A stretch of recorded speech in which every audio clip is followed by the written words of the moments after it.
Imagine if suddenly you are transported to a world where women are stronger and more direct, while men are submissive and weaker. After arriving there, the goddess who brought you to this world tells you that to go back to Earth, you need to be a masculine man in this feminist world. While all the men are passive, waiting for the girls to make the first move, and the girls are aggressively pursuing men, you have the task of flipping the script and proving that men can also make things happen. Or perhaps you might just accept the sad fate of being tormented by assertive women every day and remain in this world. Even at home, your stepsister tries to get you to do some unholy things. To make things harder for you, you are now extremely attractive, and in this world, girls don't hold back. Your good looks make it even harder to take control of situations. When you go to school, all the girls are trying to hit on you. When you return home, your sister is trying to create content for a paid platform. Even when you go for a walk, thugs are dangerous and willing to steal all your future prospects. You try to get a job only to get hit on by a 2-meter-tall CEO who doesn't hold back. How can you be the one to take the initiative and make girls more submissive to you in such a crazy world?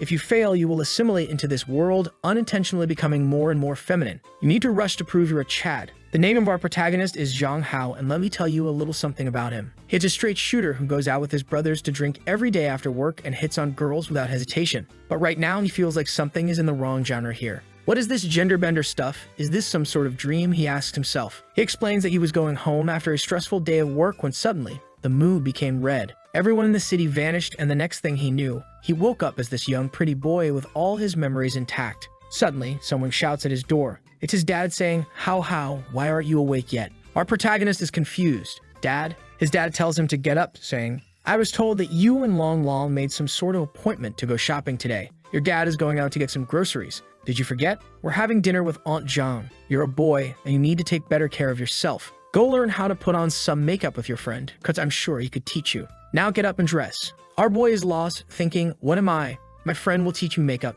Who the hell is that? Who is the guy named Long Long? Why am I called How? Why is there so much cute stuff? And why did my dad tell me to use makeup? Suddenly, his cell phone rings and someone shouts, How, open the door. He thinks maybe it's his brother Long from his past life, a buff guy with tattoos who is a true bro, always inviting him to drink beer with the boys. So he quickly takes off his cute clothes and runs to the door. But outside, the blonde guy says, oh my god, seriously, how? It's not cool making a handsome guy like me wait for so long. What if a girl with bad intentions is out there? Creepy. Zhang Hao is confused and asks, where is brother Long? Because this guy is definitely not him. But from inside the house, his father calls Long to enter. His father grabs his friend and says, look at this clothing, how? You should learn how to dress better from him, and Long thanks his father. But his father doesn't stop and says that his skin is too dry and he should pay more attention to skincare. Our protagonist thinks, skincare, makeup. What is this world I've been transported into? At that moment, he receives some memories from the guy who used to live in his body. In this world, the gender roles are reversed and everything in history is swapped. Since ancient times, all the empires in this world have been led by women, and men stay at home to take care of the children. Women are biologically stronger than men who have less strength, stamina, and power. Our protagonist just wants to know how he got into this mess. Sometime later, while walking in the city, his friend says, oh my god, how? We should get our nails done at the mall later, and we can also get some facial masks for you. Also, do you have some pepper spray? I've heard from social media that female gangs and hooligans are becoming more unruly these days. Our protagonist shouts at him to drop the cute stuff. You want to buy a mask? Go buy it yourself. Screw this reverse world, there will be no swap genders. He grabs Long's wrists and runs to a tattoo shop. Come on, dude. We're going to fix this girly look. He opens the door of the tattoo studio and shouts, hey boss, give me one of those dragon tattoos or one of those Chinese mafia gang tattoos now. But the girls stop him, saying that tattoos are a girl's thing and he shouldn't get one unless he's a bad boy. Suddenly, he takes off his shirt, saying, I'm not going to get lectured by a bunch of girls. When they see him shirtless, the legendary reverse nosebleed happens. The girls shout that if he's going to strip, they are willing to throw some money. But he doesn't stop and says, I want a blue dragon, a phoenix, and a white tiger. But Long shouts at him to stop, saying, you're being so indecent. After all that, he gets back home thinking, Jesus, the day keeps getting worse and worse. But that's when the thickest, juiciest, plumpest stepsister ever known to mankind appears. He enters her room without thinking and quickly runs out. Later that day at dinner, his dad says, didn't I tell you earlier? Your aunt and Kin are going to stay here for some time. That's when he understands the situation. His dad is marrying again, and that's why the girl is here. They are moving in because this house is bigger. But Kin doesn't stop looking at him. Back in his room, he's exhausted because his body is really weak since the guy who lived in it never exercised. He thinks he can imagine himself getting dolled up with cute makeup and dresses. Goddammit, I couldn't even get a tattoo today. So this is it. I'm living in a world where females are ruling. Dad and brother, who became different people. If everything is reversed, do I need to act feminine? He shouts, I would never do that, and throws a teddy bear. I don't want to do this cute shit. But the bear becomes the smallest toy in the room when compared to two gigantic spheres. Jang Hao apologizes, but his sister rushes and throws him without a single ounce of hesitation. Poor boy. Our hero tells her that she's drunk, but she just takes his face to a warm, oozy mountain exploration while asking, How, did you miss me? He doesn't know what to say. She sees that he's getting shy and asks, Why do you look so red? Are you sick? Want me to take a look? Zhang Hao, with his nose bleeding and a plain face, says he's very oak. Later that night, someone says, Wake up now. His eyes are half closed, but suddenly he notices another one of those plump creatures ready to attack him. Our boy gets scared and asks, What the hell? Who are you? She asks, You don't remember who I am. Then she grabs him by the chin and says, I'm the entity that brought you to this world. He remembers the moment the red moon appeared and feels the same sensation. He says, So it was you. You're crazy. Why did you even bring me to this world? What did I ever do to you? She explains that she is the goddess of the red moon. I heard your pathetic prayers. Weren't you the one who complained about still being a virgin in the old world? There are so many girls in this world, and all of them would like to dry you up. But he asks her to take him back, saying, There's not a single normal girl in this world. Send me back home. She stares at him, calling him an ungrateful human. She says that if he completes a task, she will let him go. He asks what the task is, and she says, Back in the old world, didn't you always rant about trying to become a real man? Weren't you the one who said real men should always lift? Isn't that something you said? The task I will give you is very simple. If you become a real man in this feminist world, you might have an opportunity to find your way back. But if you are unable to do that, you will have to assimilate into this world. He asks if that means he's going to become a femboy, and she answers, Maybe, but is it really so bad? Then she vanishes, telling him to give this world a chance, and he would have a great time every day if he wanted. The next day, he wakes up and thinks, Damn, that was a strange dream. But when he looks to his side, he realizes it wasn't a dream. He starts to get ready, thinking, How the hell am I supposed to feel about all of this? But there's one thing I know, I look way too pretty for a dude. He decides he needs to learn more about this world. Sometime later, after reading a lot of newspapers, he thinks, You gotta be kidding. A 20-year-old male college student was sued for refusing to marry a rich cowgirl. Another student boy was sentenced for murdering his wife. What the hell is this? Even the crimes are reversed. And that isn't even the bad part. In this place, they have a way to know if a guy is still a virgin. Scientifically, males in this world are just too feminine. Physiological quirks resemble women in my previous world. Even male menstruation, dear God. This world is a nightmare for me. Is there no other way to go back?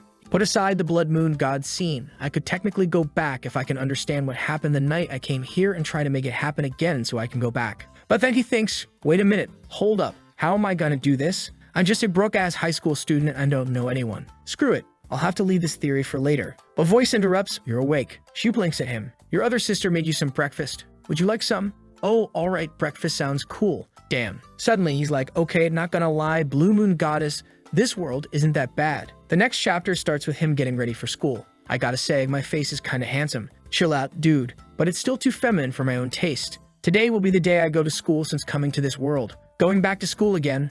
I don't know, I have some mixed feelings. When he goes to the kitchen, his stepfather is slapping his dead ass. I don't know if I like what I'm seeing. So he just excuses himself and runs to school, of course, with his best friend, Long Long. How, look at this lipstick I just got. Isn't the color great? He retorts, Get the f*** out of here, bro. Long Long responds, Oh my god, what's wrong with you? We used to do this often. You've changed. Listen here, how, I don't know about you, but I have a different concept of being a real man. And frankly, I want to become a real Chad. Long Long is like, how, you want to become a Chad? Like one of those macho men? That's not good. No one will want to marry you. He's getting angry. What are you saying? But then Long Long grabs him and says, There's someone there looking at us. And what? We are two guys. Long Long insists, Look there. Standing there is a girl who looks like a ratchet mod. John Hao says, What? You were afraid of that? Two big men like us afraid of some girl like her? She's harmless. And if she comes here to hurt you, I'll smack her all the same. I'm all about gender equality. Long Long is sweating. No, are you asleep? What nonsense are you talking about? You can't even lift a single brick.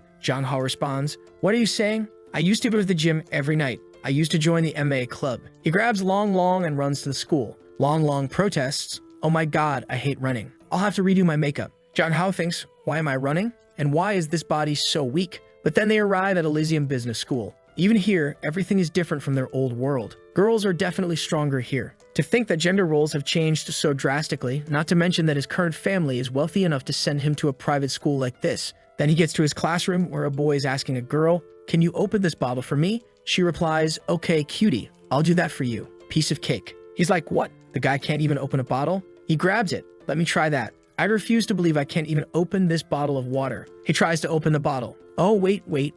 This thing is really tight. Is this normal? Full restraint? Ultra instinctive. Everyone is looking. His hand is already hurting. I give up. I've become so freaking weak. What kind of man am I? If I can't even open a bottle of water, I'm a failure. The girl opens the bottle easily for the guy. A bunch of girls gather around him. What's wrong? How? Do you want me to open the bottle for you? I can do it. Not gonna lie, this world isn't that bad, is it? But he just sits at his desk, feeling defeated. Long notices and says that he's been acting strange. So don't worry about him. Emotional damage. The next chapter starts with him walking down the corridor. Long wants to stay with him. Wait for me. How? We should head to the toilet together. He just runs off. No shit. I don't need him with me. As he walks through the corridors, all the girls are like, oh my god, look at his skin. It's so porcelain smooth. His buttocks are so pretty. I want to squeeze it. He's so dreamy. Damn, so that's how sexual harassment feels, right? He thinks. I need to do something about my body. I'm still too weak. I need to find a place where I can exercise. Somewhere I can get stronger. On his phone, he looks up Muay Thai beginner classes. This seems legit. I should check it out. But muscle training alone won't help me become a true Chad. I need to be mentally prepared for this too. Who's gonna carry the boats? Becoming a true Chad is a state of mind. That's when his classmate Yuan comes up to talk with him. He's shocked by her sudden appearance. Are you some sort of ninja? You're sneaking up on me. She apologizes, saying she was calling him, but he was just looking at his phone. Suddenly, she gets way too close, way too fast, asking if he's sure he's not doing anything wrong. You're not talking to a girl, right? He panics, no. Like hell I would. I'm a traditional guy. Don't get so close to me. Men and women shouldn't get so close in public. But she's fast. She takes his hand, commenting on how soft and beautiful his hands are. Oh my god, these girls are so aggressive, he thinks. Pay attention to yourself, Yuan. Girls shouldn't act this way. She notices he's different today. You weren't acting like this before, she remarks. Maybe you haven't slept well recently. I know a good massage method. Let me rub your hands. She moves to grab him, but he tries to stop her. What? How is this girl so strong? I can't push her away. Fortunately, the teacher enters the room. Hurry back to your seats, students. The class is about to start. Miss Madeline, English teacher. Zhang Hao reads the book and realizes he understands everything, which is strange because he graduated a long time ago. At least in this alternate universe, he's a top student. He confidently looks at the teacher. Ask me anything and I will answer with no problem. She adjusts her glasses. Zhang Hao. Hey, I'm ready. She asks, are you all right? Is it hot today? Do you want to visit the infirmary? He replies, what the hell? I'm fine. There's nothing wrong with me, teacher. All the girls comment that he's acting strange today. He shrugs, you know what?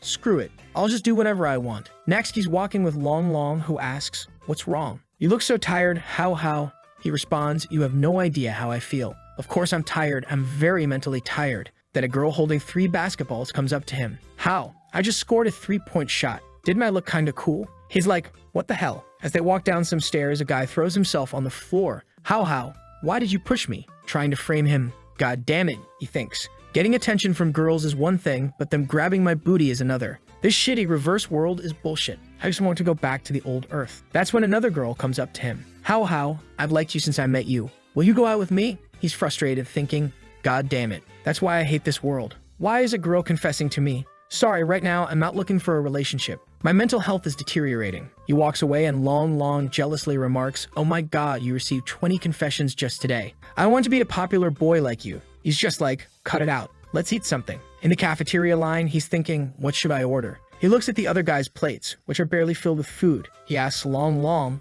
why is everyone eating so little? Long replies, what are you saying? How? Every guy needs to eat like that or you're gonna get fat. He goes to take his food and asks for some salads and fried veggies. He's puzzled. What? Not even rice. You're gonna faint in the afternoon. But Long says, oh no, I'm just trying to lose some weight. That's when our boy realizes the difference in calorie needs in this world. He makes a mental list. How to be a real man. Step 1, exercise. Step 2, ask your bro Long to coach me. Step 3, get rid of all the flirty clothing I've got in my wardrobe. Step 4, be a Chad instead of a pretty boy. He rushes to the counter. Hey aunt, give me everything you have. I want to eat pork. I want a ribeye steak. I want a large portion of everything. Give me some good Asian rice as well. Long is shocked. Why are you eating so much? You'll get fat. How responds, a real man should eat more. I gotta eat to exercise after all. You wouldn't understand. Everyone in the cafeteria is staring at him, whispering, oh my god, why is he eating so much? I think he's just showing off. Then Li Feng shows up. Why do you eat so much? You look like some desperate foreigner working at hard labor jobs. Our boy just stares at him. Who are you? Li Feng responds, Zheng Hao, are you joking with me again? We studied together. Or have you gained so much weight that it went to your brain? Zheng Hao retorts, you're blind. I'm just trying to eat. First, you diss immigrant workers. Next, you diss fat people. So you're a racist and fatphobic. You're all sorts of nasty, huh? Liu Feng is taken aback and starts to cry. I was saying all that for your own good. Why do you say that about me? The girl starts siding with Liu Feng. Why did Zheng Hao make him cry? That was so unnecessary. But clearly he's just trying to manipulate everyone. Public opinion seems to be against Hao Hao until another girl steps in. How much Hao Hao eats is his business. Are you saying boys can't eat a lot? That's just discrimination against your own gender. She turns to our protagonist. Hao Hao, you're very hungry today, aren't you? If you need more meat. Hao Hao was momentarily taken aback, thinking, not gonna lie, she's pretty. But Liu Feng yells, Zhao Yun and Zheng Hao, you two. Hao Hao cuts him off. If you have something else to say it. If not, shut up and let your grandpa eat, alright? Leave now. Long Long, puzzled, asks, why are you calling yourself a grandpa? That doesn't make sense. But the girl, Zhao Yun, seems to like it, saying it's more attractive, like a wild kitty. Liu Feng storms off, you're all vulgar people, you know. Zhao Yun tries to offer more food, saying Hao Hao has all the time to eat. Hao Hao asks Long Long, who is this girl? Long Long replies, did you hit your head? That's Zhao Yun. She's had a crush on you for ages. Zhao Yun turns to Long Long. That game I introduced to you, League of Legends, have you tried it? Long Long hesitates. No, the game is too difficult. Boys aren't suited to play such games. Don't you want to play something like Candy Crush? Zheng Hao interjects, League of Legends. Are you talking about a 5v5, MOBA-style, arena-type PvP game? Long Long is surprised. What? Do you even know about it? You said games were just for girls. Zheng Hao retorts. Only girls play games in this world. What is the logic? Zhao Yun clarifies, that's not true. There are boys playing the game too. They're just not as good as the girls at the pro level. But hey, Hao Hao, shall we play together? Hao Hao stands up. I usually play support or jungle. I'm going back to the classroom. Boss Long, are you coming? They leave and Zhao Yun laments, oh my god, when will Hao Hao ever accept me? Back in the classroom, Hao Hao contemplates there are no pro players like Yuzi or Faker, but are the girls really that good in this world? What if the skill level isn't the same? I need to find a match to watch. The definition of being a real man in this world, what exactly does it mean? He asks Long Long, who's the girl alone in the window? Long Long responds, you mean her? Her name is Ming Wu Weiha, a transfer student. Long Long then shies away asking, hey Boss Long, are you interested in her? Zhang Hao replies, I mean, she's pretty, but she doesn't talk. I don't know. Zhang Hao grabs Long Long and says, nonsense. Just go up there and talk to her right now. Come on, boss. But Long Long hesitates. No, it should be the reverse. Men now have to take the lead. Zhang Hao insists, this is the past. Men now have to take the lead. He approaches her. Hello, I'm your classmate Zhang Hao, and this is Boss Long. Nice to meet you, Ming Wu Weiha. Normally girls would flock around him, but this girl doesn't react that way. Zhang Hao wonders about her story. He prompts Long Long, hey, say something. Long Long awkwardly asks, how are you? She replies, good. Zhang Hao notices the novel in her hands and asks, is that a novel you're reading? Long Long tries to discourage him. Stop it. She doesn't want to talk with us. But Zhang Hao presses on, yo, my bro here thinks you don't want to talk with us. She responds, I don't have an opinion on that. Zhang Hao thinks maybe she's just a little antisocial. He extends his hand. Hey, if you want to chat with someone, let's be friends. She hesitates, then says, oh, okay. Zhang Hao feels like this is the beginning of his journey to becoming a real man. Just then, Yuan shows up. Why are you bothering a transfer student? Zhang Hao gets an idea. Bingo. I know what I'm going to do. Thanks, Yuan. He then says to Ming Wu Weiha, you want to be friends with this girl? She's reluctant. Gaiden doesn't want to. But Zhang Hao blinks. Yes. She finally agrees. Okay, I'd love to. As Zhang Hao walks back to his desk, Yuan says, thank you. He smiles back. Back at home, Zhang Hao is listening to some Sigma male music. Can you break my heart? Suddenly, his sister shows up. What are you doing here in your room? He responds, I'm just listening to some music. Do you need something? She approaches him. What's wrong, Hao Hao? He brushes it off. It's nothing. She gets closer. Can I listen too? Zhang Hao panics. Oh my god. Why so close, girl? She comments, seems like Hao Hao here likes to listen to rock music. I guess our Hao Hao is very different from other boys. Different isn't so bad, is it? As she gets closer, he thinks, why is she coming up so close? Crap, what should I do? What would a real man do? The angel and demon on his shoulders argue.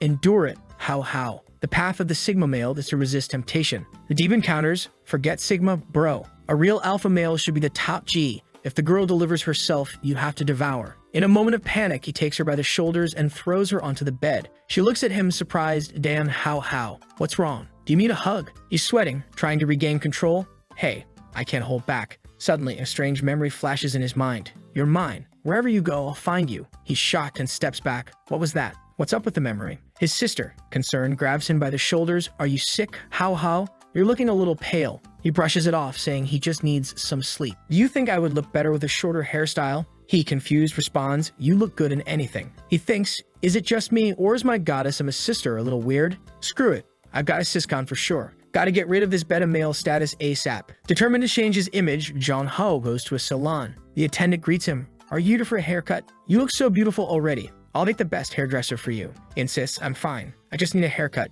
It doesn't matter. Sometime later, a woman shows up to sit here beautiful. What sort of hairstyle do you want? He replies, I don't really care. As long as it's short. Just cut it however you want. It doesn't have to be pretty. The hairstylist looks puzzled. I've never heard a request like that before. Any style him. She contemplates, I got it. He wants the opposite. The hairstylist teases, maybe he wants me to make him look even better. He's so sly. She then tells him, I will make you even more handsome. After what feels like ages, she finally finishes. All done. What do you think? Is it short enough? John Ha was shocked, thinking, what the hell? She cut it short, but now I'm even cuter. The hairstylist says there's no need to pay me. All I want is a photo so we can promote it for our future customers. He quickly declines, no pictures, I'll pay for it. She reluctantly agrees, all right, just let me know if you need any help from a professional salon. As he leaves, Jong Ho thinks, having an extra bit of style and charisma is great. I guess I can try to get used to this. Later, back at home, he examines his new hairstyle. Wow, this hairstyle doesn't exactly scream dominant male. It's funny for now. Haircut is done. Now I need new clothing. Let's see what I have right now. He looks through his wardrobe, frustrated. Damn, why do I only have this type of clothing? Sometime later, his dad calls for him. What's up? His dad, shocked, asks, what did you do to your hair? Why would you cut it so short? Jong Ho tries to explain, come on, Dad, I want to have my hair like this. It was bothering my eyes and was hard to see. His dad, clearly upset, says, are you trying to piss me off? Is this fun for you? Why did you cut it? Before things escalate, Kin steps in. She smiles, how you like it. Jong Ho thinks, God damn it. She then tells their dad to take it easy, saying there's nothing wrong with what he did. He looks way cuter this way, so don't be so mad. With things settled, she asks Jong Ho to come to her room, saying she has a present for him. He's curious, wondering, oh my god, what's her room going to look like? I don't know what I'm expecting. It's probably just going to look normal. She goes to her desk and grabs something, saying she bought it in a hurry but hopes he likes it. Jong Ho is surprised to see it's a pair of earrings. He thinks they look expensive, but she reassures him, as long as you like them, I'll buy you anything. He thinks to himself, damn, did I get a new sister or a sugar mama? In his room, Jong Ho stares at the black diamond earrings, contemplating whether to return them. But being a broke kid, he decides to keep them. Just then, he receives a message from Long Long. How, take a look at this. My new novel is up. I've already signed the contract. Soft and cute femboy versus the sassy CEO boss lady. A tale of forbidden love. Jong Ho thinks, what is this? Then he gets an idea. That's right. I could write a novel too. I could bring some stories from my world to this one and make some quick cash. Let's see. What should I write? The Return of the SS Soldier? Or maybe Solo Leveling? Or should I write Overflow? Boy. A few hours later, after expanding on his ideas and borrowing elements from various novels, he's done. I'm calling it A Real Woman in a Patriarchal World. The next chapter starts at school. He receives a message.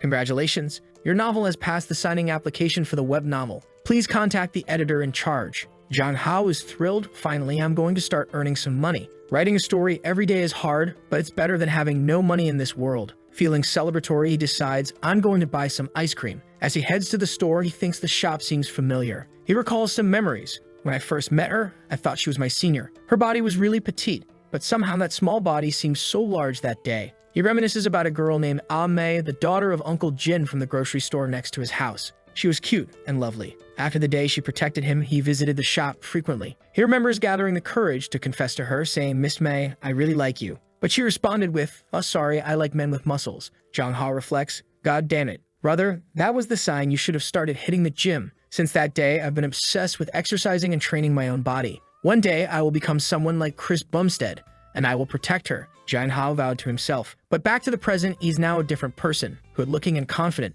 If I confess to her this time, it's going to be a success, he thought as he entered the store. Inside, he heard someone discussing making money. Then she appeared out of nowhere. Oh my god, Sister Ah Mei, he thought, taken aback by her unchanged appearance, save for a noticeable change in physique. His thoughts raced. Holy brother, she's juicing for sure. How? You cut your hair. He was so shocked that he stumbled, falling to the floor. What happened to you? She asked, concerned. What's wrong? How? Do you need me for something? He just shouted, Goddess, bring back my May. The next chapter started with him sitting in a chair as she brought some watermelons. It seemed he had fainted. He mumbled, No, Miss May, I don't wanna. but she grabbed him by the shoulder and the chair broke under the force. How, are you okay? She asked, worried. He quickly got up, doing some acrobatic moves to avoid her. I'm fine. I'm out of here. She tried to give him her number, but he was flustered, thinking, God damn it, even that petite girl became a King Kong. I really need to sign up for a Muay Thai class as soon as possible. I also have to buy gifts for my sister and replace my closet. God damn it, why does everything need money? He sighed, realizing that even with gender roles reversed, the biggest problem remained money. How, you're back. He was stunned. Oh my god. Sister Kin, are you practicing yoga? She nodded. I just wanted to practice a little bit of what boys used to do. He thought, boys do yoga in this world? What the hell? She approached him, but he pulled away. Hey, where are you going with that hand, girl? She advised him, you need to get stronger so you won't get bullied at school. He felt a pang of embarrassment. Oh my god, in her eyes, I'm so weak. Can this be tolerated? Determined to prove himself, he challenged her, Sister Kin, do you want to try arm wrestling with me? She accepted, and he added, how about the loser promising the winner one thing? She agreed, and they started. Boom, this is not just arm wrestling. This is about my dignity, he thought, channeling the strength of trillions of male ancestors. But despite his determination, Kin noticed he was struggling and worried he might injure himself. She ended the match asking if he was okay. He admitted defeat, asking what she wanted as her prize. She simply said, I want to try the feeling of a knee pillow. Jianhao was confused but agreed, thinking, oh my god, she's blushing. When he realized she meant she wanted to lie on his lap, he was shocked. So I'm the lap pillow? As she lay down, he thought, she can lie down as much as she wants. The next scene began with him working on his novel when his phone rang. It was Yuan, the blonde girl from school, inviting him to the amusement park. She mentioned that Yuha and Long would also be there. Just then, he heard shouting outside his window. He looked out to see Long and what seemed to be his sister. She immediately jumped on him, much to his confusion. Who the hell is this girl, Long? He asked. The girl, upset, cried, why don't you remember me? How could you forget? Long explained, it's been 4 years since he saw you. Of course, he doesn't remember. Although Jianhao didn't want to go to the amusement park, Long insisted, saying you had needed some friends. Resigned, Jianhao agreed, all right, we're going. Put on some clothes. As they prepared, Long's sister took a picture of him. She remarked on his appearance, you are so beautiful today. They all decide to go to the haunted house, and upon arriving, Long already looks nervous and trembles, saying, I don't want to go. Jianhao encourages him, come on, you're a man, don't act this way. They have a brief discussion about who will go with whom, and it ends with Yuan, Long and his sister going together, leaving Jianhao and Yua paired up. As they walk through the haunted house, Jianhao asks, hey Yua, are you afraid? She doesn't respond, so he offers, if you're afraid, just hold on to me. She quietly grabs onto him. As they navigate through the spooky attractions, Jianhao sees some skeletons but remains unfazed, jokingly saying, sorry bro, I'm in a hurry. After wandering around for a while, he realizes Yuha is missing. Concerned, he starts searching for her, until he hears a faint voice from a cabinet. I'm here. Opening the cabinet, he finds Yuha hiding inside, crying. He gently reassures her, hey, don't be afraid. I'll take care of you. She timidly takes his hand, calming down a bit. Sometime later, they exit the haunted house. Long is shouting, I would never go in there again. Yuan teasingly says, you've been inside together for a long time, haven't you? Jianhao flicks her forehead and retorts, stop thinking nonsense. Yua appears, looking tired, and suddenly collapses. Everyone panics, suggesting calling an ambulance, but Jianhao calmly suggests, let's just take her to a bench and let her relax. She probably just fainted from fright. They lay her on a bench and Long suggests, you need to do mouth-to-mouth resuscitation. Yuan protests, no, why don't we just call an ambulance? She's clearly distressed, not wanting the situation to escalate. Jianhao tells her, shut up, just go buy some water and some food, and then lays Yuva's head in his lap. As he gently massages her ears, she wakes up confused. What are you doing? He explains, I was just trying to wake you up. She admits she was scared, and he reassures her, it's fine now. It might be better if you avoid haunted houses in the future. She nods and closes her eyes, drifting back to sleep. Jianhao thinks to himself, this is by far the quietest and shyest girl I've met in this world. She has a peculiar personality. After some time, everyone checks on Yuha, asking how she feels. She assures them she's fine. Yuan suggests they continue to the amusement park, but Jianhao decides, nah, forget it today. Let's just go home first. Yua, holding his hand, insists, let's go together. Yuan and Long's sister clearly don't like this development. Later, they arrive at a luxurious villa greeted by maids. The butler scolds Yuha, how can you sneak out to play? You shouldn't have gone so far. Everyone is shocked, realizing Yuha is incredibly wealthy. The butler continues, turns out you're all friends of hers. My apologies for being rude. Here, have some tea soaked in Taishan spring water and pastries made by special chefs. The group is impressed by the expensive offerings. Yuna goes to her room to change clothes, leaving everyone in awe of her wealth. I didn't imagine she was so rich. They murmur, still in shock. Jianhao, however, doesn't seem overly impressed. As they walk through the villa, the butler admonishes Yuha, Miss, you went so far today. Don't do this next time or everyone will worry. Yuha suddenly stops and asks, did dad call home? And where's mom? The butler responds, no, they're busy. Yuha questions, then why didn't dad call me? The butler explains, I think he's very busy abroad, but I'm sure he will come with some gifts. She brushes off the explanation and heads to her room, leaving the butler looking sad. Later, Yuha returns, now dressed in more luxurious clothing. While everyone else is impressed, Jang Hao notices a change in her demeanor. Although she looks more gorgeous, she now seems like a lifeless doll, he thinks. He asks her, hey, what's wrong with you? She responds sadly, dad didn't call me again. Feeling unsure of how to comfort her, he awkwardly offers, what do I do? But before he can figure it out, she grabs his hands and says, Zheng Hao, I want to give you something. They head to her room, which she finds surprisingly feminine. Curious, he asks, where are your parents? She replies, my dad is good to me, but he's very busy. He presses further, and your mother? She explains she's even busier. He realizes, so you're always alone? She simply responds, yes. Yuha explains that her mother is the mayor of the city and her father is always traveling. Despite their absence, the butler reassures her that they love her. However, she questions if she can truly believe him. Zheng Hao tries to comfort her, saying in the future, if you feel lonely, you can find me to hang out. In a sudden burst of excitement, Yuha grabs his hand and pulls him along, saying, come with me. They end up in a room full of weapons, where she excitedly offers him her favorite gun. He's taken aback, thinking, I'd be beaten to death if I brought this home. She insists, smiling, this is my most precious possession. The housekeeper says that friends can give gifts to each other, and I want to be friends with you for life. Zheng Hao, somewhat awkwardly, replies, we can be friends even without the guns. She hugs him tightly, declaring we must be together forever, inseparable. He thinks, okay, she's moving fast. The next chapter starts with them leaving Yuha's home. As they walk, Long mentions, seeing her in different clothing makes me want to buy some new ones. Zheng Hao agrees, yeah, that's perfect. I need new clothes too. Long suggests, in that case, let's go shopping tomorrow. They go shopping, and while Long is drawn to cute outfits, Zheng Hao struggles to find something that suits his desired image. After their shopping spree, they decide to grab something to eat and head to a McDonald's.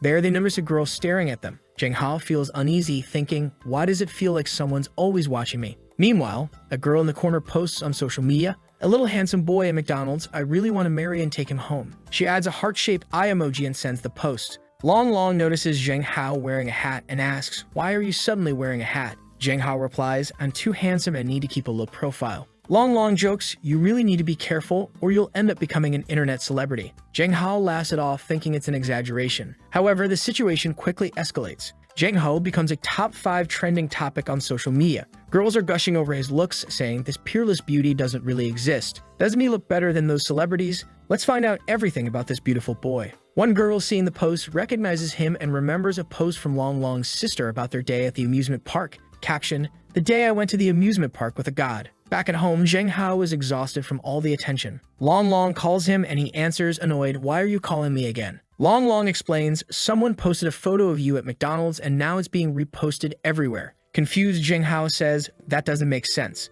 It's just a photo, right? But when he checks Twitter, he sees he's already at the top 4 trending topics. He groans, what have I done? He reassures himself, it doesn't matter. In a few days, everyone will forget about it. He tries to relax by watching some games on Twitch, but he notices a shift in the content. The just chatting category, typically dominated by girls, now features boys. He switches to a PUBG stream, noting that while the game itself hasn't changed, the host is now a girl, which shouldn't be a problem for him. Reflecting on his situation, he wonders, how old am I now?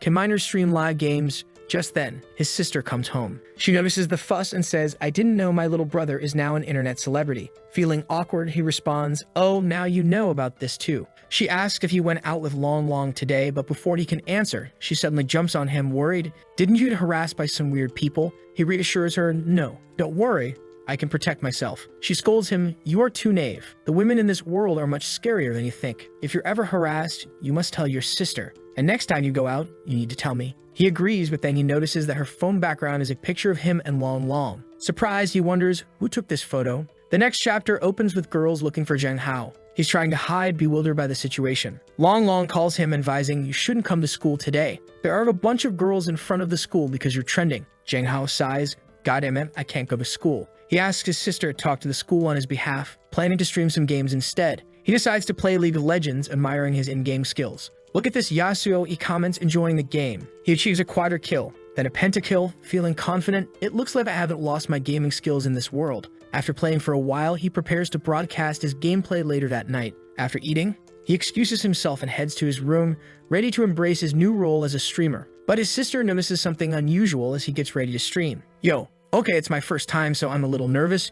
Jeng-ho begins, welcoming viewers with, "Welcome to Summoner's Rift." Despite the nerves, he decides to play Yasu in the jungle, farming dragon at level 3, and even manages to kill someone playing Garen. The girl he's playing against, who happens to be a professional esports player, is shocked. She's smurfing and streaming and can't believe she got killed at this level, thinking he's way too good for someone new. Her chat blows up with questions, "How did you lose?" Some accuse Zheng Hao of cheating and pretending to be a boy. Annoyed, she declares she'll get serious, and her rapid clicks and skillful plays ensue. Despite her best efforts, Zheng Hao still manages to slay an enemy. As she frowns, someone in her chat mentions that the opposing player is also streaming. Zheng Hao, noticing a growing audience, remarks, "Yeah, she's kind of awesome, but I'm better." As the game progresses, Zheng Ho's chat fills with accusations of cheating. People speculate he's a girl using a boy's ID, with some demanding proof he's male. Frustrated, Zheng Ho grabs his headset and asserts, "Let me tell you, I'm a man, and I want to know, how did you all find my live stream?" To prove it, he turns on his camera, showing his hands. The chat goes wild, complimenting his hands and clamoring for a face reveal. Some even fetishize his hands, much to his confusion. Starting a new game, the scene cuts to a girl in her office watching his stream. "God damn it, another one," she mutters, recognizing his potential. She thinks, if signed, this newcomer could definitely become a cash cow for the company. After finishing his stream, Zheng Hao signs off, "All right, let's stop for today. Thank you all for the support. This was my first day of broadcasting. See you later, boys." The next day, he talks with Long Long about school. "How is it today? Are there still many people asking about me?" Long Long replies, "There are a lot fewer people today, probably because they didn't see you yesterday. But still, there's a lot of talk." Relieved, Zheng Hao says, "Thank goodness this popularity is fading fast. I should be able to go to school tomorrow." Long Long then asks, "So how, what you been doing at home these past 2 days?" Zheng Hao admits, "I've been writing my novel and doing some live streams." Shocked, Long Long shouts, "What? You started live streaming? When? Tell me everything." Zheng Hao quickly covers his mouth, "Keep your voice down. No one can know. All right? And I haven't signed a contract with the platform."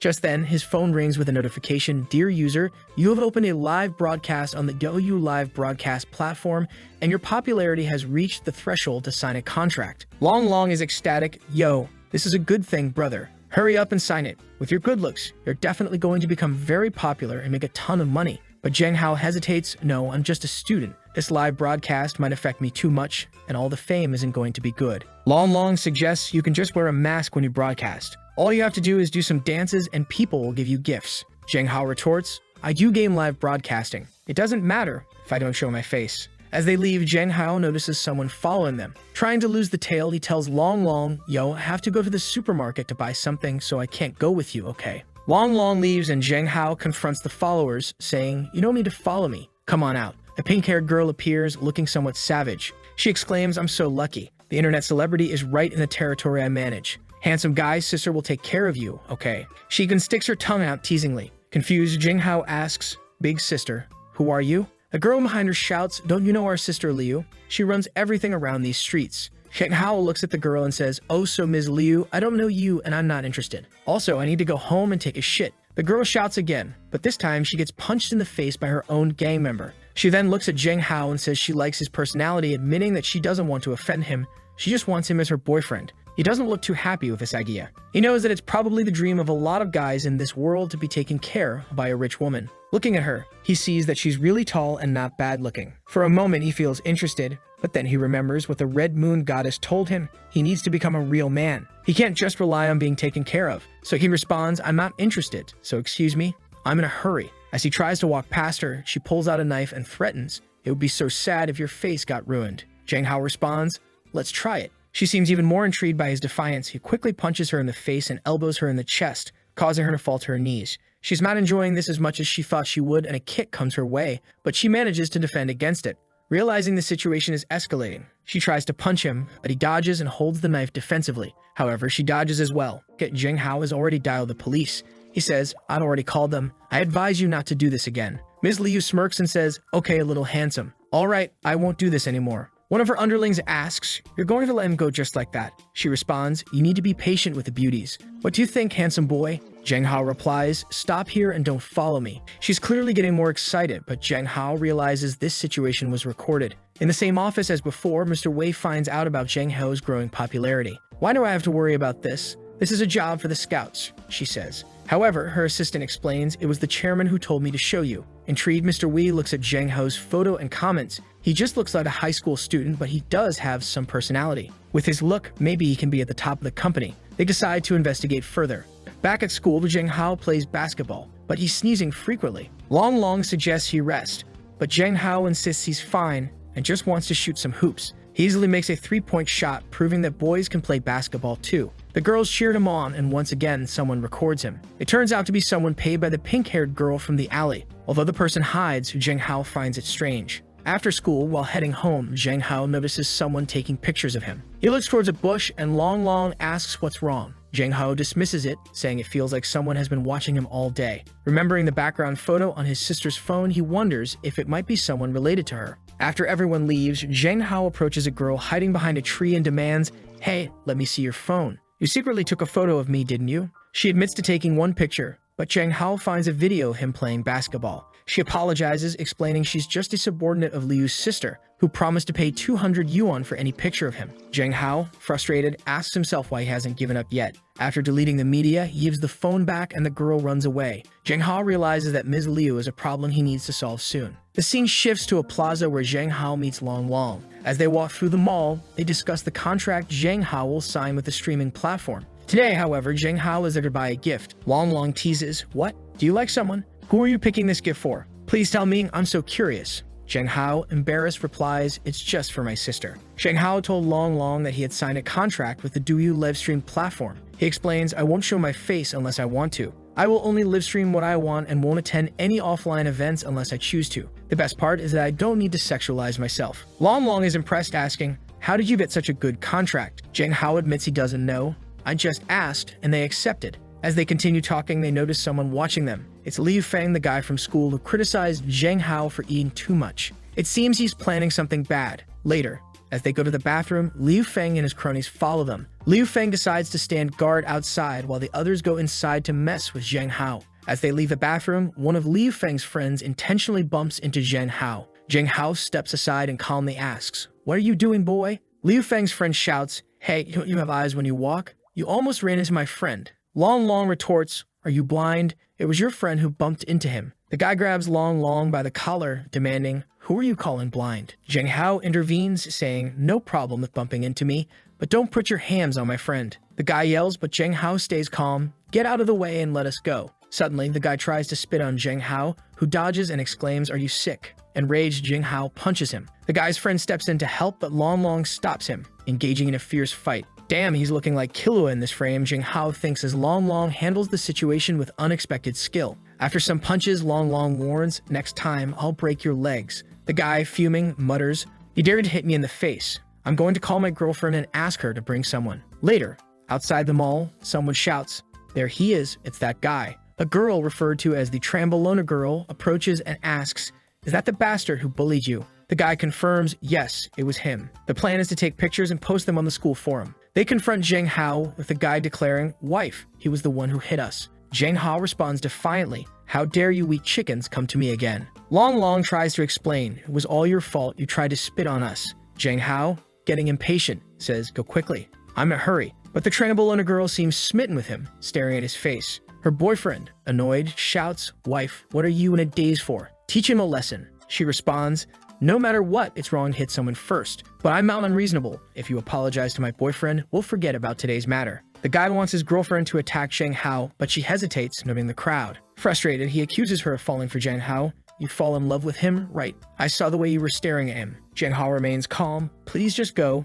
Get out of my way." The guy tries to stop him again, but Zhang Hao warns, "I'll warn you, if you mess with me again, I will beat you until you lose all sense." The Trambolona girl interjects, "Shut up, or you're not gonna get that Gucci bag." She then turns to Zhang Hao and asks for his number. From afar, someone named Yefei records everything to post on the school's social media forum. Meanwhile, a limousine pulls up nearby. Mr. Wei, observing from her car, sees Zhang Hao. Yefei continues recording. "Liu Xin, the pink-haired girl, why are you filming?"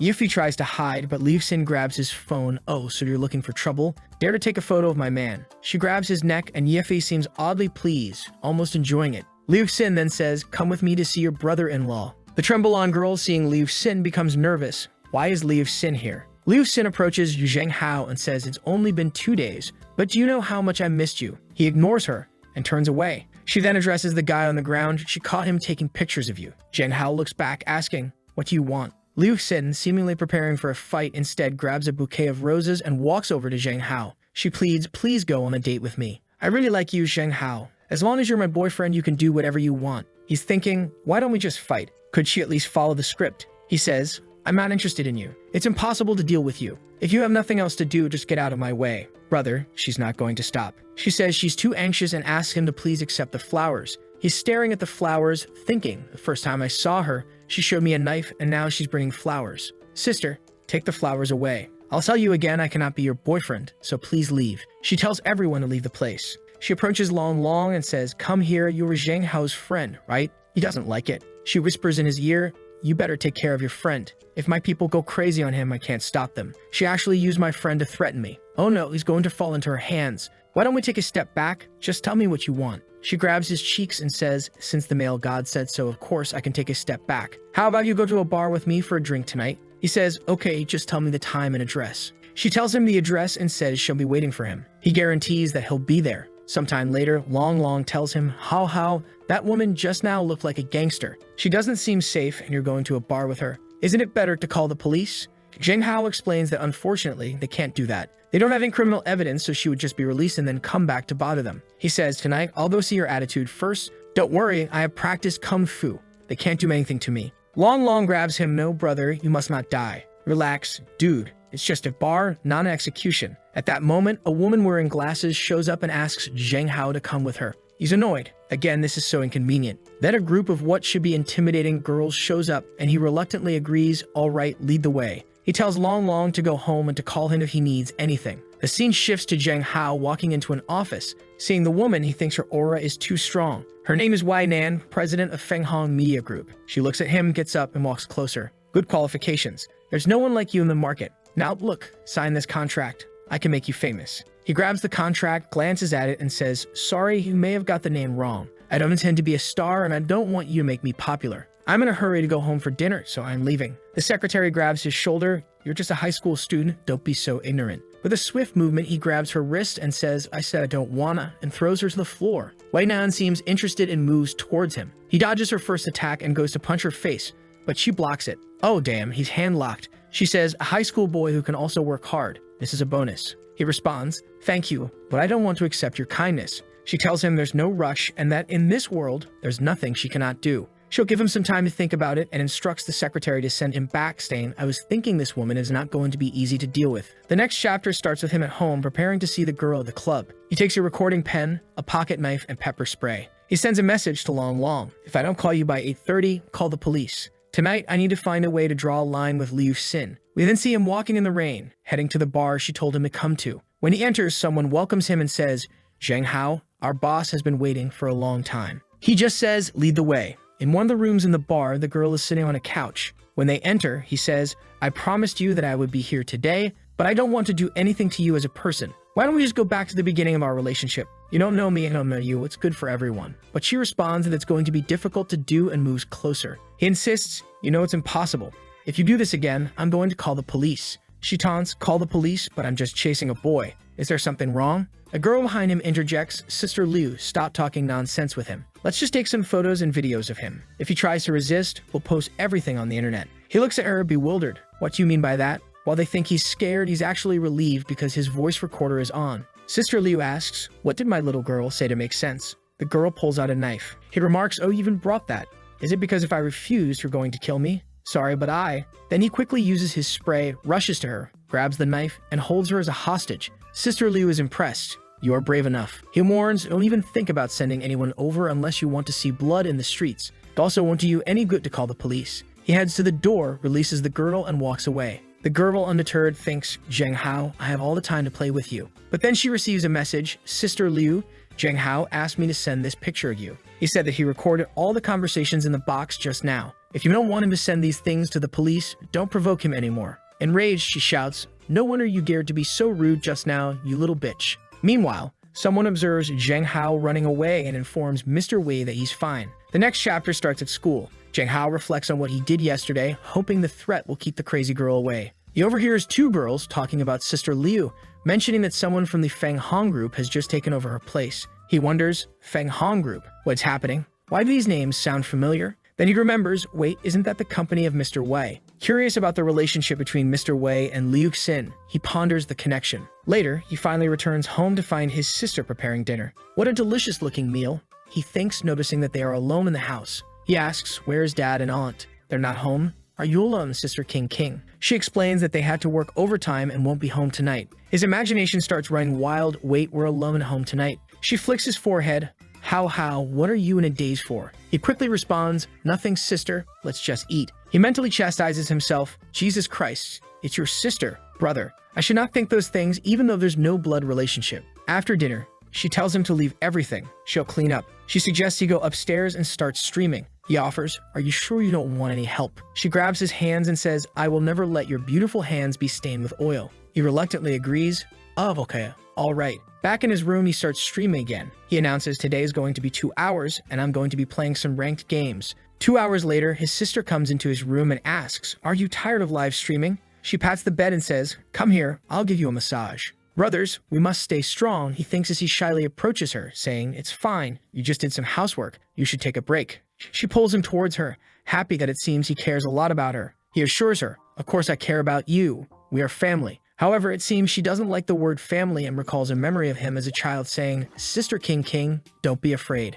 Hao will always be your family member. Suddenly, she starts crying and he asks, what's wrong? What's the problem, sister? She responds that she's crying because she's so happy right now. Jiang Hao reflects on the situation, thinking, at least in this world, my father doesn't have to be alone. He actually has a family. He then says, as long as I am in this world, I will protect this family and make sure that everyone is happy. She seems surprised and apologizes for crying in front of her little brother. He reassures her, sister, thank you for treating me like a real family. Oh damn, brother, she's looking at him in a way that suggests she might have something more than family stuff on her mind. Now both are lying in bed and he asks, King, are you sure we should go to sleep together tonight? She tells him that right now is the perfect time since Dad and Mom are not at home and she has always wanted to have this close conversation. He's curious. All right, what do you want to talk about? While looking at her, she gets close and asks, what type of girl do you like? He stammers, maybe gentle and kind. She continues, is there someone like that in your school? He thinks about Yuha and then shakes his head. She advises him that he's still too young and should focus on studying. She also mentions that since he's good-looking, she, as his sister, always worries about him. As they talk, he drifts off to sleep. Sometime later, he wakes up wondering if it was all a dream. He gets out of bed,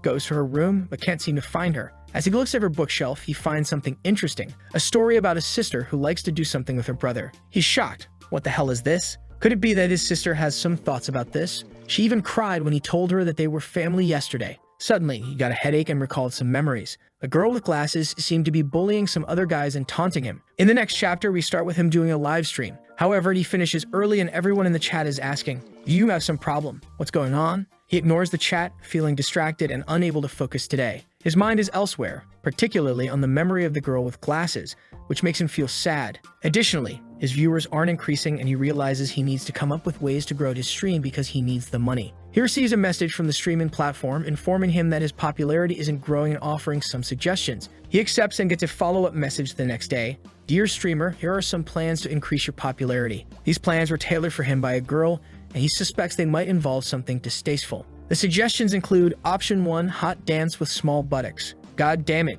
he exclaims. Plan 2, two-dimensional sexy cosplay reappears. Alright, Option 3, fitness god, sweat dripping. He's exasperated, I knew it. He and Long Long head to a coffee shop where Long Long asks, why did the administrator want to interview you? He's unsure. I don't know. She just told me to come here, so let's go in. They are greeted by Sung Kim, the administrator of his live stream. She introduces herself, saying, you can call me Sister Sung. He introduces Long Long and explains that he's seen the suggestions but isn't going to do any of them. Sung Kim says she watches his live stream every day and didn't expect him to accept the first and second options, but suggests he consider the last one, which involves fitness. Why? He asks, confused by her intensity. Suddenly, she stands up, touches his chest, and suggests, I think your chest line could benefit from some exercise, don't you think? Despite feeling awkward, she continues, even if you don't want to show your face, you can wear a mask to live stream fitness. Your physique is impressive and it would set you apart from other streamers. Long Long thinks it's a reasonable suggestion and Zheng Hao considers that if he can wear a mask and not show too much skin, it might not be so bad. Plus, he can demonstrate to other males in this world how to build their bodies. He agrees, alright, starting tomorrow, I'll spend 2 or 3 days a week live streaming fitness for half an hour, but I'll wear a mask. The scene shifts to his home, where his father is shocked by the news. You're going to expose yourself online? I disagree. His father grabs him by the neck. You want to stream for those girls online? In tight fitness clothing? I disagree. Jang Hao tries to explain, Dad, it's just my workout. It's going to be discreet. His father argues, aren't you always saying I'm too good looking and could be taken advantage of? I need to train and get stronger. His sister intervenes, Uncle, don't be so strict. What Hao Hao says makes sense. Let him try it once and we'll see. If there's anything wrong, we'll make him stop. His father reluctantly agrees, muttering that she's spoiling him too much. Jang Hao thanks her, but she warns him, I'll be watching. If there's a flood of crazy girls in the live stream, I'll shut it down. In his room, Jang Hao starts his first fitness live stream. As he begins with cardio, everyone in the chat is abuzz. Oh my god, you're so sexy, hot, and in good shape. Please show me your feet. He responds to the chat. Noting the high number of viewers, it seems a lot of people enjoy fitness. While many testosterone babes in the city love him, their husbands are less enthusiastic. In the chat, someone promises, if you run for at least 15 minutes, I'll send 2 rocket launchers, which translates to a significant monetary donation. After 30 minutes, the chat marvels, holy, he's still going. However, his sister grows increasingly uneasy, worried about the attention he's receiving. How, she calls out, concerned. As Jang Hao's live stream gains more viewers, his sister watches, feeling a pang of jealousy. There's so many people watching you. I'm so jealous. What am I going to do? She thinks to herself, I can't be like I was when I was a kid.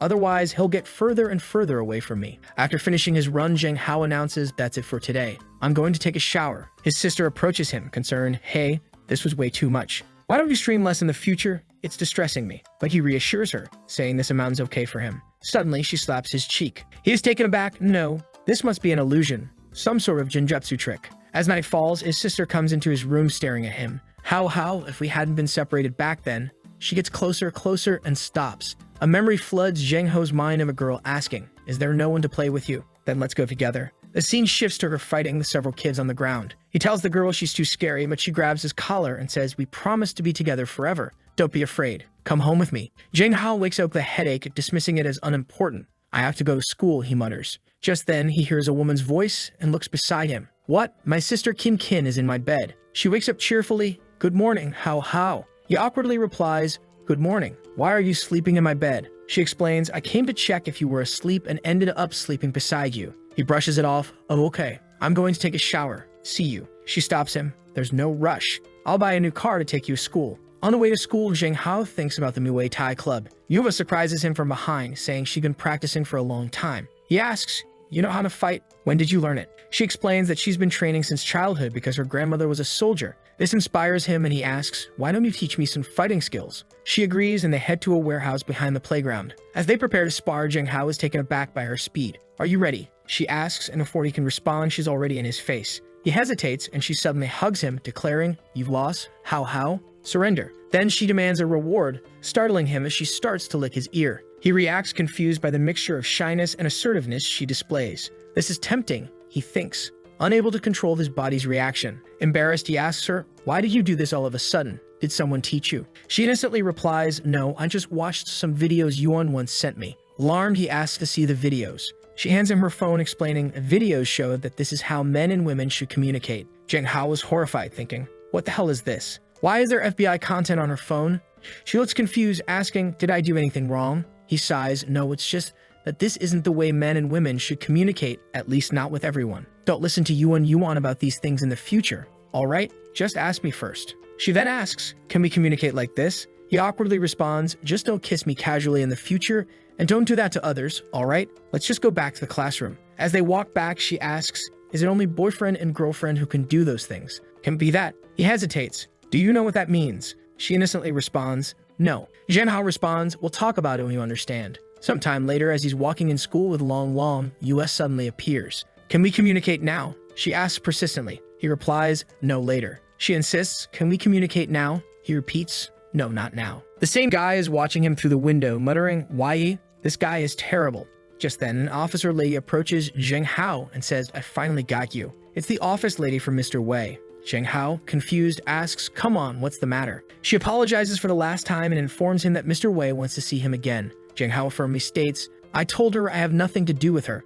I will refuse. Don't waste everyone's time. Stuttering, The secretary explains, Zheng Hao, I'm just following orders. It would be hard for me to return without any answer. At least talk with her through my phone. He's frustrated, thinking, damn this girl again. She's richer, more powerful, and stronger than me. This is not going to go well. Reluctantly, he agrees, okay, call her. I'll explain things. He picks up the phone and says, hello, it's Zheng Hao. Your secretary told me to call you. But Mr. Wei, my thoughts are the same as before. Nothing has changed. I know your time is precious, so don't waste it on me. Mr. Wei responds, Zheng Hao, do you want to be as powerful as a woman? I know you hate to look weak. I saw it last time we fought. I not only cultivate stars, I can give you more time to think about it. Then she hangs up. Zheng Hao thinks this woman really knows what I want. I don't know if it's the best decision, but I'll have to find some time to meet her again. Back at Mr. Wei's office, she muses, so he hates being thought of as a weak man. The next day, Zheng Hao arrives at school in a supercar. His sister, who drove him, fixes his hair before he heads inside. As he walks through the school, everyone is talking about him. They seem to be checking their phones, discussing a rumor that he's some sort of POF worker or Instagram thought.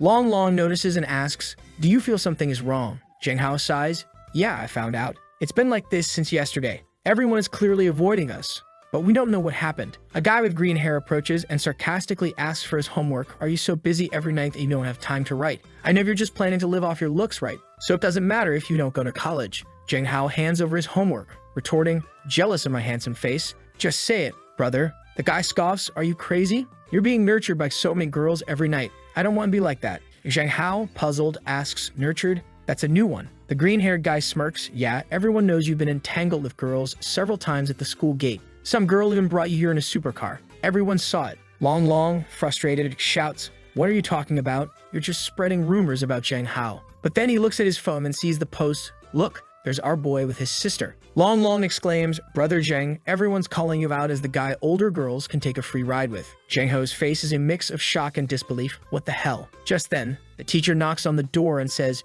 Zheng Hao, come with me to the office. In the office, she addresses him, Zheng Hao, do you know what's been happening on the school forum recently? He nods, yeah, I just found out. She continues, this type of incident has a very bad influence on the school. You need to be more careful. In this society, Zheng Hao interrupts, hey, stop. Teacher, there's no such thing. It was just my sister who brought me to school. If you don't believe me, I can call her. Moreover, this post on the forum is definitely slanderous, so I hope you can strictly investigate it. Sometime later, Zheng Hao's sister arrives at the school, causing a stir among the students. They overhear her conversation with the teacher and quickly realize that she is indeed his sister, confirming the scandal is nonsense. The students conclude that the forum post was pure nonsense. His sister apologizes for the fuss she caused, but Zheng Hao reassures her, saying it's fine and she can return to work. Back in the classroom, Yuan Wang declares I knew Hao Hao wasn't the type of person they made him out to be. Long Long and I were investigating and were sure it was Li Feng and his gang who spread the rumors. Zheng Hao asks where Long Long is and Yuan Wang replies he's searching for them alone. However, Long Long has not returned. Meanwhile, in men's bathroom, Long Long is found on the floor, shivering and distressed. It's so cold. Liu Feng and the others are such big bastards. When I get out, I must tell the teacher, he mutters through tears. Zheng Hao, Yuha, and Yuan search the school for him. Eventually, Yue informs them that some classmates from Class 3 saw Long Long near a bathroom. With a sense of urgency, they rush to the location and find the door locked. From inside, Long Long cries out, please, I'm so afraid. Zheng Hao instructs Yuha to kick the door, which she does, breaking it down easily. Zheng Hao rushes to Long Long, who tearfully recounts, and not only did they lock me up, they poured milk on me. We must tell the teacher. Zheng Hao, determined, says, don't go to the teacher. I will avenge you. Later, Zheng Hao confronts Liu Feng, who is visibly scared. Liu Feng tries to deflect, saying, be careful. I will tell the teacher. All right, you'll get expelled. But Zheng Hao retorts, you should worry about yourself. My sister came to the school today to clarify the rumors in the forum post. We'd also know what you did to Long Long. It seems like you didn't realize there are surveillance cameras behind the playground. He presents Liu Feng with an ultimatum. Now you have two options. First, you tell everyone that the post was a lie. Or second, tomorrow I go to the teacher and tell her everything. Realizing there's no escape, Liu Feng reluctantly apologizes for making the video. Zheng Hao warns him, if you keep being arrogant like this, I'm going to make sure you're dealt with. Afterward, Long Long asks, how? Do you really think he's not going to try anything? Zheng Hao confidently replies he's a senior in high school. If I hand over this video to the teacher, he'll at least get a major demerit. But it's getting late. Let's go home. As they walk, Zheng Hao asks Yuha, have you heard of Wai Nan? She replies, Wai Nan is the current head of the Wai family and is a very powerful person. He then inquires about the comparison between Wai Man's family and hers, considering her mother is the mayor of the city. Yuha responds, they're on equal footing. Zheng Hao ponders, as powerful as the mayor of the city? This won't be simple to deal with. Meanwhile, at her home, Wei Nan is troubled. It's been 3 days since the last call, and she finds herself thinking about Zheng Hao. As she reflects, someone knocks on her door, informing her that some people are calling her for dinner to discuss negotiations about some lands. She instructs her secretary, prepare the car. The scene shifts to Zheng Hao and his sister dining out. He remarks, "Yo, sister, isn't this place super luxurious?" She smiles and explains it's a treat for what happened today at school. Zheng Hao expresses his gratitude. "All right, thank you, Sister Kin." "Oh, damn," Zheng Hao thinks as he looks around the luxurious restaurant. His sister reassures him, "Let's go." Once inside, she tells him he can order whatever he wants. He cheekily asks for a drink, asserting he's an adult, but she knows better. "I don't think you are, brother," she teases. Despite this, she relents, "It's fine if you want to be reckless. Besides, our parents aren't coming home tonight." Feeling a bit rebellious, Zheng Hao indulges. One drink in and he's already reminiscing about his old days with the boys, with his sister watching him intently. He's visibly tough but softens under her gaze. After a while, he starts feeling dizzy and admits, "Am I drunk? No, I'm fine. Maybe I just drank too fast. I'll go to the bathroom." On the way, he reflects on his past tolerance for alcohol. However, in his disoriented state, he accidentally heads to the women's bathroom. As he washes his face, he hears a voice, "Hello?" Startled, he looks up and realizes he's in the wrong restroom, encountering a woman in fishnets. "What the hell are you doing in the men's room?" he blurts out. She calmly corrects him, "This is the women's restroom." Panicking, he notices other women entering from both sides, trapping him. Feeling like a sheep among wolves, he's cornered. Suddenly, he's pulled into a stall by Wei Nan. She smirks. "You want to hide from me, but why should I hide with you?" He stammers, "Oh no, I accidentally dragged her in." Wei Nan, enjoying the situation, grabs his hand while people outside remark on the commotion. "Why are you crazy, girl?" he exclaims, trying to maintain composure. She leans in, "Don't you understand? You're a defenseless little man who should panic." He retorts, "A little man? Why didn't you call me?" Looking her in the eye, he says, "I was planning to meet with you tomorrow. It was by chance we met tonight." She grabs his chin, determined, "No, I've changed my mind. I don't need you to sign anything as long as you're my man." He responds, "Do you got some bossy syndrome? We've only met twice, right? The last person who refused me disappeared." She replies, "You mean Liu Xin? She was suspected of illegal transactions and was imprisoned by my people." Alarmed, he asks, "What do you mean by your people?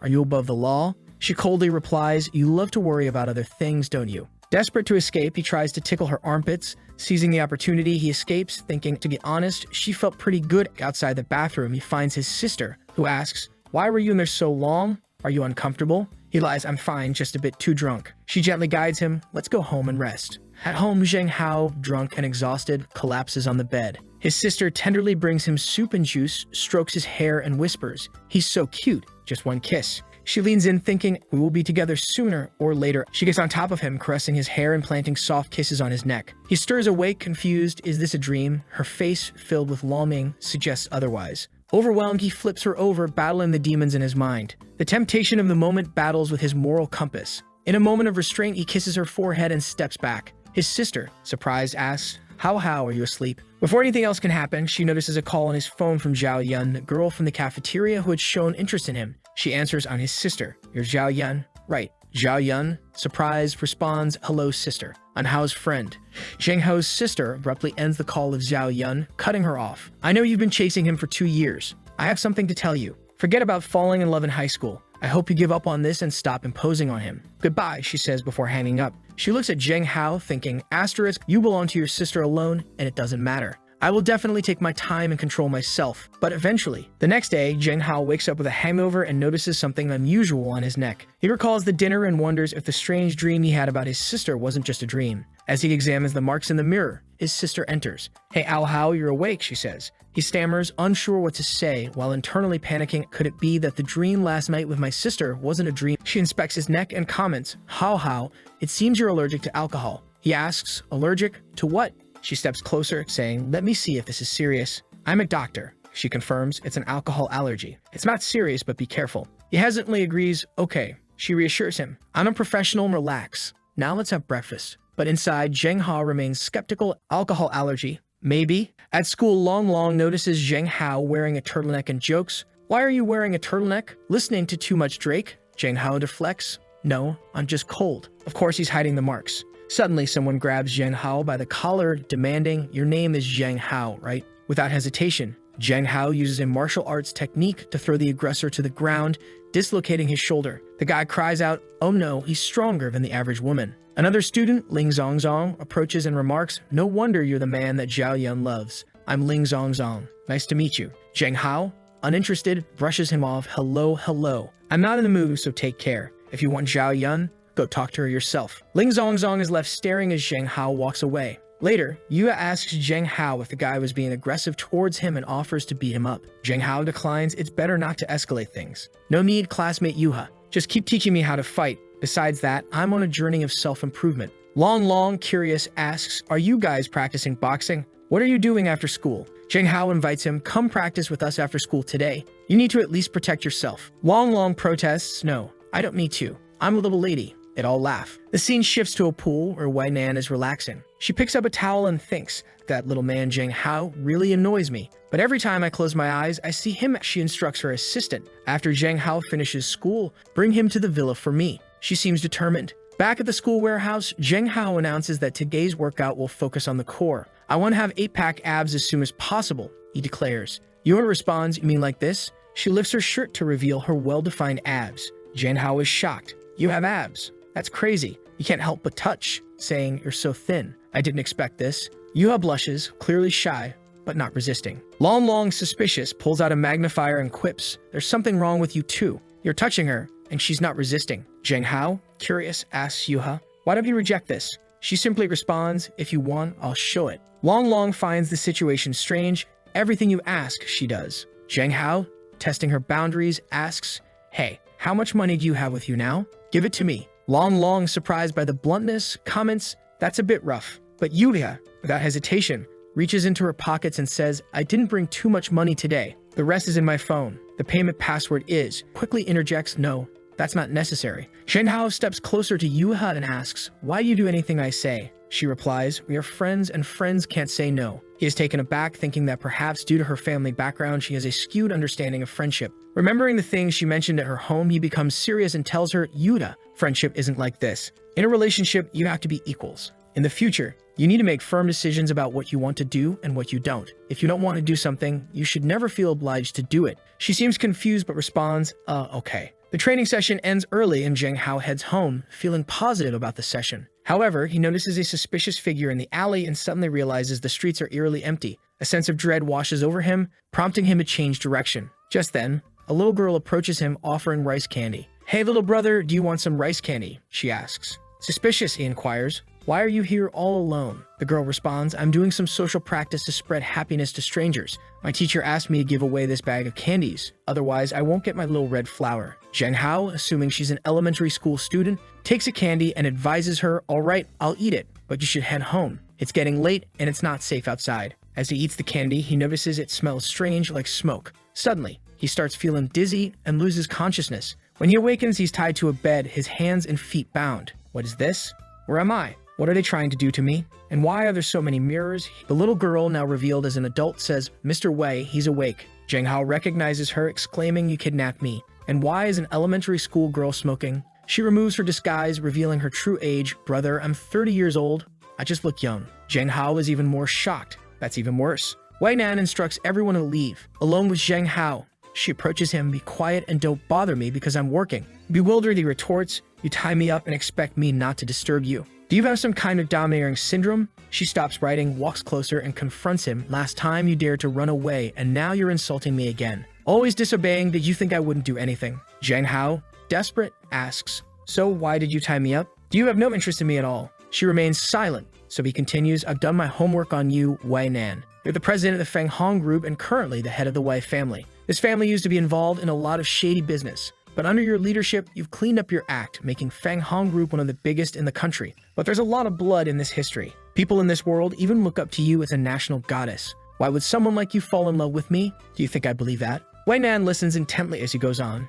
"And you want to use me as a star for your business? To be honest, I have no idea what you're planning and I don't want to know. I just want to live a quiet, ordinary life. I don't want anything to do with you, so please let me go. Thank you." Wei Nan stays silent, her expression unreadable, before finally speaking, "Really? You're not Zhang Hao at all." Shocked, Zhang Hao asks, "What do you mean?" She continues, "Probably since the day you stopped being Zhang Hao. After being released, you changed." Bewildered, he commands, "What do you mean by that?" If I'm not Zheng Hao, who am I? Calmly replies, there have been too many changes in you before and after. I've done my research. You know what you were like before. You were raised by your father alone and received a very traditional education. At school, because of your good looks and academic performance, you were the dream of many girls. That's what people used to say about you, gentle, cute, and considerate. But now, everyone thinks you're a tough guy, right? You've completely changed. Zheng Hao thought to himself, damn, I got careless. I didn't expect someone to figure me out because I crossed over. I was still trying to adapt to this world and hadn't had time to understand this body's past. But how did she conclude that I'm not Zheng Hao based on just those materials? White Man continued, another point is that you weren't excited enough when I appeared in front of you. He was confused. What?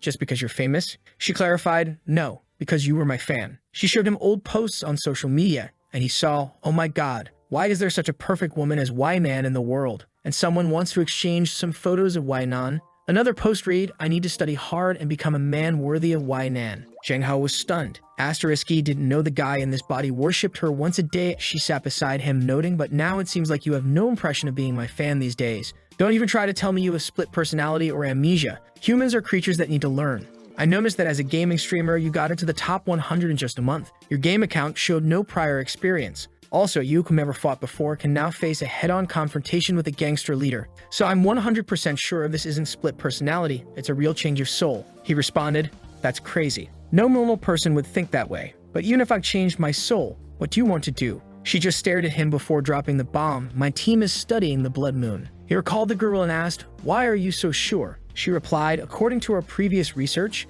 the personality change in you happened just a few days after the blood moon. I think you're related to it. She continued, as long as you're willing to assist with our investigation, I'll tell you why. He hesitated. I don't know. She reassured him, don't be so nervous. I guarantee your safety, and I won't take any samples from you for experiments. The contract is there. You can earn money just by cooperating. Take it home and review it. He asked, who else is researching the blood moon besides you? She said, as far as I know, just me. He nodded, understood. I'll go back and take a good look. He hadn't expected anyone else in this world to know about the blood moon. He decided it was best to proceed cautiously. As he prepared to leave, he said, I have nothing else to do here. It's late, and I need to see my family. She warned, I hope this time you won't make me wait too long. As he turned to leave, she suddenly spun him against the wall. Hey, what are you doing? He exclaimed. She smiled. This is the price for attacking me last time. She pinned him down and spanked him repeatedly, much to his embarrassment. Damn this domineering female president. To be held down by a woman and spanked. I'll remember this humiliation. When he got home, his sister ran to him and hugged him. Oh, you're finally back. I was so worried about you. He apologized. I'm sorry, sister. I made you worry.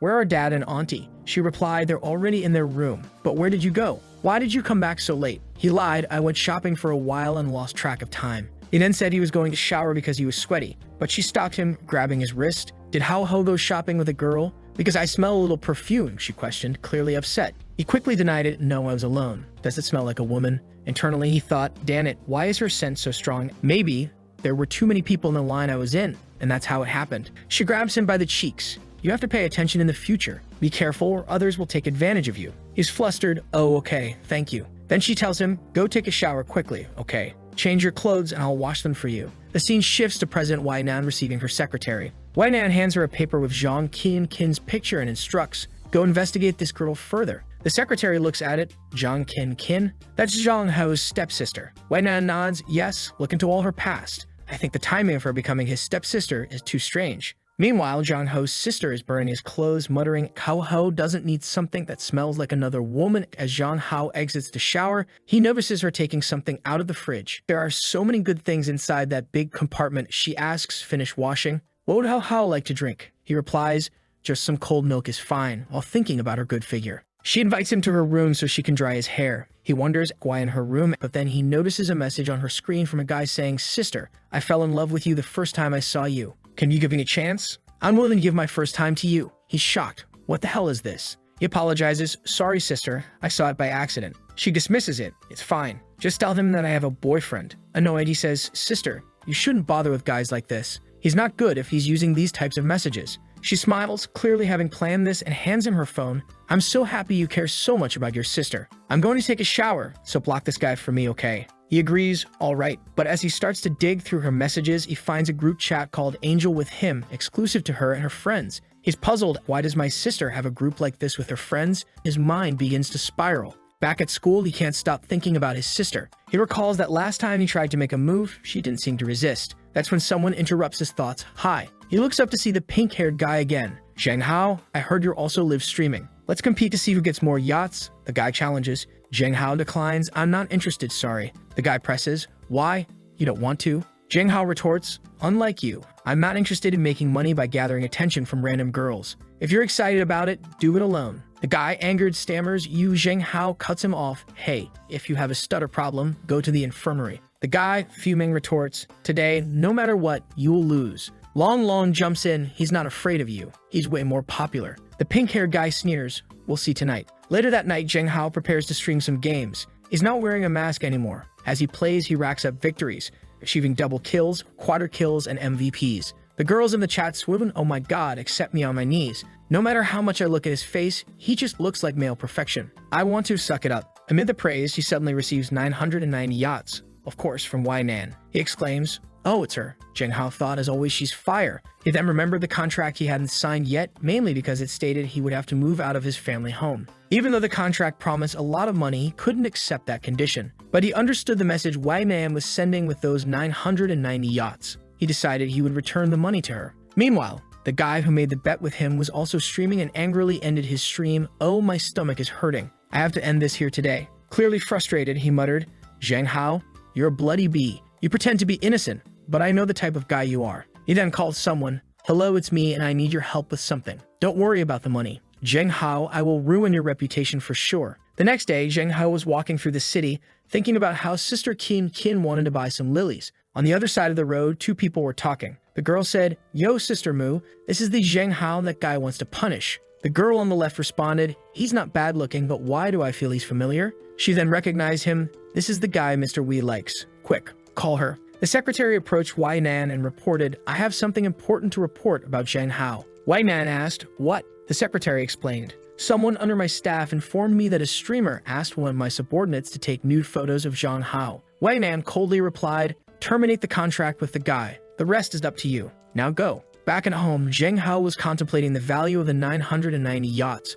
wondering how Nan could afford so much. That's when he received a call from Nan. However, his sister walked in and asked, who are you talking to, Hao? He quickly lied, oh, it's just a girl who sells insurance. But he knew he was in big trouble now. He hung up the call, and Nan was not happy. She shouted, get me a car right now. In his room, Zheng Hao thought it was rude to hang up on her. I need to discuss how to return the money from the yachts. Suddenly, she called again. Come out of your house alone right now, or I will send someone to arrest you. Shocked, he responded, are you going to break into my private house? What are you doing? Then he heard a car horn outside his window. When he looked outside, he saw a dozen cars. Hey, are you serious? I'll call the police. She calmly replied, go ahead and see if it's illegal to park on the side of the road. He conceded, okay, fine. I'll come out, but tell everyone to leave. He told his sister, I'm going to the convenience store to buy something, okay? She offered to accompany him, but he insisted, no need. I'll be back fast. Outside, he called, Nan, I'm out, so hang up. She asked him, besides me, who else have you offended? Because someone has been watching you. Walking through the city, she guided him, keep going. 30 meters in front, turn right into the dark corner. The person might have a weapon, so be careful.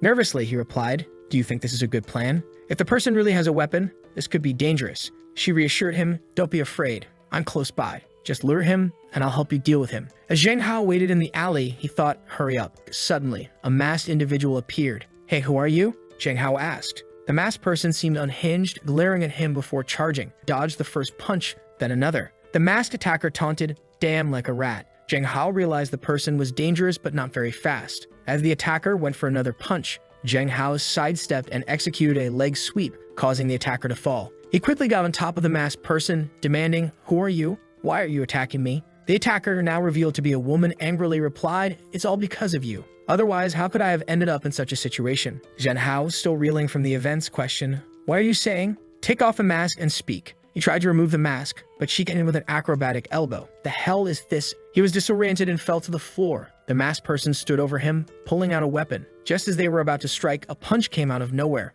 Man had arrived and intervened, saying, I thought you had fled to another province, but you came here to cause trouble for him. Oh, it's you, Zheng Hao realized, seeing Liu Xin. He demanded, just because I refuse you, you want to take my life? She retorted, blaming him for seducing Nan and accusing him of becoming a slut when seeing a rich woman. Zheng Hao snapped back, you're the slut. Nan interrupted, enough. Imprisoning, you've had nothing to do with Zheng Hao. It was because you went too far using the Feng Hong name to bully and extort protection fees from everywhere. As she tied up her hair, she declared, "My man can't tolerate a scum like you. You must be dealt with by me." Angry, Liu Xin shouted, "What are you, a rich lady who grew up with a silver spoon?" No one agree. She lunged for a punch, but White Man countered, "I may not understand your situation, but that doesn't excuse bullying." With that, she landed a punch on Liu Xin's face, knocking her to the floor. Zhen Hao stood in shock. Sometime later, with the situation resolved, Zhen Hao apologized. "Sorry, please send me back now. My sister will worry." Wei Nan stared at him and reminded him, "Do you forget why I came to see you?" He was confused. "Why did you come to see me? Was it because of the contract?" She clarified the contract was one reason. The main reason was to warn you that someone is planning to secretly take compromising photos of you. He was bewildered. Why would anyone want to do something so stupid? Wei Nan, seemingly annoyed, retorted, "It doesn't matter. What matters is that you hung up on me before I could explain. Do you not want to talk to me?" He was speechless, apologizing. "Sorry, I was wrong to hang up. I apologize." She asked with a mischievous look, "So are you willing to accept punishment?" He was taken aback. "Punishment? What punishment?" Suddenly, she kissed him. "Call the police?" He wrestled with his thoughts, considering pushing her away, but her soft lips made it difficult. He began to reciprocate, but suddenly remembered his sister and pushed Wei Nan away. "Ms. Wei, why are you doing this? Why are you playing games with me? I'm a high school student and you just took my first kiss." She questioned, "Are you sure you're a high school student?" She pondered internally, realizing this was his first kiss. He continued, "That's not the point. You helped me tonight, but you took advantage of me. Also, those donations you sent me, I want to return them." She laughed. "That's just a little money. Who do you think I am? What I don't understand is, do you want to get rid of me? Why don't you want to sign the contract?" He hesitated. "I can't sign it right now." She demanded, "Give me a reason." But he said, "I can't explain right now. I'm too tired. Let's go back." As they parted ways, Wei Nan thought, "Zhen Hao, I, Wei Nan, have never failed at something I set my mind to." Sometime later, back at home, Zhen Hao lay in bed, reflecting, "Why did I think of my sister when I was with Wei Nan? Maybe I really like her. No, Zhen Hao, wake up. She's your sister. Forget about it." The next day at school, Yua greeted him. He responded, "Good morning," and thought to himself, after a day with the president, being with Yua feels so much easier. He notices her legs and realizes that for the first time, she's wearing black stockings instead of white. She asks, "Zhen Hao, are you okay?" He responds, "Yes, I have a gift for you." He hands her an AK-47 pendant and says, "Thank you for always teaching me martial arts. Wasn't this the gun you said you liked the most at your house?" She takes the pendant and thanks him, saying she will cherish it very much. He replies, "As long as you like it, it's fine." Internally, he thinks, "Why does just a change of socks make me feel something different?" Later, during lunch break, they are eating together. He asks her, "Why are you staring at your own legs?" She replies, "Because you were staring at them the whole day." "Do you like my legs?" He admits, "I like them. It was so obvious. Your legs are really beautiful." She seems shy but then moves closer, saying, "Zhen Hao, you could touch them if you want." Surprised, he thinks such a well-behaved girl asking me to touch her legs, there's no reason to refuse. But then he realizes just touching her legs seems a bit wrong. He suggests, "How about this? Would you resist if I let you sit on my lap right now?" She stands and sits on his lap without hesitation. He feels happy and thinks, "Oh, she's so obedient. She's like a treasure in this feminist world." He tells her, "If I only had an obedient sister like you." Realizing how odd that sounds, he questions himself, "Why do I want an obedient sister?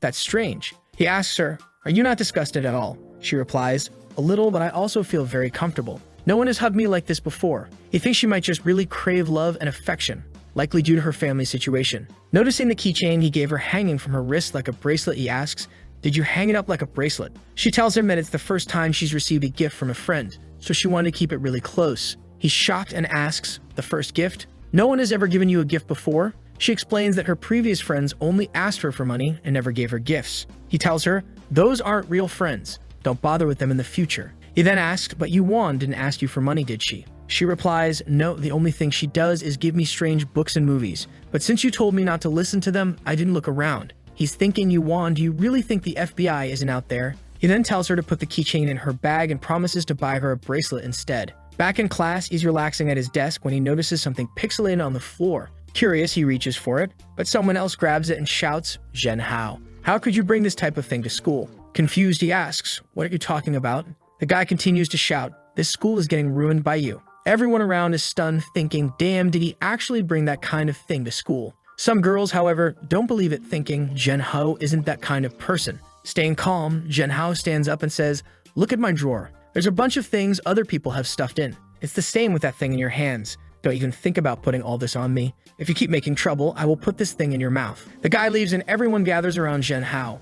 Long comments, brother, that guy's a pervert for sure, putting that type of thing in your drawer. The girls seem to believe Zhen Hao and he reassures them. It's fine, it's not a big problem. Outside, the guy seems to be scheming something else. The next day, Zhen Hao continues to find similar items in his drawer. He mutters, "What the hell? It's endless." Frustrated, he throws the items in the trash and kicks the trash can, exclaiming, "God damn it," every single day. The scene shifts to Zhen Hao and Wang exercising. Wang tells him, "Brother, I've heard some boys talking about you again the past 2 days. They're saying you're bringing, stuff every day." Zhen Hao, unbothered, replies, "I don't know who it is, but it's been 4 days. They're spending a lot of money just to slander me." Wang asks, "What are we going to do?" He tells him, "Don't panic. I will find a way to catch him." Next scene, he's talking to Yuha and whispers something we can't hear. She nods and says, "Okay, I'll get it, and we can set it up after school." Later that day, they install something in his drawer. Long says, "Now we're going to catch this pervert." The next morning, someone sneaks into the classroom before everyone else.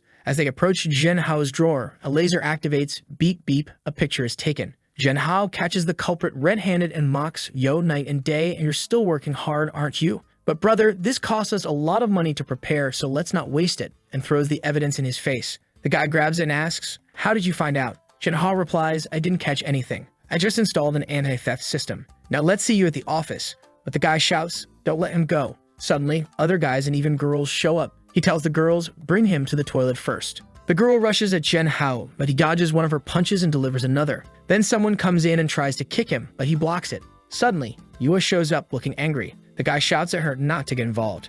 Zhen Hao, shocked, watches as she jumps and knees the attacker in the nose, knocking him to the floor. She steps on him and blood spurts out. She's just staring at the guy, who is already trembling, and she begins strangling him. The guy begs her to stop, but she coldly replies, "I'm going to kill you." Zhen Hao shouts at her to stop, saying, "I'm fine. If you keep going, things will get serious." With 3 people already on the floor, the teacher arrives, asking Zhen Hao and Yuha, "What are you doing?" Zhen Hao thinks, "Damn, the teacher." The next scene shows the school making an announcement. Ling Zongzong, a student from Senior 2 Class 4, is expelled for bringing prohibited items to school with the intent to slander Zhen Hao. Looking through the window, Long asks, "Do you think she's okay?" Zhen Hao replies, "I don't know, but considering her family, this is not going to be easy for her." Later, he runs home. His dad asks, "Why didn't you call? I could have picked you up." Zhen Hao grabs a towel and says he's fine, then heads to his bedroom. He picks up his phone and calls Yuha, who answers with a crying voice. He asks, "What's wrong? Why are you crying?" She explains that after she got home, her mother locked her in the warehouse and it's too dark and scary there.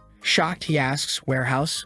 What the hell?" Yuha explains that whenever she makes a mistake, her mother sends her there. Feeling bad for her, Zhen Hao says, "Do you want to talk about something? I can talk with you." They talk until she falls asleep. The next day, he wakes up with a headache and realizes he caught a cold. Just then, Sister Kin shows up, explaining that she was going to wake him for breakfast but noticed he had a fever. She insists he take medicine, but he feels weak all over and thinks, "And why is my body so weak? Just a little rain did this to me." She smiles and asks, "Can your sister feed you?" He's flustered but says, "No, we're siblings." She backs off, seemingly confused. He thinks she might have noticed something but quickly dismisses the thought. She asks, "What's wrong? How? Isn't your body so weak? I can help you." He has some hallucinations but brushes them off and takes the medicine himself. She wonders why he seems resistant and asks, did he actually notice something? She brings him soup, and he's touched, thinking it's normal for a sister to care so much about her brother, especially since they're not blood related. He asks Sister Kin, "Why are you so kind to me?" She pauses before replying, "Because I'm willing to take care of you for the rest of my life."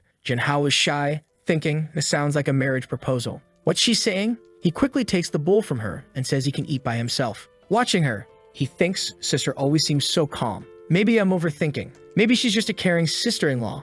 After eating, he goes back to sleep and she stays by his side. He feels a sense of peace with her presence. When he falls asleep, she seems happy, thinking if this was before, this would be impossible. But I really want to know, do you hate your sister? The scene changes to Mr. Wei, who is thinking about Zhen Hao. She can't get him out of her mind. "I actually forcibly kissed him because he was so cute," she says. She likes his self-confidence and finds him the most unique guy she has ever met. Then she stops and thinks, "Why, Nan, aren't you thinking too much about that little man?" Meanwhile, Zhen Hao is sleeping while all these girls are thinking about him. His cell phone rings, waking him up. He answers, seeing that Wai Nan is preparing to talk with him. She's nervous. "It's me, Wai Nan," she says. He responds, "Mr. Wei, what's the matter? Does someone want to deal with me again?" She tells him, "I can't sleep." He's confused, and what? He gets up thinking, look at yourself, calling a high school student at 2 o'clock in the morning. "You want me to tell you a bedtime fairy tale or sing you a song?" She's angry. "Talk to me carefully." He retorts, "You want me to be polite when you call me in the middle of the night. What's your business with me?" She then asks, "Did you learn your fighting skills from your classmate Lin Yuha, right?"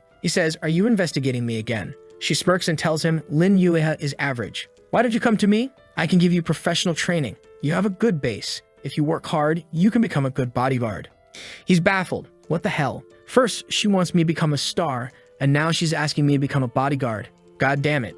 So he tells her, "I'm just casually practicing with her. Don't call me again if you have nothing to say or I will change my number." She's taken aback but tries to continue. "Wait, there's no one else around you right now." He says, "No, babe," and hangs up. That's it. He gets up preparing to start his day. He notices a note beside him. "If you go to the bathroom, wear a jacket." He's touched, thinking, "Damn, my sister really cares about me." Suddenly, his sister shows up. "How are you awake? Can you help me choose some clothes?" He turns to see her in a long outfit and was already bleeding. "Don't come out like this," he thinks. "If it weren't for my strong determination, I would have died by now of losing so much blood." He hastily chooses an outfit for her. As she turns around, he notices a tattoo on her ribs. The scene shifts to her leaving for work. She tells him to stay home and recover. "Okay, sister, good work," he replies. He's contemplating, "I need to go back to my old life, but I also need money. How can I make money faster?" He recalls receiving a 50K bonus for reporting Liu Xing's actions and decides to follow up on it. At the police station, the guard informs him that he can't take the money yet. It might take a month if everything goes smoothly.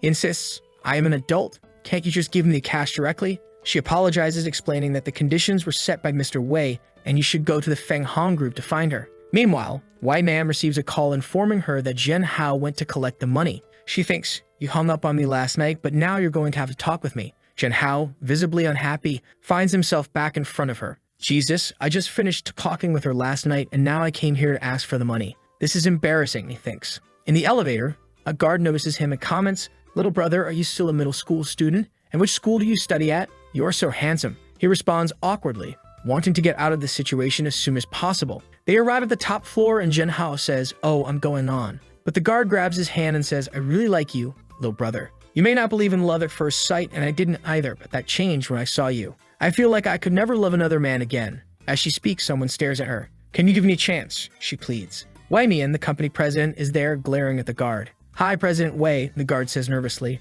Wei Nan coldly orders, "Get out. You don't have to come to the company anymore." The guard falls to her knees, pleading, "I'm sorry. What did I do wrong?" Zhen Hao interjects, "She didn't do anything wrong. Why are you firing her?" Wei Nan snaps, "Are you interceding for her?" The girl, crying, insists, "Mr. Wei, I work hard for the company and never make mistakes. Please don't fire me." Zhen Hao helps her up, saying, "All girls have pride. It's not the end of the world to change jobs." She sobs, "No, if the outside world knew I was rightfully fired by Mr. Wei, no one would dare hire me." Shocked, Zhen Hao watches as Wei Nan grabs him by the wrist and pulls him close. "How dare you flirt with other people in front of me?" she hisses. He responds calmly, "Which eye of yours saw me flirting? I was just helping her up." Pushing her arm away, he adds, "She was just showing me the way and I said a few words. It's unreasonable for you to fire her over this." Wei Nan demands, "What were you talking about with her?" He retorts, "Aren't you a bit nosy? It doesn't matter what I talked about." Annoyed, Wei Nan glares at him. "You really know how to make me angry," she says. As she stands, Zhen Hao notices her well-toned figure,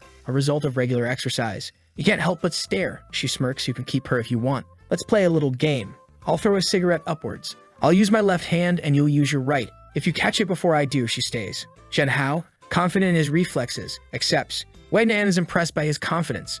She tosses the cigarette and both of them reach for it. Zhen Hao catches it first. "Yes, I won," he exclaims. But Wei Nan doesn't stop and falls onto him. "You won and I lost," she murmurs. He's flustered, thinking, is she just taking advantage of me? But he decides, forget it. I don't suffer anyway. She teases, "You don't know how to be reserved, do you?" Rolling up my skirt and touching my leg, with shame. He insists, "I caught the cigarette, so you can't fire her. Now please get up. You do this every time. I think you really like me." She admits, "I don't know if I really like you or not, but you're the type of guy who attracts me the most. I've never met a man like you. Self-assured, brave, and responsible." He brushes off her praise, asking, "Just give me my 50,000, please." She agrees but says she needs to go to the bathroom first. Zhen Hao thinks she's overly happy and just stalling. He then receives a call from his sister, who scolds him for not staying home. He lies, saying he was helping Long with his homework. She reminds him to come home soon and be careful. As he waits, Wei Nan returns from the bathroom in a different outfit. Zhen Hao, shocked by her beauty, thinks she's not only a boss, but also has beauty that rivals my sister.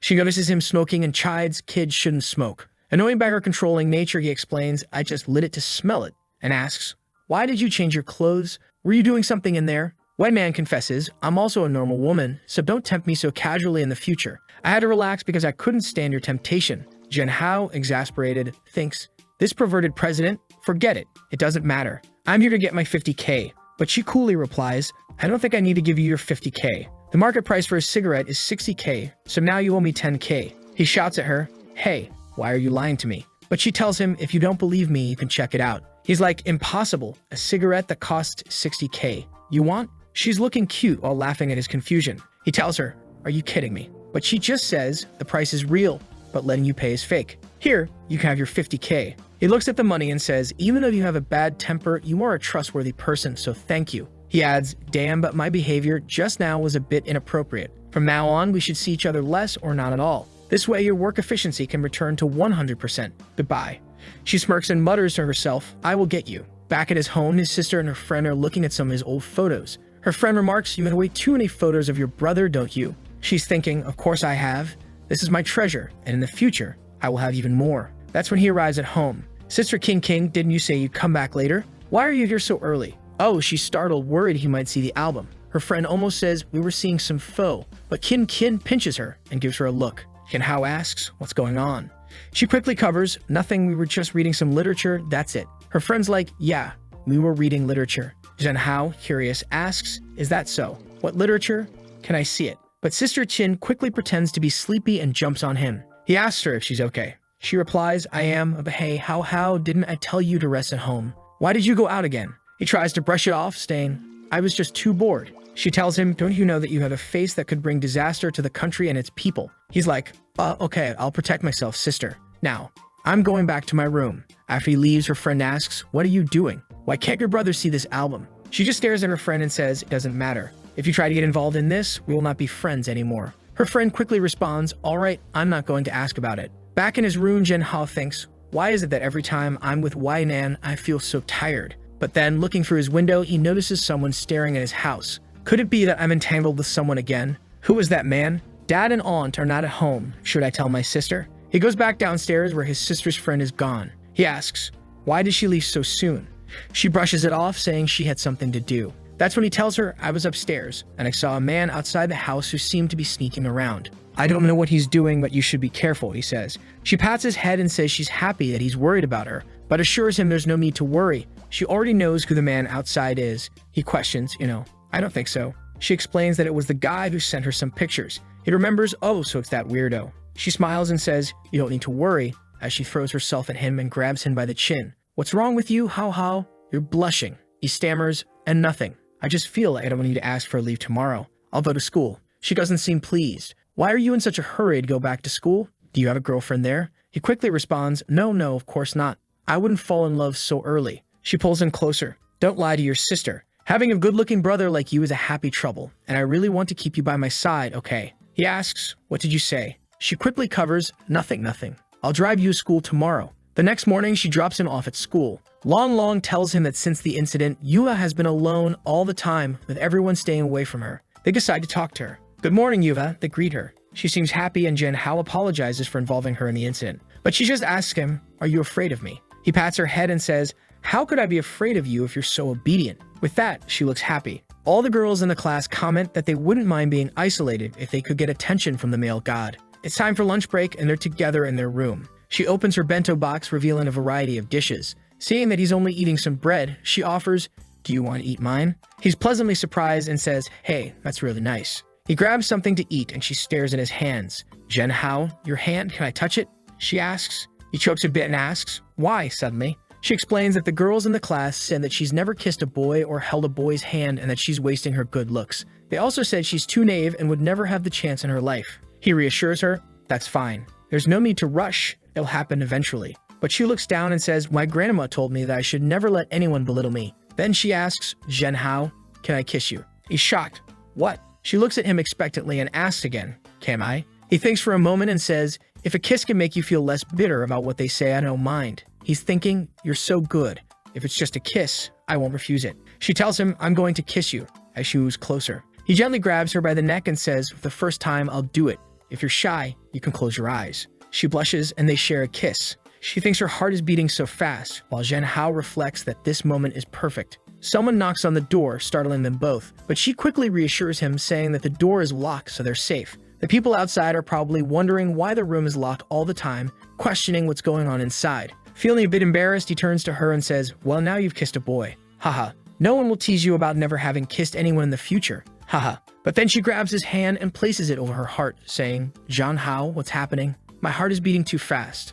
Am I sick?" The protagonist is caught off guard since she placed his hand on her chest. He tries to play it off, putting his hand on his head, and explains it's just dopamine in your brain because you're happy from kissing. It's nothing serious. In his mind, he's worried that she might start liking him, which could be problematic, but she quickly admits that she liked it and wants to practice kissing more. Despite her heart racing, she says it felt comfortable, and she's already leaning in. The protagonist tries to downplay the situation, saying that it's not common for friends to kiss each other. Even though he doesn't mind, she shouldn't ask other friends to do this, just him. She agrees. He then says that he'll teach her slowly. The scene shifts to Yuha in her room, watching a video that claps can be heard all the time. She watches it from start to finish, but notices that her heart didn't race. She wonders, Zheng Hao said that Yuan's heart races when she watches these things, but nothing happened to me. Why is that? She recalls that Zheng Hao said he would teach her slowly. She wonders if she can call him now, so she calls him. He answers and they start talking. She tells him she watched the video Yuan sent her, but her heart didn't race. She asks why and if he can explain it to her. The protagonist is shocked, knowing that if Yuan sent the video, it must have been something quite explicit. He hesitates to respond, making Yua feel awkward. She says, "If you don't want to answer, you don't have to. I don't want to ask you these things anymore." The protagonist reassures her, saying that these are difficult questions, but that he doesn't mind answering. She can ask whenever she wants, but he suggests they talk about it later because he's going to take a shower now. She says she'll shower too and suggests they have a conversation while doing so. He agrees and tells her to keep her phone away from the water to avoid getting it wet. As they start showering, even Zhang Hao feels a bit awkward. He turns on the shower and she says she's washing her hair. He replies that he's also washing his hair. Meanwhile, his sister is outside, wondering who he's talking to in the shower. Does he have a girlfriend?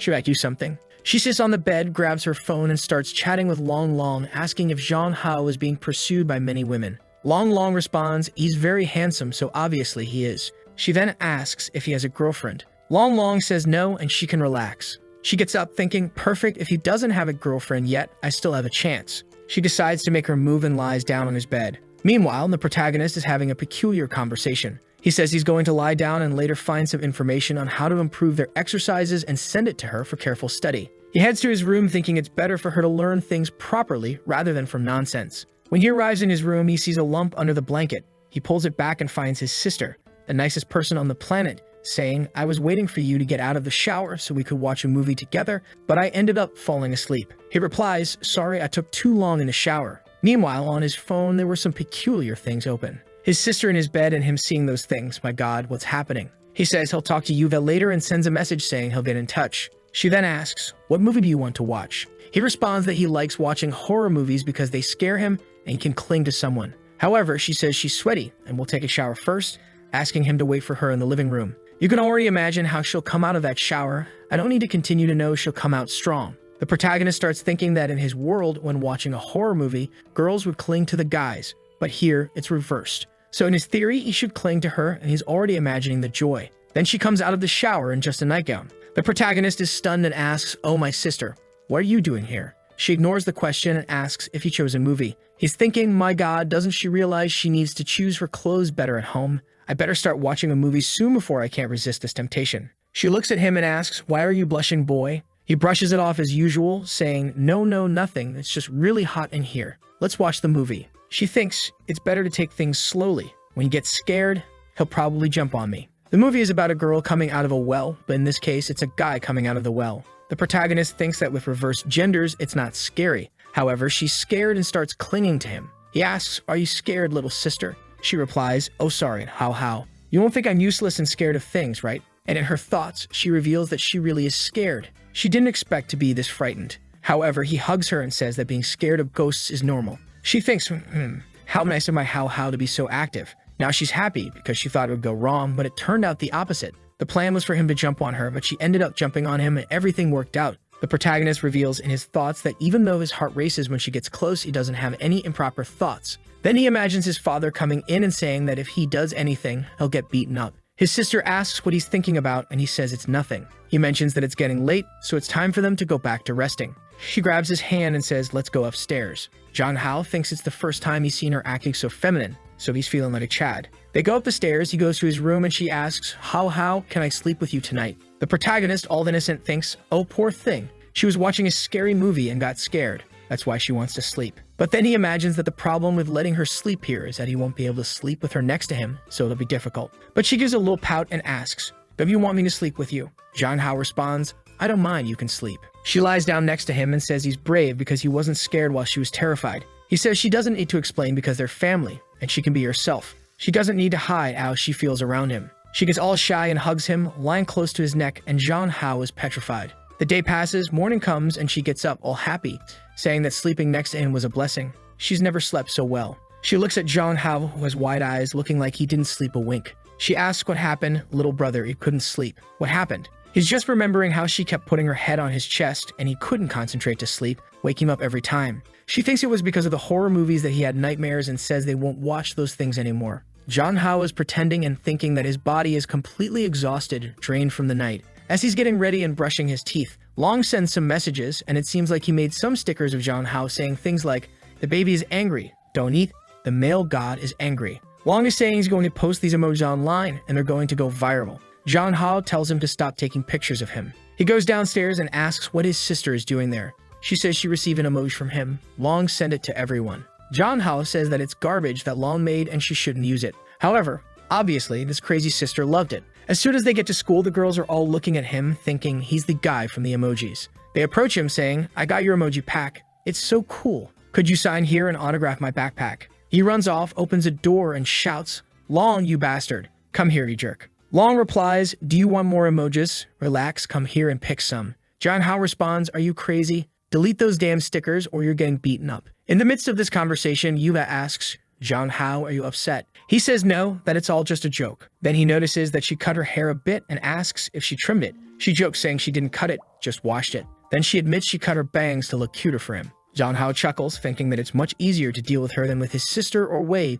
because she's much more obedient. She mentions that tonight she wants to show him a new secret base. It seems like they're in an old school, hidden under a desk in a random room. It looks like some people are already making out there while he's under the desk. However, John Hao feels like he's in a forbidden place. At that moment, she tries to say something and he covers her mouth. But when he covers her mouth, she blushes and starts licking his hand. John Hao is paralyzed, not knowing what to do. Then she looks at him and asks, you know what I want? And attacks him with a passionate kiss. John Hao, of course, has zero resistance and just accepts it, thinking that she's always close to him and they're basically in the same class. She's always affectionate. The only problem is if his sister finds out about this, he's in trouble. She'll never take care of him again. But the kiss is already happening, and she's completely dazed. He then tells her, no, my dear, when you kiss, you have to breathe. Hold on a bit. She says, okay, I'll keep practicing. He tells her, no, calm down. We need to go back to class. Time's up. A while later, they're holding hands and John Hao is thinking, do I want to date her? Do I want to go out with her? Then he remembers his sister and realizes he can't choose.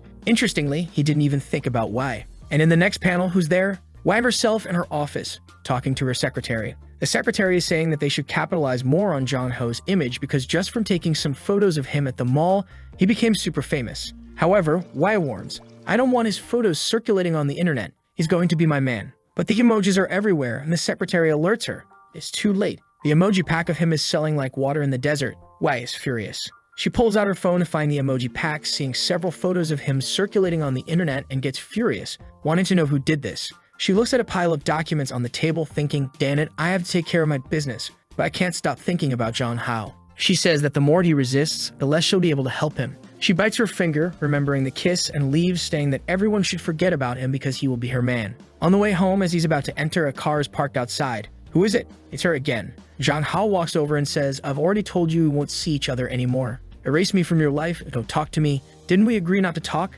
Did you change your mind? She says that even though they kind of agreed not to talk, she couldn't control herself and came here to see him. The warrior couldn't resist. John Hao scolds her again, saying, you're the CEO of a company, a trained soldier, and you can't even control this kind of thing. She responds that she saw his photos flying around the internet and a bunch of women talking about him. She couldn't hold back. She grabs him by the collar and pulls him close, saying, do they think they can touch my man? John Hao is lost, looking at the door, thinking if his sister shows up, things will get complicated. So it's better to leave quickly. He tells her to go somewhere else, get in the car, and let's go. In the car, John Hao explains exactly the type of woman he likes. He prefers women who are cute, act like a baby sometimes, and are obedient, unlike her, who just wants to disagree with him all the time and be bossy. He thinks it's terrible to be with Wei, because when you're with her, it feels like she just wants to control you and you have no opinion at all. She lets out a sigh and chuckles, asking if he likes that type of weak woman and questions if women in his world were like that. Jong Hao says she can imagine whatever she wants, but he won't talk about how his world was.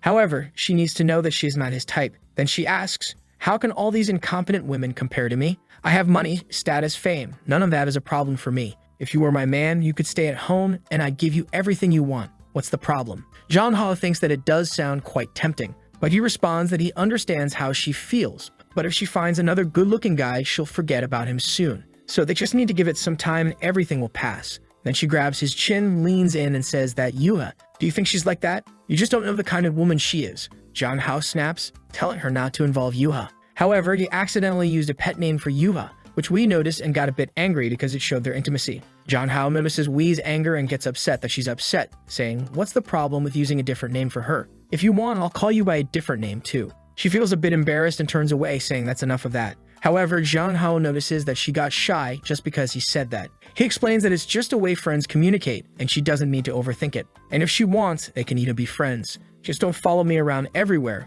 Got it. Jong Hao's plan is for her to gradually distance herself, while they grow apart and she forgets about him. However, at the entrance of the house, he encounters the same guy who was watching him from the corner before. The guy says he's a friend of his sister and wanted Jong Hao to deliver a gift to her. Jong Hao thinks the guy looks familiar and remembers that this was the guy who sent semi-nude photos to his sister. He confronts the guy saying, "Oh, I know who you are. You're the one sending lewd stuff to my sister, right? Just know that what matters to my sister matters to me too. If I see you here again, I'll call the police for sexual harassment." So scram. The guy leaves but thinks he'll make his sister like him no matter what it takes. When Jong Hao gets home, his sister greets him and says she was too lazy to cook today, so she bought fast food for them to eat. She mentions that it's good to indulge in junk food every once in a while. Jong Hao doesn't know what to do with the temptation in front of him, feeling a bit flustered. He notices she sighs a little and asks her what's bothering her today. She says she's upset because he's too popular on the internet after that emoji pack. She explains that while she was at work, a lot of people were looking at photos of him on their phones and it made her jealous. Jong Hao tells her to stop being silly, saying that all of it will fade away soon because he doesn't want to be an internet celebrity. She says it's good that he doesn't want to be a celebrity because being one is dangerous, especially if you're the type who uses your image to make money. People will start wanting to take pictures of your butt, your arms, and everything else. And those are things only I can see, she jokes. She tells him she's just kidding and for him to drink up. As she looks at him, she thinks to herself that she knows a lot of people will be fascinated by his appearance, so she needs to resolve this quickly before too many people get involved in the future. Time is running out and actions need to be taken. The scene shifts to the evening, and she is knocking on his bedroom door. He seems to be studying programming. His sister asks if she can stay there and work beside him and if it will bother him. He says it won't and she can stay. Looking at her, he thinks that for once she's acting like a real big sister. He says she can sit there and work as much as she wants, it won't affect him. She thanks him, says she's happy, and has a gift for him. She mentions that she spends a lot of her money every day, so today she's giving him her daily salary of 3,000 yuan. Jong Hao thinks about how unfair the world is. In his previous life, he worked a whole month to earn a fraction of that. He asks how she earns so much at such a young age. She explains that although she's not yet a qualified surgeon, she can assist in some surgeries, so earning 3,000 isn't much compared to what she'll make in the future. In her mind, she wants to show that she can easily provide a good life for him. Jong Hao asks if 3,000 isn't too much. She explains that she was accepted because of her talent. It's not normal for people to be able to assist in such operations. She was the top student, so she has some special privileges. As a cardiac surgeon, a field with few specialists, she's in high demand and her salary will only increase. Jong Hao responds, "Sister, you're really amazing. If I could make that much money one day, I'd be happy." Moreover, with all the money she's earning, his father and her mother won't have to work so hard or late. She says it's sweet of him to think that, but they haven't been working much lately, and they're even going on a trip that she's apparently paying for. Jong Hao asks if they're going to be gone for a while, and she confirms it. He realizes that they'll be alone in the house for quite some time, and the look on her face suggests she's planning something during that time. The next scene starts with Jong Hao at the sink, shouting in desperation, not knowing what to do because he can't resist being alone with her at night. He mutters to himself, "Don't look, don't think, don't speak." But as soon as he sees her, the poor guy collapses again. Then he asks why she changed her clothes, noting that each one is shorter than the last. She responds, "Because I wanted to work more comfortably, so I put on some pajamas to feel free," and she's lying on his bed just studying. Hours pass, and Jong Hao notices that she's constantly looking at him. She realizes she's been noticed and says her shoulder hurts a lot, and asks if she deserves a massage.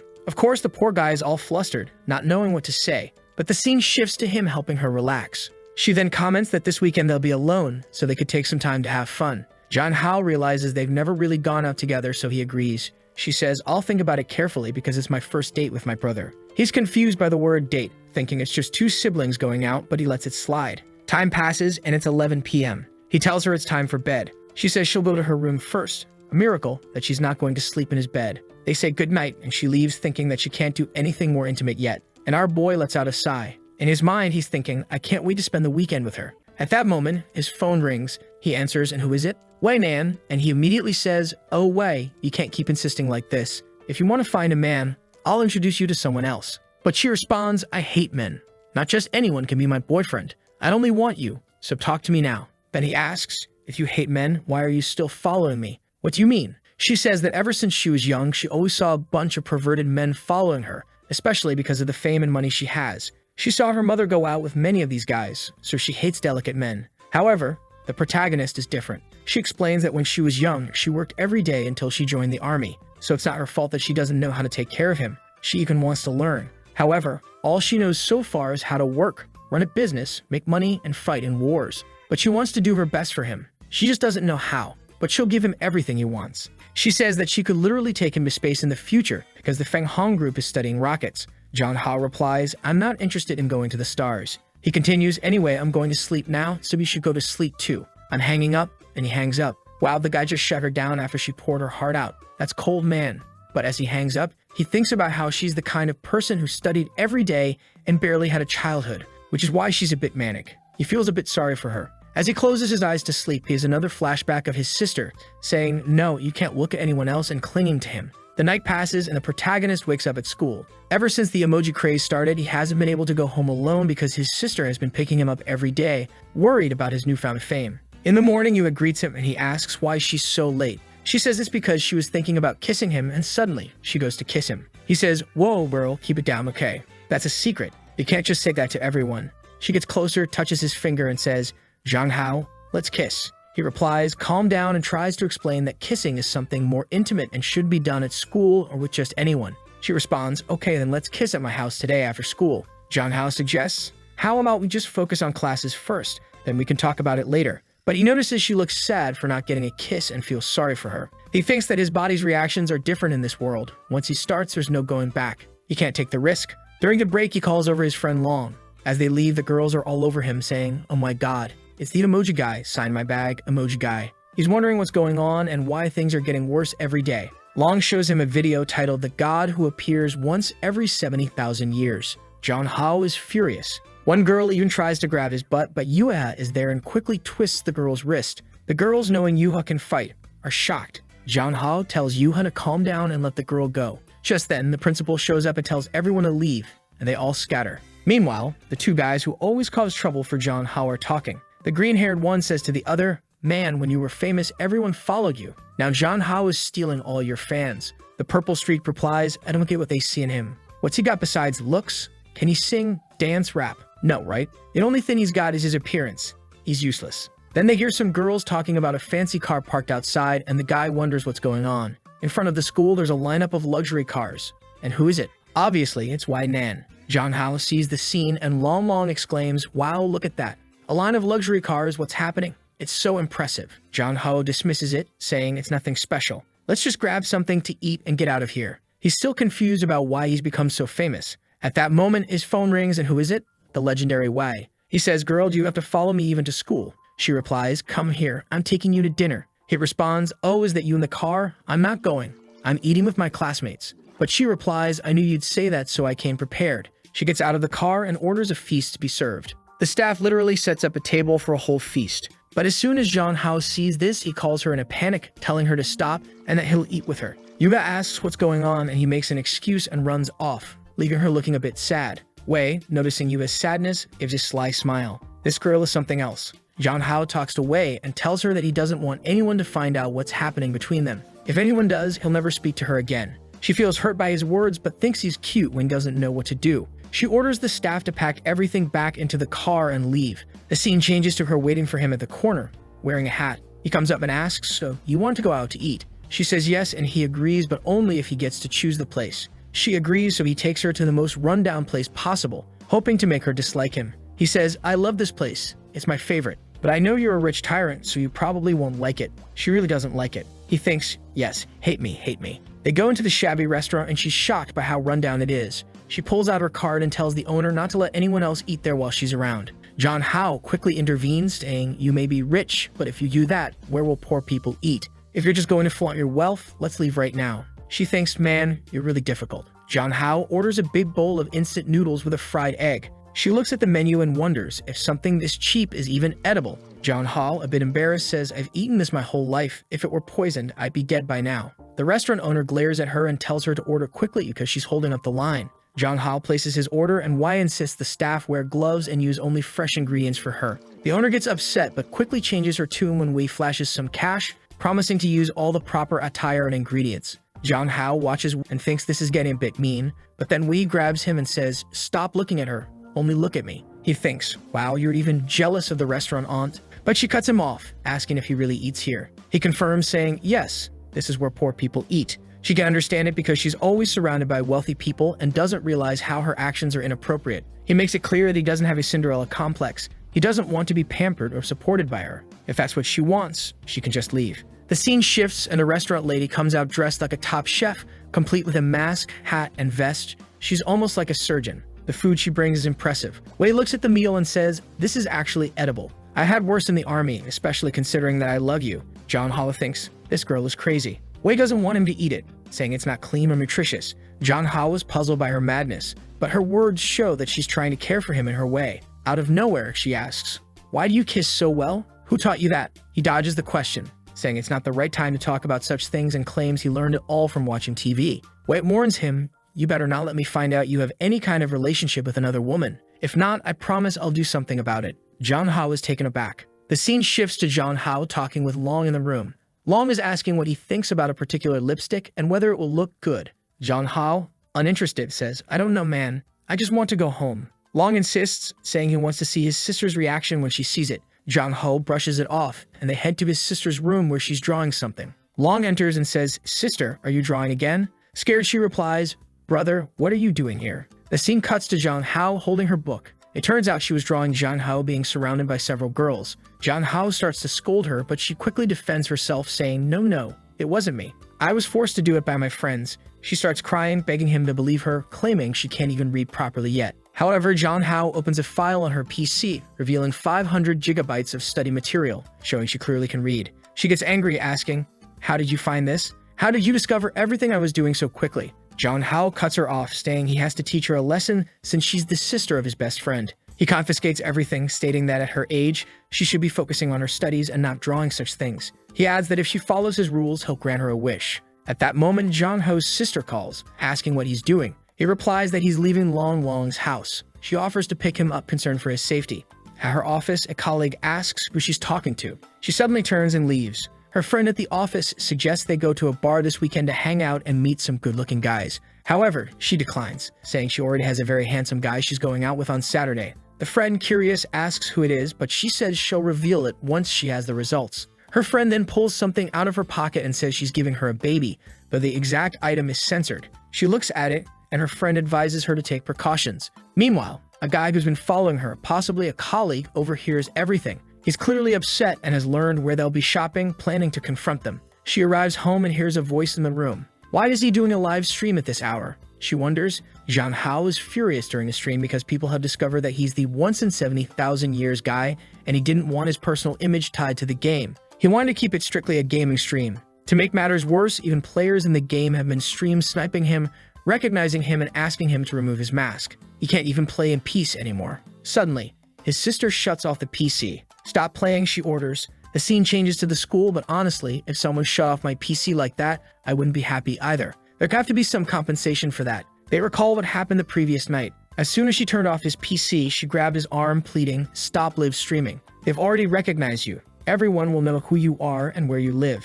Desperate, she worried that if he became too famous, he wouldn't be able to stay at home. "Can't you just stay home and let your sister take care of you?" she asked, afraid that he might be taken away from her. Because if he starts meeting a lot of people, they'll definitely forget about her. He reassures her that he's only streaming for now, it's just a temporary thing. It doesn't matter if other people know about him because she is his family. and he won't forget her. But even though he reassures her, she still doesn't feel well with those words. The scene shifts back to him at school. Jeonhao is thinking that lately, she's been trying to follow him more than usual. Is it just because they're siblings, or is there something more? At that moment, Jeonhao sees that from the previous night's stream, he earned 38,000 yuan. Let me translate that for you, it's around $5,000 to $7,000, man, from just one stream. He thinks, wow, I didn't even ask for donations or anything. The platform took their cut, and I still got all this? Seriously? If I keep making this kind of money? This is the power of being an internet celebrity. However, he remembers that the main goal isn't to get rich. The main goal is to return to his own world. Then the scene changes.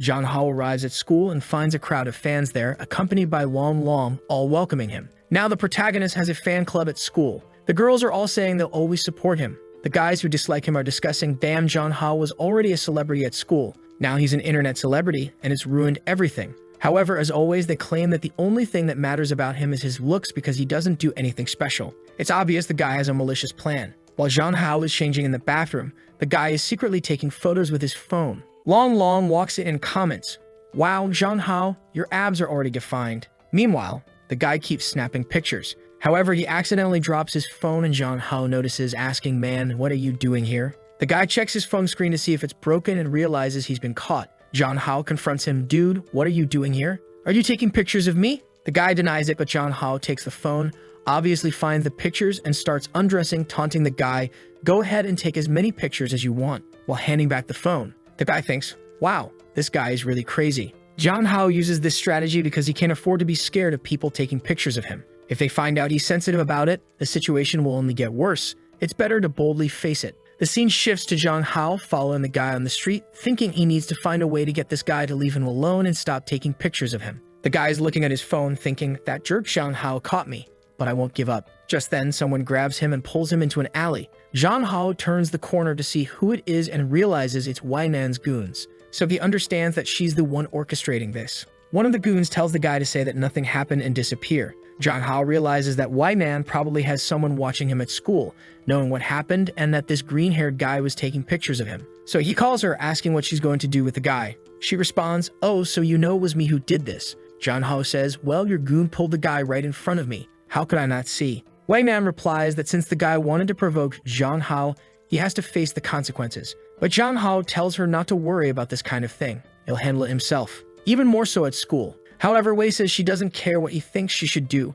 She's going to handle things her way, even if it means doing so at school. Jeonhao, angry, says he's going to hang up, knowing there's not much he can do. All he hopes for now is that the guy shows up at school tomorrow and doesn't disappear for good. The next day, as soon as he sees the guy is visibly startled and acts overly polite, as if afraid. Jeonhao realizes that the guy was probably beaten up. While they're eating, Yuha notices that Jeonhao seems a bit down and asks what's wrong. He replies, ah, nothing much, just a headache. Out of nowhere, she gets up and starts giving him a facial massage, saying that when he did that for her at the park, she felt better. So she just wants to help. At that moment, she suddenly hugs him, saying she wants to stay close to him. She says that hugging makes her happy and kissing makes her happy. Jeonhao, trying to play it cool, responds, I want to make you happy too. He's standing there thinking about how obedient she is and how romantic the scene feels. He just thanks her and gives her a hug, but he realizes that even though he likes the hugs from his sister and even Wei, he doesn't feel as relaxed with them as he does with Yuha. Even though his half-sister is very beautiful, it doesn't feel right because she is family. And with Wei, he fears that getting involved even a little could be dangerous.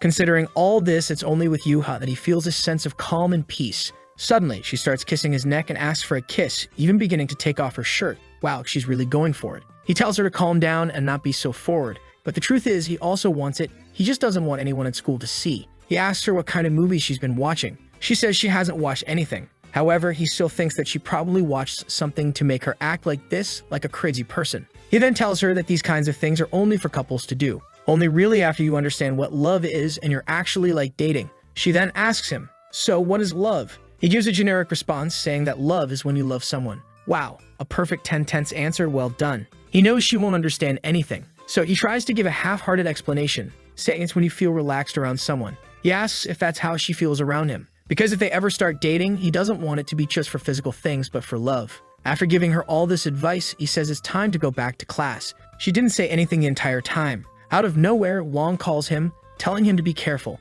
He noticed that Jeonhao has been going to lunch with Yuha all the time and she's probably taking advantage of him. But Jeonhao says it's nothing like that. They're just friends. Then John Hao starts thinking that if even Won noticed the people watching him, like those hired by Wei, will probably inform her about Yuha, so he needs to distance himself a bit to keep Yuha safe. John Hao is doing another live stream. His sister comes in as usual, takes the microphone and says, "My little baby is going to sleep. See you in the next live, bye." John Hao is like, "Hey, I'm outdone here." But she replies, "Every time you play, you get so focused. It's time to stop. Let's rest.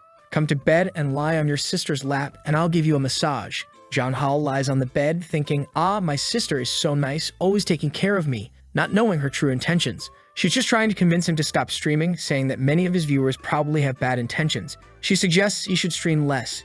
And another thing, no matter how much they ask, he shouldn't show anything. Even if they ask for measurements or other details, he should refuse. He's confused, asking about what measures is she talking about. She laughs and says he doesn't understand the evils of the world and that she'll teach him how to take the measurements of the 4 things. John Hao thinks to himself, hips, waist, chest, and what's the 4th measurement? The scene then cuts to her measuring his chest, lifting his shirt. He's shocked, thinking, what on earth is happening? She comments, "You have great abdominal muscles." He mentions that he's been exercising. She runs her hand over his abs, saying she's a bit envious. Then she remarks that he seems to have a fever and starts pulling down his shorts. John Hao, alarmed, exclaims, "Oh my god, what are you doing?" Realizing what she's doing, she suddenly thinks that she almost lost control and messed up. John Hao wonders if she's really feeling shy, finding her rather cute. The scene changes to the next morning and they're having coffee. She reminds him that today is their date, and he questions whether she understands the meaning of the word date. Half an hour later, she comes down from her room and asks him how she looks. He thinks to himself that she looks even more stunning than the girls on the internet.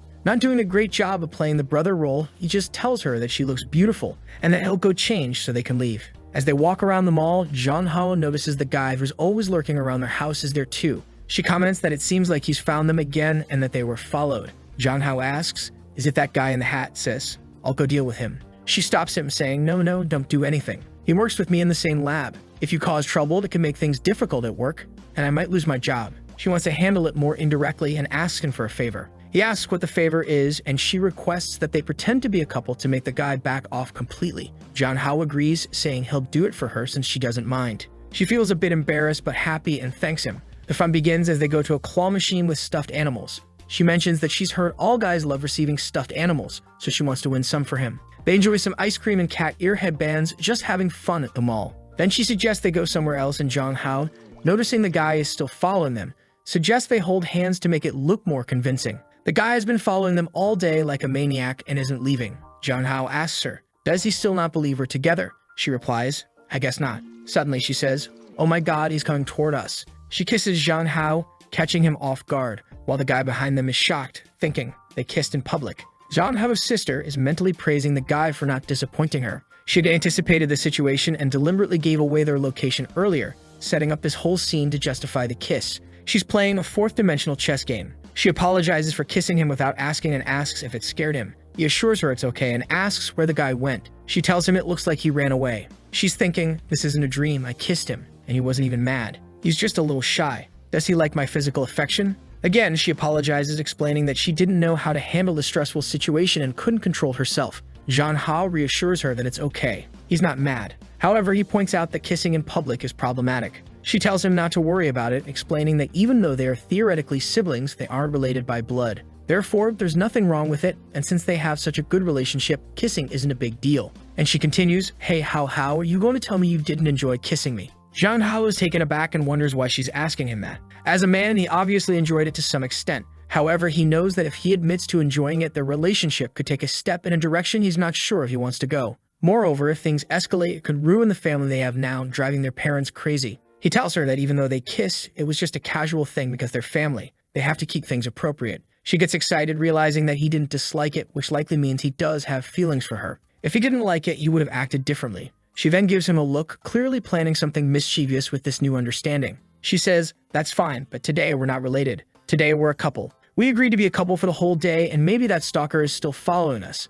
So we need to keep up the act until the end of the day, okay? Meanwhile, two girls in the corner are talking. Hey, could you see that couple over there? The guy's handsome, and the girl's all dressed up. Let's get some money out of them. They approach, trying to threaten them for money. The sister puts her hand in her pocket, ready to pull out a knife, thinking if they take another step forward, I can cut one of their organs. I might try to keep them alive, but they'll probably die. This sister is ready to kill, but she doesn't want to risk her brother's safety. So she pulls out a bunch of cash and throws it at them. The girls warn her to be careful or they'll break her boyfriend's face. But Jong Hao, entering psycho mode, says that's not going to happen. His sister looks at him, confused by his confidence. One of the girls tries to punch him, but Jong Hao easily dodges and lands a hit on her stomach, sending her flying. The other girl is shocked and Jong Hao challenges her. You want some too? Come on. The two girls run away and Jong Hao turns to his sister, exclaiming, I will always protect you. She is surprised, thinking, when did my brother become so strong? As far as she remembers, he was always timid and hiding behind her. She starts having flashbacks to their childhood when she never wanted to be separated from him.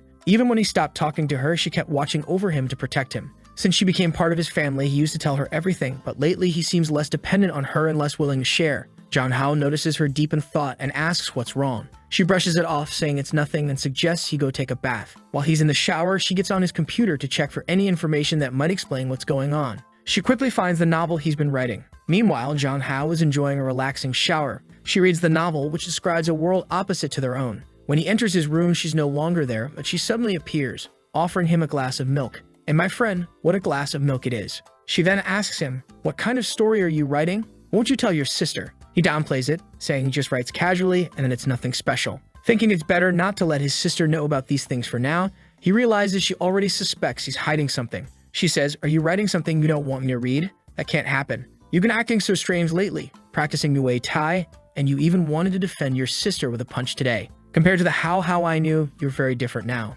I'm worried about you. She gives him a dark stare and Jong Hao realizes she might have seen something and is suspicious. He wonders, did she know the previous owner of this body before becoming my sister? He asks her, how have I changed lately? Did you know me before? She looks surprised and responds, yes, we knew each other from childhood. Jong Hao is stunned. We've known each other since childhood. What do you mean? What's going on? He thinks to himself, why do I have any memory of this? She explains that they spent their early childhood together, and she asks how he can't remember anything. He says it's probably because it was a long time ago. He doesn't remember those memories. Jong Hao thinks my sister seems suspicious that I don't remember. She appears saddened by this, wondering if it has something to do with his trip to the Red Moon. He decides he needs to play dumb to avoid upsetting her and says, almost every night I have a dream about a little girl fighting with other kids. The girl's eyes are scary. Since I started having this dream, I felt the need to become stronger to protect myself. That's why I've been exercising and practicing Muay Thai. The only reason I had the courage to face those gang members at the mall was because you were beside me. I knew you wouldn't let anything bad happen, right? He places a reassuring hand on her shoulder, saying everything she wants to hear. She blushes and says, of course, I wouldn't let anything happen. He thinks the best strategy with her is to act weak because she tries to protect me. She wonders if she had scared him so much that he forgot everything from their childhood. But she resolves that it doesn't matter now because she has a chance to change everything. She then says today, how, you scared me. So you deserve a punishment. He asks, what punishment? She responds, naturally, I'll tickle you. They begin tickling each other, laughing and eventually collapse out of breath on the bed. She tells him, how, don't ever scare me like that again, okay? He replies, okay, sis, okay. She then climbs on top of him and says, we agreed to be a couple for the whole day and the day's not over yet. She starts to mount him and Jong Hao is in shock. He says, but no one's following us anymore. We don't need to pretend to be a couple. She retorts, it's just for a day and since we already kiss, it's fine if we kiss again now. Jong Hao, unsure of what to say, begins to suspect that she doesn't just want to be family. She moves her mouth closer. Is it happening? Just as it seems like it might, their parents return from their trip. Kinkini, how, are you upstairs? The sister exclaims, damn it, mom, didn't you say you'd be back tomorrow or the day after? What are you doing here? Jong Hao, equally startled, thinks, what the hell, dad? Why did you come back now? What a disaster. The sister quickly says, I'm just here in Hao's room and I'm leaving now. As she starts to go, Hao notices her face is still flushed. He tells her, you're way too red right now. You should rest first and then go inside. She says, so if my mom asks, tell her I have a fever and feel dizzy and went to rest. Jong Hao thinks to himself, it's confirmed. My sister Kin really is his dangerous girl. Could it be? What should I do? The world is so upside down that Jong Hao even remembers that his mother went out to buy cigarettes and never came back when he was very young. That's why his father works like a condemned slave, and it's the reason Jong Hao was raised in a daycare, spending his entire childhood there. It was there that he met the coolest little sister. It seems like no one in the room talked to her until the protagonist came up and said, hey, little sister, why are you always alone? You just got here. What's up? Let's play. My name is Jong Hao, and I'm 5 years old. She looked at him with a death glare, and Jong Hao was shocked. She ignored him and said nothing. She's in her room thinking, oh, my plan worked so well. I kissed him. He didn't refuse anything. Does he like me too? She's even sweating just thinking about it, and she's super happy. Oh, Hao, I love you. Meanwhile, John Hao is in his room thinking, damn it, she's definitely interested in me. If it weren't for our parents coming home, we would have.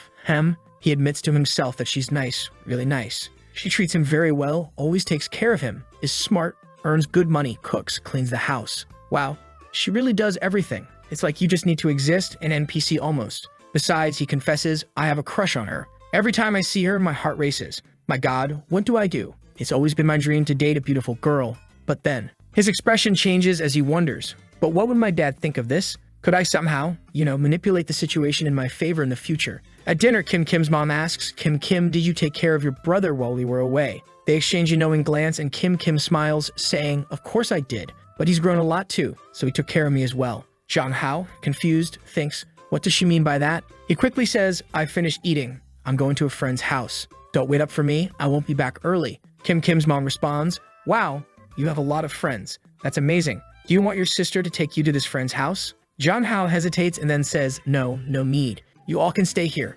I'm leaving by. As he heads out, Kim says, something really good happened. He scene cuts to John Hao in the city thinking, I hope she doesn't say anything to anyone. Who did you go to meet in the city? It's Yuha, dressed a bit provocatively. Why are you wearing those shorts? Come on, put on some clothes, he thinks. The other day, he scolded her for changing her tights, but now she's walking around like this, and he says nothing. Then he asks, what are you doing here, young lady? Didn't I say I would meet you at your house? But she replies, I missed you so much that I wanted to meet you halfway so we could spend more time together. John Hao thinks, this girl, as he pats her head. Let's go home. They arrive at her mansion, and he's thinking, I've been here like 10 times, but I'm still impressed by how big this place is. She says, How, since it's just you and me here, what do you want to play? You can choose. John Hao, already feeling awkward, thinks everything she says can be misunderstood. As she shows him around the house, she points out the pool. John Hao thinks, wow, you have a pool at home. And not just any pool, it's like an Olympic-sized one. Yuha mentioned she thought about taking him to see the new weapons in the arsenal again, but one of her friends said he might not like that, so she brought him here to see if he'd enjoy the pool. John Hao thinks, well, the weapons would have been interesting, but unfortunately, I didn't bring a swimsuit, so I guess swimming's off the table too. She says, no worries, the butler prepared plenty of swimsuits for us. If you want to swim, let's swim. John Hao responds, all right, let's have a little race then, freestyle. The problem is, in his previous world, he wears Speedo, but in this world, guys can't show too much skin. If he wears a Speedo, Yuha might freak out because it'd be like seeing a girl naked in front of her, completely flipped. But then he spots a decent, socially acceptable swimsuit that seems okay. Something falls out from the middle of the suit, but he decides to ignore it, thinking, what is this? Whatever, it probably doesn't matter, and throws it away. He puts on the suit and heads to the pool. Yuha says, wow, you look so pretty. He replies, no, you're the pretty one. But enough chit-chat, let's race. Let's see how good you are. The rule is simple. Whoever reaches the other side first wins and can ask the other for something. 1, 2, 3, go. They dive in and John Hao swims like a pro with his well-trained body. However, the problem is that Yuha just jumped in and sank like a rock. She can't swim. John Hao has to go back to save her, asking, are you okay? Are you okay? She's coughing, trying to play it cool, saying it's nothing serious. John Hao thinks, girl, you have an Olympic pool at home and you can't swim? He asks, if you couldn't swim, why do you challenge me to a race? That's dangerous. She says she saw many people swimming and thought it wouldn't be hard. John Hao playfully flicks her forehead as she apologizes. Suddenly, the girl behind Yuha says, John Hao, your clothes. When John Hao looks, he realizes the suit becomes completely see-through when wet. That's why there was that extra piece, which he discarded. It was to cover up. Now, everything is on display. He quickly changes into a new outfit, with the girls blushing and apologizing. They explain that the suit was designed to become see-through when wet as a sexy feature. John Hao mutters, damn this inverted world. Yuha then mentions there are many more fun places in her house for them to explore. John Hao tells her to relax. Hold on, let's take it slow, girl. Why are you in such a rush? I'm afraid you'll leave before you're happy. I want to make you happy. I don't want you to leave without a smile on your face. Oh my God. John Hao thinks I'm just here for us to have fun, you know? You must be getting the wrong idea. He scolds her a bit. She tightens her swimsuit and says, what do you mean by that? We didn't even have lunch together at school these past days. I just want to know if I did something to make you feel distant from me. You don't seem happy anymore. He reassures her, no, relax. It's not that. He calls her by her full name and says, you didn't do anything wrong. But in his mind, he's thinking it's because Y probably has spies at school, and if he gets involved with Yuha, Y might intervene, which could get really messy. John Hao knows Y is domineering. If she gets involved, it could get serious. She's a soldier and the heiress of a tech empire, practically Elon Musk's daughter. He gives a weak excuse, saying, it's not you. I just have some problems I can't talk about. She asks, what's going on? I can't help you if you don't tell me. Let's solve this together. John Hao, looking sad, replies, I can't. These are my problems. I don't want to drag you into this. She starts to cry. I'm sorry I can't help you.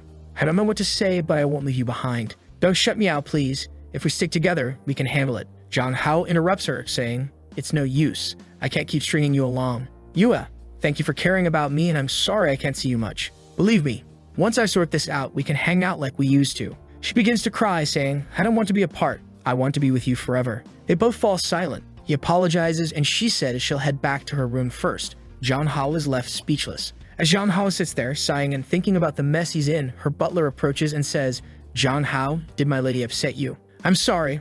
I overheard your conversation. She can be very spoiled sometimes. John Hao replies, no, it's not her fault. It's just that for personal reasons, I really need to distance myself from her. But I know she's a bit of a complicated personality, and it'll be harder for us to stay apart since we're so close. I messed up by ignoring her feelings. He realizes he made a mistake by kissing her and now feels like he can't see her. The butler continues, sir, she values you a lot. Every time she comes home, she keeps mentioning how do you spend time together at school, and she only talks about you. If you suddenly start distancing yourself, I believe, no matter how oblivious she might seem, she'll feel your absence and be very sad. From my experience, that's the last thing she wants because she likes you very much. The butler then asks if she had been threatened at school. John Hao remembers she had mentioned her friends only asked for money. He replies, she didn't tell me the details, but it has nothing to do with that. The butler explains that because she was rich and didn't know how to make friends, people always took money from her, so she was bullied and beaten every day. One time, she came home badly beaten, and her mother got furious, demanding to know what happened and how she dared to get beaten being from such a family.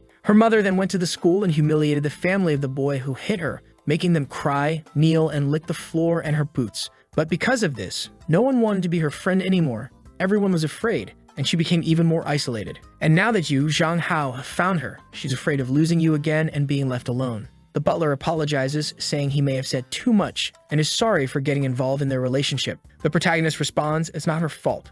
I'm just being foolish. He thinks to himself, damn, I'm going to have to talk to her again and explain things since she's feeling insecure about so much. If I leave it like this, it'll be a mess. He then says, I'm sorry, and I'll go and talk to her again. The butler tells him she's likely in the maid's quarters and suggests he go there. A maid leads him there, and when they arrive, she's standing by the window, all alone, looking sad and teary. Before he can say anything, she starts speaking. When I was a child, I always liked looking at the sky. My parents were always traveling, so I watched the planes, hoping to see them arrive. John Hao looks at her and starts talking about what the butler had mentioned about how she was always isolated and how she's sad now. He reassures her that they are still friends and he won't leave her alone. She acknowledges that she knows he can't stay with her because of the dangers he's facing. He confirms, yeah, something like that, but she insists that she wants to help him and isn't afraid of facing those dangers. She's run away a lot in her life and now she wants to get involved, even if it brings problems for her. She recalls a flashback where she used to just give money away without protecting her friends and ended up isolated. Her mother seems to be a big boss type who doesn't like having a failure for a daughter.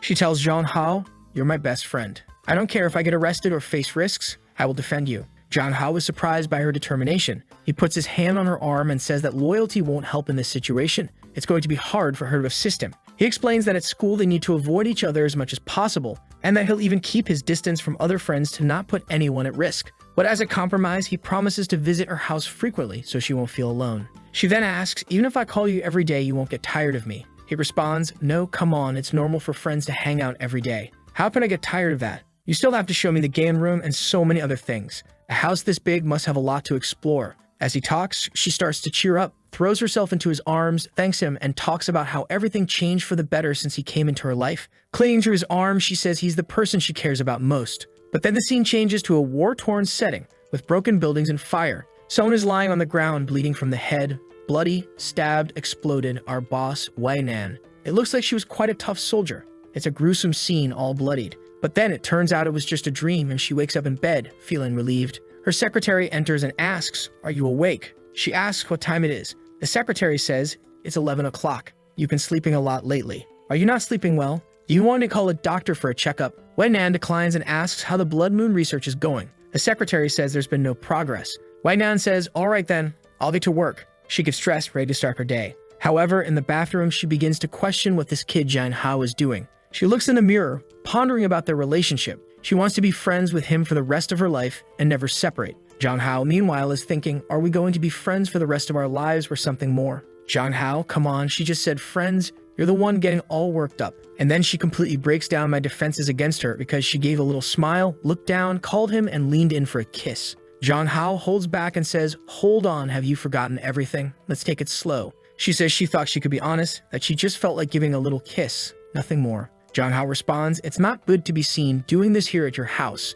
At that moment, Jong Hao's phone rings and it's Wai Nan on the line. His eyes widen when he hears her voice. She says, "What's up, where are you?" He replies, "At a friend's house. What do you want?" She continues, "I'm inviting you to my house. Come over now." He replies, "No, I'm not in the mood. I'm not free and I don't want to." She retorts, "Well, then I'll have to visit your parents' house first because I have a gift for them." Damn, she even threatened his parents. What a move. Jong Hao shouts, "You're going too far." "Are you going crazy?"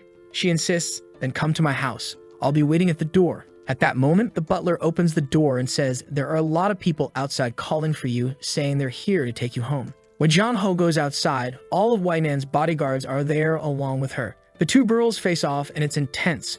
Jong Hao is going crazy and Yuha tells him, "Don't worry, I'll protect you." But Jong Hao knows that while Yuha can fight, she's no match for Wei, who's trained in the military. If they fight, poor girl could end up in pieces, and it wouldn't end well. So he's trying to calm things down, telling them to stop fighting. He turns to Wai Nan and says, "If you have something to say, just say it." Then he turns to Yuha, waves goodbye, and says, "I just came to ask something from my friend. I have to go. Goodbye, Yuha. Don't worry, I have to leave." She insists, "No, this woman doesn't seem friendly at all. I'm not letting you go with her." Jong Hao looks at the butler as if to ask him to make her be quiet. The butler, even more furious, says, "How dare this wretched woman block the mansion's entrance and try to take away my lady's friend?" Wai Nan is just watching, losing her patience. She says, "He's my man. Jong Hao, get in the car with me now." Jong Hao is taken aback, thinking, "Since when did I become your man?" At that moment, Yuha interrupts and says, "He's not your man or your subordinate. You can't just boss him around." But Wai Nan is unfazed and says, "I'm giving you one last chance. Get in the car." Yuha lunges to punch her, saying, "You don't mess with Jong Hao." Jong Hao tries to intervene. "Don't do that." Wai Nan barely moves, easily blocking the punch. Yuha, realizing she's in trouble, gets a shock. Wai Nan then lifts her leg to strike, aiming for a headshot. Luckily, Yuha dodges it. Jong Hao, feeling helpless, thinks this is bad. Yuha tries to apologize, saying please just let him stay. But Wai Nan, still composed, orders her men to take the girl away. Yuha fights back, but Jong Hao tells her to stop resisting. Wai Nan, smirking, tells Jong Hao to get in the car, promising that everything will be fine if he comes with her. Jong Hao, with no other choice, complies and they drive off. As they leave, he looks back, feeling guilty and worried for Yuha. Jong Hao exclaims, "Wow, you're really impressive at fighting, doing it right in front of my friend's house." She retorts, "Didn't you say she made a move on you?" Jong Hao quickly interrupts, saying, "You're the one who came here, locked her house, and started a fight. Do you really want to get beaten that badly?" He continues, "Why is your temper so bad? With a heart like that, I don't even know how you managed to become a president. Did you use some underhanded methods to get there?" He goes on saying if the fight had been stopped, she could have been in the headlines tomorrow. President of Feng Hong beats up schoolgirl. Wai Nan cuts him off, saying, "If it weren't for you hanging out with other girls, I wouldn't be this pissed off. It's your fault because I'd always lose my mind when it comes to you." Jong Hao tells her to stop acting crazy, saying he's not the kind of guy who likes being protected and followed around like the other guys she's used to. She responds, "You're crazy. I've never had a man before." Jong Hao, taken aback, asks, "You've never been with anyone?" She makes a face like, "Yeah, so what?" He's shocked, thinking, what the hell, she's actually single, never been with anyone? How is that possible? He finds it hard to believe, imagining she had hundreds of men chasing her and that she'd been with several. He's left bewildered, thinking the more he gets involved with her, the less he understands. When they get home, he tries to keep his distance, but she asks Zhang Hao what's up with that girl and her family. He quickly responds, "We're just friends. And why do you keep threatening my friends and everyone close to me?" She asks, "Why are you threatening me?" as she leans in closer. He retorts, "You even said you'd go to my parents' house. What did you mean by that?" She replies, "I was going to propose." Is proposing a threat now? Jong Hao is stunned. Marriage? That's crazy, isn't it? She responds, "Don't you think I deserve you as my man? If I wanted to threaten you, I would have already threatened your relatives and forced you into my bed." Jong Hao is even more taken aback, realizing she's serious and not concerned about his family. He tells her, "This is impossible between us. There are plenty of good guys out there. Why are you only interested in me? And besides, I don't like strong women like you. You need to understand that." She replies, "Life is short, and I'm going to take everything I want in this one." Jong Hao stands up, declaring, "You're crazy. This doesn't make any sense." She pulls him close, giving him a tight hug, and whispers in his ear, "I've been studying the Red Moon for a long time. Aren't you interested?" She playfully nibbles at his ear. Feeling awkward, Jong Hao says, "I don't care about your studies. You could study until the moon turns green and I still wouldn't care. He tries to leave but accidentally knocks over a porcelain piece. She looks at him and says, you know, I had a certain admiration for that porcelain you just broke. John Hao, panicking, asks, how much? She coldly replies, 2. He stammers, 2 million. She corrects him, 200 million. Now John Hao realizes he's in deep trouble, owing Y-Man 200 million. In the next frame, she goes with her foot towards him, saying, pay up. He says, no, that's impossible. There's no way the thing is worth 200 million. She then tells him that if he can't pay, he'll have to become her husband. But being a responsible person, she'll only make him pay 100 million. If he doesn't pay at least 10 million in the first month, he'll have to negotiate with his body. John Hao thinks, my God, 100 million, 10 million a month, that's impossible. The thought runs through his head, damn, I'm screwed, but this condition from Y-Man isn't so bad. Maybe I can use my body for this. At that moment, the girl from the Red Moon appears and gives him a flick on the forehead, asking, are you sure? John Hao snaps out of it, confused, wondering what just happened. He mumbles, well, 100 million is 100 million, stating the obvious. She responds, as expected from the man I like, you're brave. He replies, a real man was born under the heavens and the earth. How can I be depressed? Suddenly, he finds himself thinking he can't even dream of an easy life. He concludes that he must find another way, he can't do this. Night falls and John Hao returns home to find his little sister waiting outside. He asks, hey sis, why are you out here? She smiles and says, I was just waiting for you. He tells her, you didn't need to wait outside. I would come eventually. She notices something in his hand and asks, what's that you're holding? He replies, just an old antique a friend gave me, nothing special. She offers to buy him an antique if he's interested in studying them, but he declines, saying there's no need to spend her money. Despite his reluctance, John Hao decides to ask, hey sis, how much money do you have saved up? She responds, I don't know, around 3 or 4 million. Why? Do you need money? Are you asking for access to your sister's bank account? I'll give it to you. I'll give you everything. Here, let me go get it. He quickly grabs her wrist, saying, no, relax. I'm just concerned because you're spending so much money. She gushes, oh my God, my brother cares so much about me, even worried about my finances. He then heads to his room, saying, I'm going to my room, see you later. John Hao decides to do a live stream. But let's be real, needing 100 million, he's going to have to go all out. So he messages his manager asking, do you have a plan? I need to make money. What should I do to blow up the views? The scene shifts to the chat going wild, people saying, oh my God, the God of Men has arrived, so hot. The protagonist is thinking, I haven't fully planned out what I'm going to do, but I have a few ideas. People in the chat suggest, if you take off your mask, I'll give you 10 super yachts. He's tempted, thinking, 10 super yachts? Maybe it's worth it, just take off the mask for a second. But then a message from his manager pops up advising, don't do it. Wait a bit longer. When you're a top streamer in the future, you'll make way more than that. She plans to reveal later that he's the boy seen only once in 70,000 years and capitalize on that.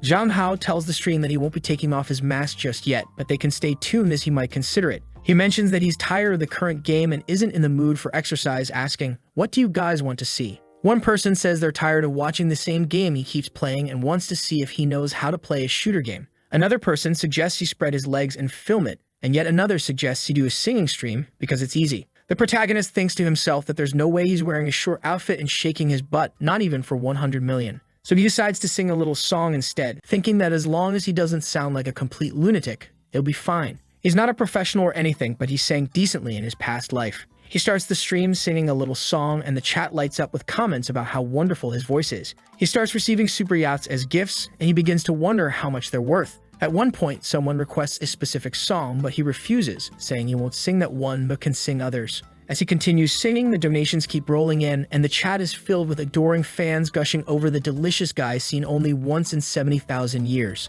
The protagonist is eyeing the gifts and thinking, at this rate, could it work out?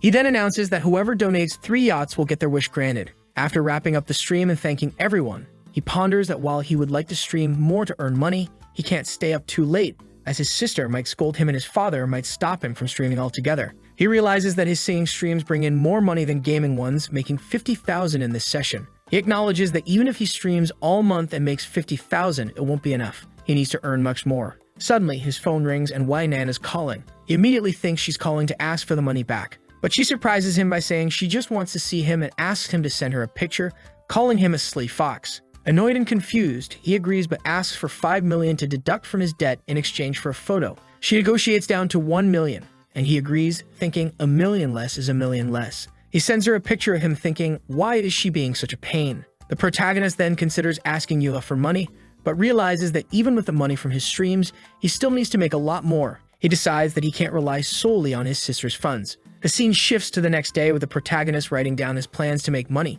find someone to lend him money, avoid selling his body, sing live, and send photos to Nan. He notes that he's currently in debt for 100 million, thinking he's doomed. Reflecting on his recent singing streams, which have been quite successful, he considers calling his manager for more tips. He calls her and says, "Song, I need to make more money. What should I do?" She replies, "I didn't expect the god of men to take the initiative to call me. You want my suggestions for your streams? Obviously, I won't suggest you act cute or start stripping. I've noticed your singing streams have done well. If you're interested, we could explore new ideas. I recommend trying out a game that recently launched." He asks her to send him the game and she suggests PUBG. He wonders if he can secure a sponsorship or some kind of promotion for the game on his streams. Midstream, his sister enters the room, asking if he's hungry or wants to go to bed. The chat explodes with comments about a possible forbidden love between them. She leans close to him and Zhang Hao quickly ends the stream to avoid more speculation. He checks the stream's results and finds it did well, but it's still not enough. Making money is harder than he thought. His sister notices the stream's popularity and teases him about it. She suggests he should rest and even offers to give him a massage. Zhang Hao, noticing her suggestive outfit, tries to resist but eventually agrees, thinking it's just a massage. As she massages him, he realizes she's being sincere, but he can't help but notice her attire. She asks if it bothers him and he denies it, though internally, he worries he might lose control. She insists there's a reason for her dressing like this, hinting at her deeper feelings.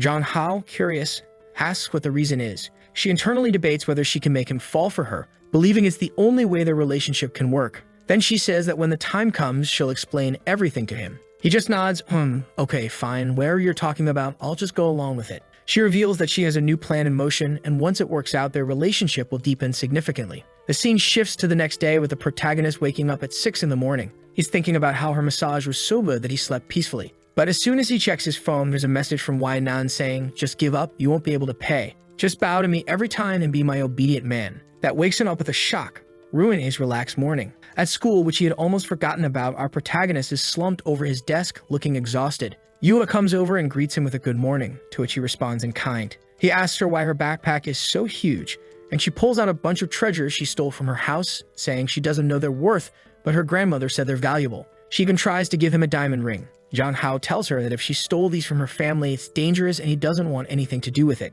He insists she returns everything to the butler. She feels a bit hurt and says she just wanted to help him. Zhang Hao reassures her, thanking her but emphasizing that he doesn't want her to get into trouble. He then asks her if she can find someone who specializes in antique appraisal. She agrees and says she'll look for someone. The scene cuts to an antique shop where two women are discussing a vase. Our protagonist arrives and one of the women immediately recognizes him as the immortal god who descended to Earth 70,000 years ago. Zhang Hao tells her he's a friend of Yuha and wants her to appraise an antique he has. She agrees but suggests they move to a private room, suspecting that anything recommended by Yuha must be valuable. In the private room, they recognize the plate as the royal plate of Jianyang from the high heavens, previously sold for 200 million. It turns out Nan wasn't lying and Zhang Hao realizes its true worth. The women are curious about how they acquired it. He downplays the situation, saying a wealthy friend gave it to him because it was broken. He asks if it can be repaired. They say it can, but it won't be worth as much as before. The assistant offers her card, suggesting they go out for a meal to discuss everything further,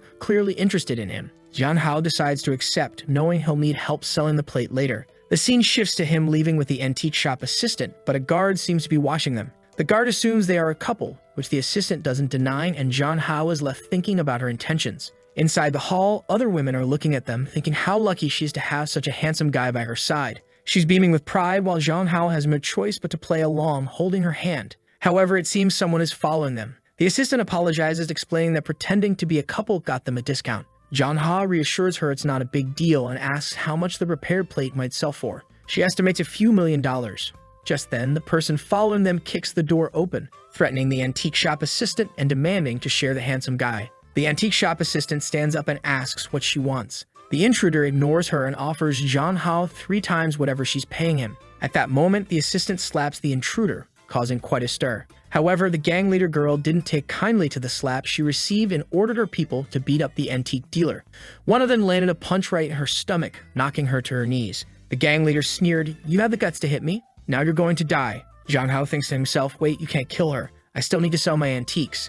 Just as the leader is about to punch the fallen woman, Zhang Hao grabs her arm. She looks at him in surprise, wondering how this guy is so strong. She dismisses him. "Hey, little man, step aside. This is a woman's business." Zhang Hao sighs and then, in one swift motion, delivers a punch to the stomach of one of the gang members, causing everyone to gasp in shock. He follows up with a blow to the nose of another and kicks a third one, taking them down. But suddenly, everything goes dark for him. When Zhang Hao opens his eyes, he's tied up and gagged, surrounded by rough-looking women. He realizes he's in a trap. The gang leader, who's ugly as hell, gloats about having him at her mercy. They talk about selling him off to someone, mentioning a notorious woman named Mooking who wants to use him. Zhang Hao, desperate, tries to reason with them, saying he's just a student and doesn't know why they're doing this to him. The gang leader explains it's just business. He's been bought. She adds that if he agrees to be her man, she might help him escape. Zhang Hao plays along, saying he likes strong women, and challenges her to untie him to see if she really is strong. The gang leader, intrigued by his boldness, agrees. "I love breaking in a wild horse," she says as she orders him to be released.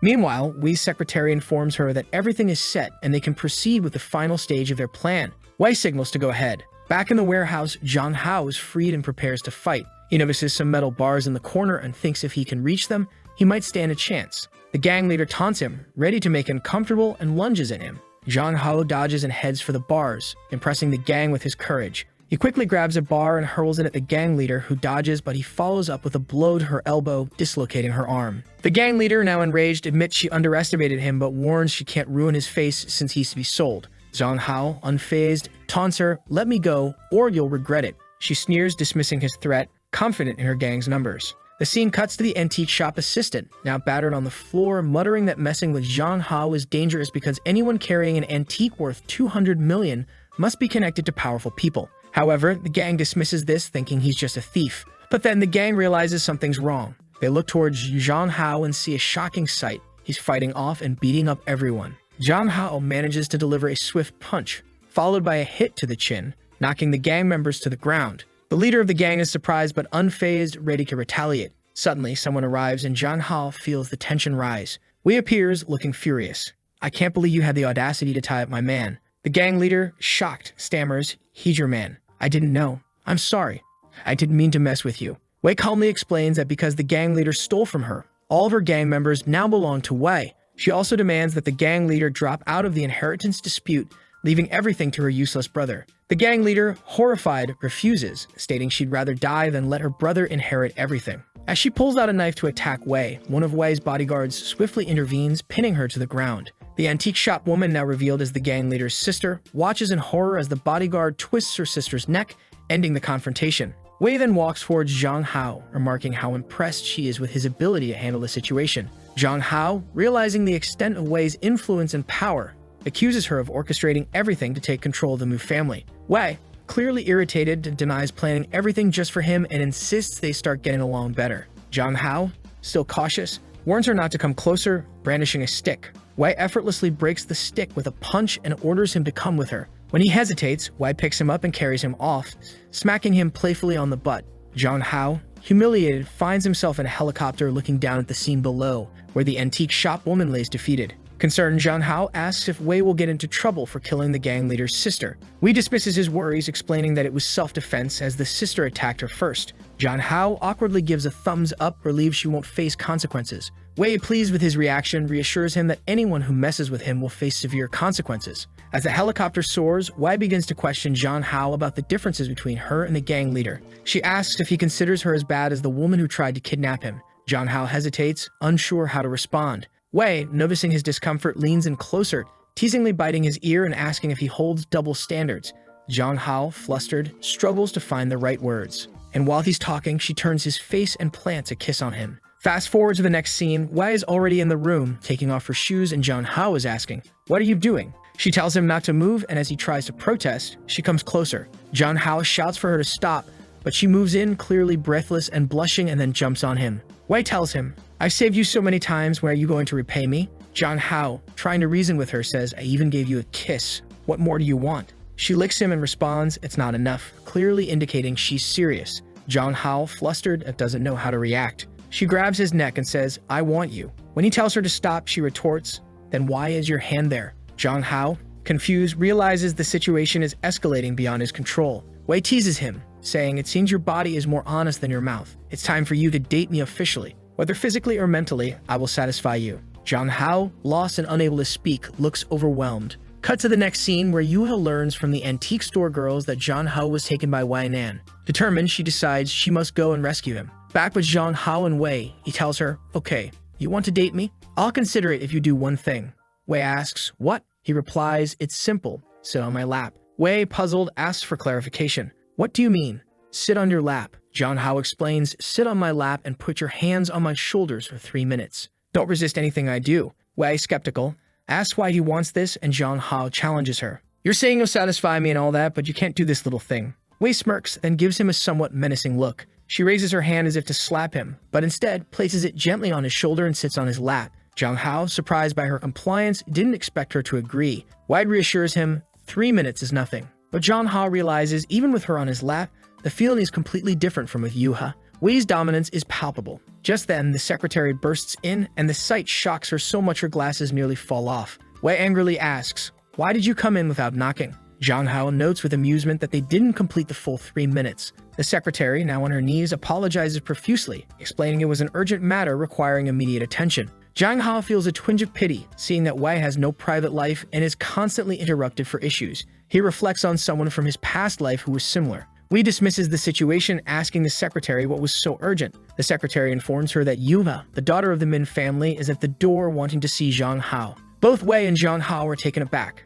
Wei, now serious, declares that it's time to deal with Yuha once and for all. The secretary advises her not to take drastic actions, reminding her that Yuha is the granddaughter of the great General Min. Wei coldly tells the secretary, "You're suspended for now to think about what you've done. You're not qualified to be my secretary at the moment." The secretary, visibly sweating and nervous, can only accept the order. Wei adds, "Besides, we've retired a long time ago. We're not soldiers anymore." It seems Wei and the secretary were once subordinates to a powerful figure, Wei's grandmother. Then she turns to Zhang Hao and says, "Come with me since she wants to see you. I'll grant her wish." Zhang Hao, worried, thinks to himself, "I've never seen Wei this angry before. I'm afraid a real fight might happen." Meanwhile, Yuya is at the door holding her phone, saying she's going to call the police if they don't let Zhang Hao go. As Zhang Hao appears, he asks Yuya how she got there. She explains that her aunt from the antique shop told her he had been kidnapped, so she came to rescue him. Zhang Hao, touched, thinks how sweet it is that she cares so much for him. But Wei interrupts, saying that if it weren't for Yuha's recommendations, Zhang Hao wouldn't have been kidnapped in the first place.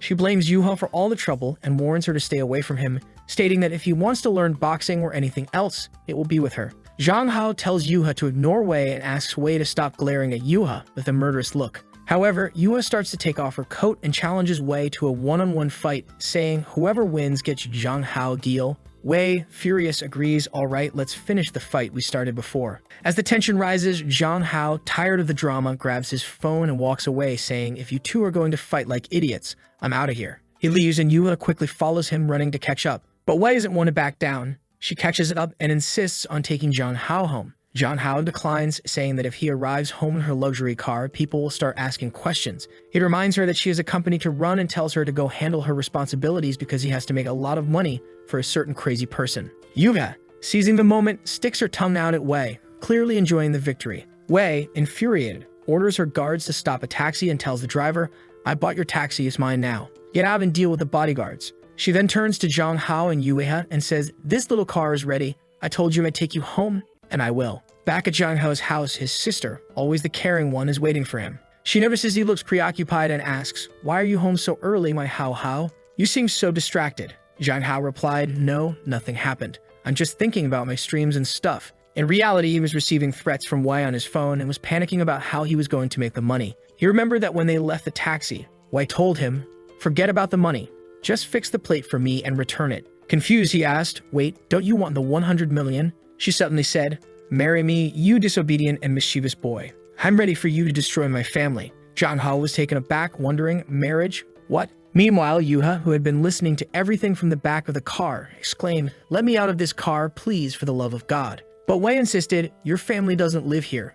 I'm taking you home." So the two of them went together. The message Zhang Hao received from Wei read, "Be good, don't think about making money, I'll support you." Zhang Hao replied, "You can support me all you want, but I'll pay you back. Thanks for bringing me home, but that's enough, Wei. Goodbye." Yuva then messaged him, telling him not to be afraid of Wei, and that if necessary, she would beat up Wei. Feeling bad for Yuha, Zhang Hao advised her not to do anything, suggesting they keep their distance from Wei, and that with time she would forget about them. At home, Zhang Hao was exhausted, reflecting on the chaotic day, being kidnapped, getting into a fight, and being forcibly brought home. At that moment, his sister put her hand on his shoulder and asked, How are you going to stream tonight? You look tired. Do you want a massage? She offered massages every day, and while Zhang Hao didn't mind, he appreciated her attentiveness. As she leaned back, emphasizing her curves, she said, Lately, I've noticed you're only focused on making money, but you're just a boy. You don't need to worry about these things. Let me take care of you. And there he was just enjoying the massage, saying that her techniques were so good he didn't even want to move. At that moment, Kim's mother called her to her room. Kim turned to Zhang Hao and said she'd continue the massage later. Once in the room, her mother found some magazines with girls making out and she was shocked, saying, What is this filth, my daughter? What are you looking at? Kim, embarrassed, stammered, It's not mine, a friend gave it to me. Her mother questioned, Why would a friend give you these things? And why are they in the house? Kim nervously replied, She thought it would be funny if you found them and thought you'd punish me. It's a trap, Mom. Don't believe it. Kim, why don't you get a boyfriend? You're all ready. But Kim interrupted her, saying, No, I don't want one. Suddenly, a pair of panties fell out of the book she was holding. Her mother, shocked, said, Panties? Kim stammered, I don't know how to explain, Mom. And then her mother scolded her harshly, even giving her a smack on the head. You better find a boyfriend or else I'll come here and give you a beating. Spending some time alone in her room, Kim let out a sigh of relief and said, Haha, the plan is working. As soon as I ignite the flames of doubt in my mother, things with How won't be able to go wrong. Once again, my little sister is playing chess in the fifth dimension, man. No one can predict her moves. The next day, Zhang Hao was already exhausted because as soon as he arrived at school, a bunch of crazy girls called him the god of masculinity, and everyone wanted to talk to him. He didn't have a moment of peace in school. Long approached him, saying, You finally arrived. Zhang Hao was saying he had to take a day off because he was very tired. Long said he was worried and even thought about going to Zhang Hao's house because it was unusual for him to miss school. The protagonist was eating, and it seemed that after the day of all the drama, he and his sister had stayed at home. Zhang Hao was thinking that a day at home was full of benefits. Drooling, Long asked him, What are you thinking about? You seem a bit distracted, you know. He replied, Nothing, just some good stuff. At that moment, Long mentioned that he saw him playing and was impressed by how he could dominate the girls in the game, saying it was even better than singing, and that he was a legend. Zhang Hao responded, Oh, so you like that kind of game, huh? Are you going to keep watching my streams? Long replied, It's different when it's you, brother Hao, and mentioned that he had dragged Yuha into it as well. She appeared with dark circles under her eyes. The protagonist jokingly asked, Did you see a ghost? Why didn't you sleep? She explained that she stayed up watching all the streams he had done and ended up forgetting to sleep. Zhang Hao was shocked, telling her that's not how you watch streams. You can't consume 10 hours of content in 10 hours of the day. She said she was just happy to watch him after school. Zhang Hao tells her not to do that anymore and to get some rest. They have a little back and forth about whether or not she should keep watching, and they share a hug. The day goes by, and as they're leaving, Long mentions that there's a swimming class on Friday, so they need to buy some swimsuits. And then the ridiculousness of it all hits. Whoever designed those swimsuits deserves a punch in the face. Zhang Hao's expression says it all. The scene cuts to Zhang Hao's sister on a date. She's glued to her phone, clearly uninterested. The guy is rambling on about how he'd make a perfect husband, staying home to take care of the kids. But she seems completely indifferent, only focusing on her phone and thinking how lousy this is, while glancing at the last messages she exchanged with How. The guy notices and asks, Are you even listening? Don't you want to know anything about me? She gives him a deadpan look and asks, What's the advantage of being with you? He smirks and says, My looks are the advantage, striking a pose. She laughs a little and the guy is left wondering, Why are you laughing? She's clearly zoning out, obviously thinking about how good-looking the protagonist is. The scene cuts back home and there's Zhang Hao sitting on her lap as she asks why he's so desperate to make money. He responds, Even a guy needs to know how to earn his own money. The future of his family can't depend on just one person. This is another thing those guys doesn't compare to, because even though he has a little job, he's eager to quit and stay at home, whereas How wants to work and help pay the bills. So there's no comparison. How is a solid 10 out of 10, she thinks. She's also wondering why her mom sets her up on blind dates with these weirdos if they're so alike. Apparently, the guy had mentioned some figures for car, house, and wedding expenses, and she commented that paying those amounts is quite easy. He grinned and said, So, but she cut him off, asking if he really deserved it. The scene shifts to a shopping trip, where they're trying on clothes and Zhang Hao was just watching. But what a disaster, right? The classmate mentions that Long's choices are very conservative and that you should show a little more skin. Zhang Hao is taken aback, thinking, No, don't say that. While Yuha is watching, she looks disgusted by it all. Long feels embarrassed and tells her to stop looking at him with that obscene expression. Then she turns to Zhang Hao and says she knows he's looking for a swimsuit, and she has 2 perfect choices for him. However, the boy is already anticipating something crazy, decides he'll pick his own. The girl, visibly eager, mentions that the choices she has are really incredible. However, Zhang Hao and Long Long leave while she stays behind, feeling disappointed and thinking that she at least wanted to have seen him in a smaller swimsuit. Oh well, she sighs. Yua then looks at her and asks, "Can you help me choose one? I don't really know much about this." She responds, "Sure, I'll help you. Let's go." She then comments, "It's good that you're opening up more and more." Yua responds, "I love the skills you're teaching me.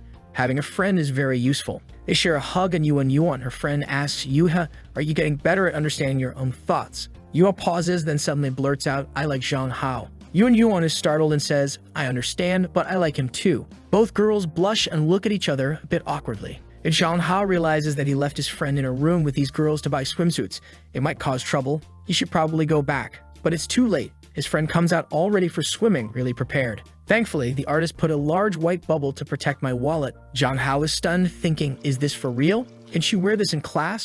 She responds, "Everyone dresses like this. There's no problem at all." Then she asks, "Didn't you pick out Yui's outfit?" She says, "Yes, I did." He anxiously asks, "Oh my god, where is she?" The friend points, "She's over there, trying it on." Zhang Hao turns to look, and Yuva emerges saying, "I'm fine, Zhang Hao. I just find this a bit weird. Does it make sense to wear stockings for swimming?" The friend argues, "It makes sense. The stockings are designed to protect women from the cold. Recent studies show that men love to see women like this." Zhang Hao and Long Long are left unsure of what to expect next. Then the friend announces, "Here comes the latest trend, Yuha. Show off the beauty of the new era." She steps out and the scene is covered with sensor bubbles. What did they do here? Zhang Hao wonders, noticing that they made some adjustments. Yua comments, "I feel kind of strange in this." Zhang Hao was speechless, frozen. The friend chirps, "There's another piece here." Yuva, feeling uncomfortable, asks, "Doesn't this reveal too much?" Zhang Hao grabs her hand and insists, "Stop listening to this crazy person, please." She tells him that there's no problem with showing a little skin.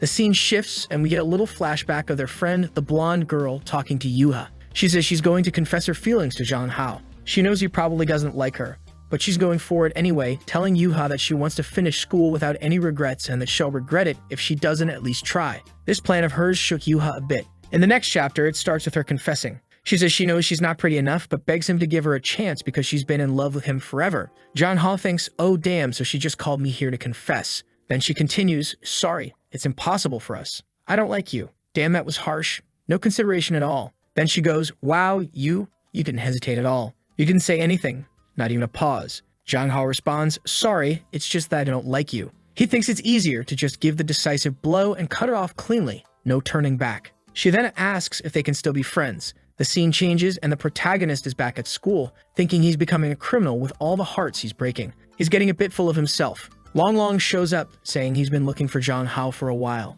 Zhang Hao asks why, and Long Long says he was called to the tree today. Zhang Hao thinks he's going to get beaten up, but it turns out it was a girl who's been sending him letters for years. Long Long asks the protagonist, "Do you think I should go?" Zhang Hao is puzzled, thinking everyone's confessing lately. Long Long continues, "I don't know if I should go. She's so beautiful, but I don't want to fall in love too soon. But she's so sincere. She wrote me love letters.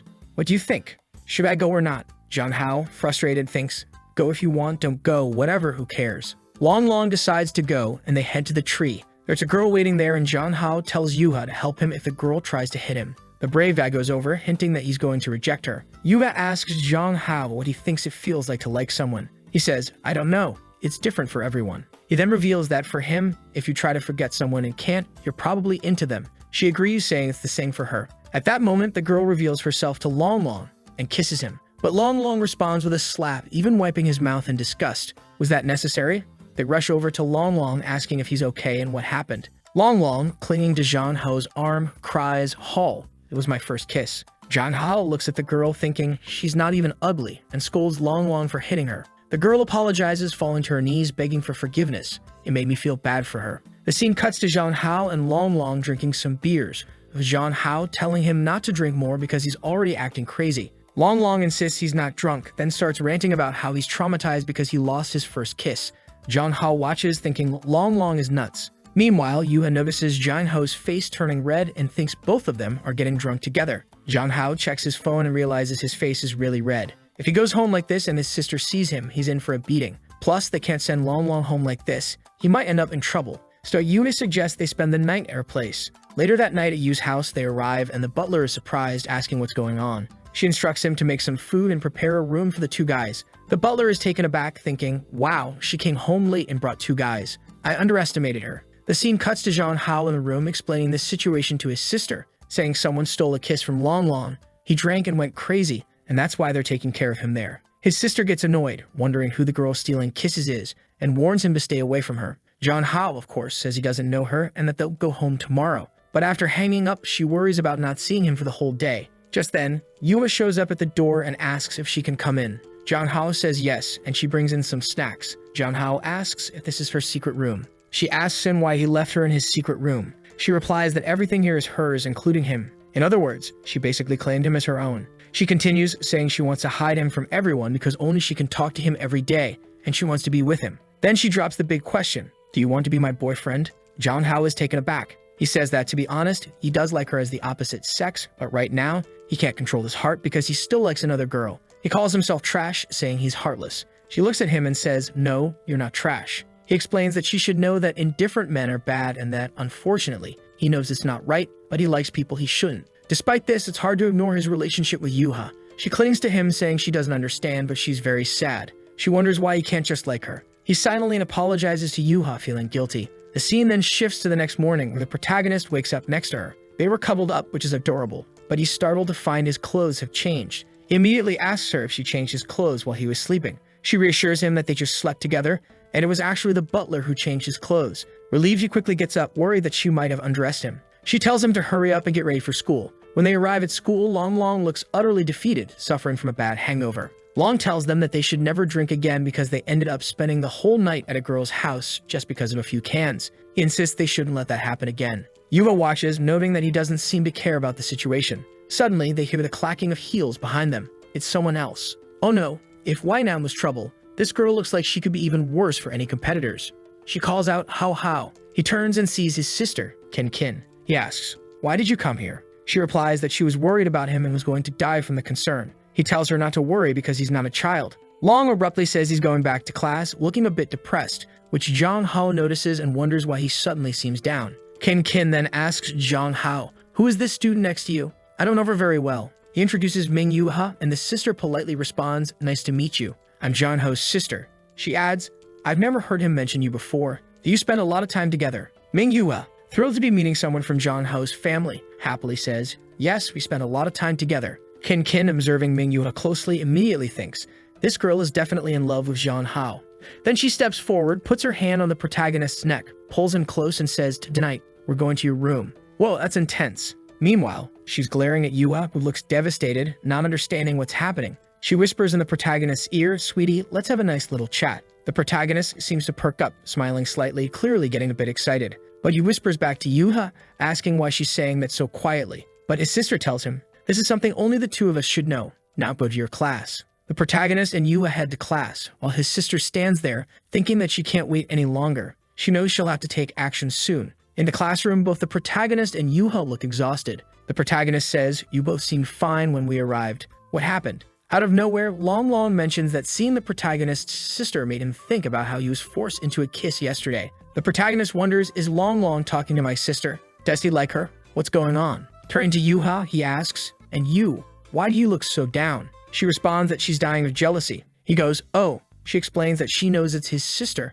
but seeing them being so intimate made her uncomfortable. Now she's jealous of his sister, who gets to do these things with him every day. Poor thing, she doesn't realize she's just scratching the surface, thinking she's deep into it. Back at the protagonist's house, he seems to be leaving his room, reflecting that today's live stream went well. However, he still needs to keep streaming to pay off Wei's vase. Since he rejected her offer to be her husband, he has to come up with the 100,000. As he steps out of his room, he sees something unexpected. Kin Kin's mom is spanking her with a belt. Ouch, he feels bad seeing the state of her bruised backside. He rushes in, saying, "Mom, what are you doing?" But the mom just tells him to stay out of it, claiming she's going to beat Kin Kin to death. Shocked, he asks, "Why are you hitting her? What's going on?" The scene changes to the aftermath, though it's almost too much to imagine. She's lying on the bed, clearly in pain. And what's the protagonist doing? No, not giving her a massage. The situation is intense. It looks like the protagonist has to clean her wounds with a cotton swab. But seriously, was all this necessary? His thoughts are calm, reflecting on how cruel her mother is and how injured she is.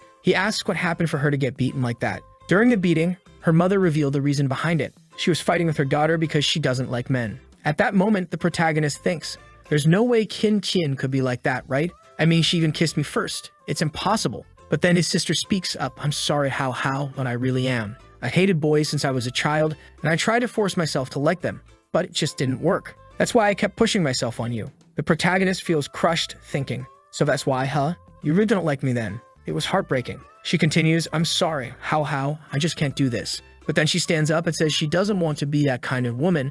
She wants to like boys too. He reassures her, saying, no, it's okay. He thanks her for letting him take care of her wounds and tells her to keep this embarrassing secret. He doesn't know what to say and goes back to his room. The protagonist starts searching online for how he can help her with her sexual orientation. He even Googles, is there a way to become straight? He finds an answer with many likes and favorites suggesting using temptation and forcing the person to start liking the opposite sex as a solution. The protagonist thinks, this doesn't seem right. This can't be the answer. I'll ask my sister for her opinion, right? When I get to the room, she's under the covers, calling herself trash, filthy, horrible, and useless. Then the protagonist says, sister, I found a way. Take a look. And he hands her the phone. Right. She looks at it and tells him maybe it could work, but who would have the courage to sacrifice themselves like this and cooperate in something like this? Can't be a stranger. I don't want someone I don't know. I don't even want to go to work anymore. My future is ruined. If I step in that place and people find out about this, I'll be trashed to society. I'll just stay here at home forever. Damn, how? Leave your decaying sister here. She doesn't deserve anything. Girl, it's like playing 10th dimension chess. The protagonist is just lost. Poor guy. It's a tragedy. He thinks on how difficult this situation is to solve, and he never imagined things would turn out like this. But setting that aside, he's the only person who can help her. So he turns to her and says, there's no other way, Kinkin. Let me help you. She responds, no, how can you? You're already too mature. This kind of sacrifice isn't worth it for you. Then he moves closer, puts his arm around her and says, let's take it step by step. Besides, we already kissed and cuddled all night. Sister, do you feel anything? She replies, no, man, she's playing hardball here, isn't she? He moves closer and she says, no, nothing. Do you not feel anything when I do this? Nothing. It's useless. I don't feel anything for a handsome guy like you. And the protagonist thinks, still no answer. It seems Sister Kinkin is in a worse situation than I thought. But she's over there, practically dying, thinking she never imagined the plan would work so well and now the temptation is killing her. He then says he'll go to his room to get ready and tells her to come over in a bit because he needs to find a cure for this. No, it's going to be too hard for you, she says. The night arrives and the protagonist is thinking about trying on some sexy dresses, gloves, and lace lingerie. I hope it's not for him. Wait, is for him? Oh, I'm in a false alarm. He said he's not going to wear those things. Phew, that was a close call. He decides not to use anything too extreme, but some shorts should be enough, right? He read somewhere that if he wears black and white gloves, it will surely drive the girls crazy. It's like the equivalent of girls wearing stockings. The protagonist is lying in bed just hoping that all this will really help. The clock ticks, time passes, and the protagonist falls asleep. Then he hears, how, good night, and look at how she comes in. God help us. He immediately thinks, Sister Kinkin, what are you doing here? Our parents are sleeping. He's thinking maybe she's a spy or something as he didn't hear her coming at all. He was fully prepared. He tells her, lie down here first, and let's just cuddle and pretend we're going to sleep as usual. However, in his thoughts, she's already looking beautiful. Even in the moonlight, I can see how wonderful she looks in that outfit, and she's starting to sweat a little. Despite this, she switches to her monk mode, remaining stoic and still. Lying there together, he asks her, tell me, how disgusting do you find this situation? Are you feeling uncomfortable? We can take it slow if you need. She responds, it's just a little uncomfortable. But I like the warmth of this moment. In her mind, she's thinking, oh my God. She's biting her lips and says, I'm still not very used to this, but let's do this. Hold me a little tighter and gradually, I'll get more accustomed. She pulls him closer and adds, if you're not comfortable either, you don't have to force it. He reassures her, no sis, it's all good.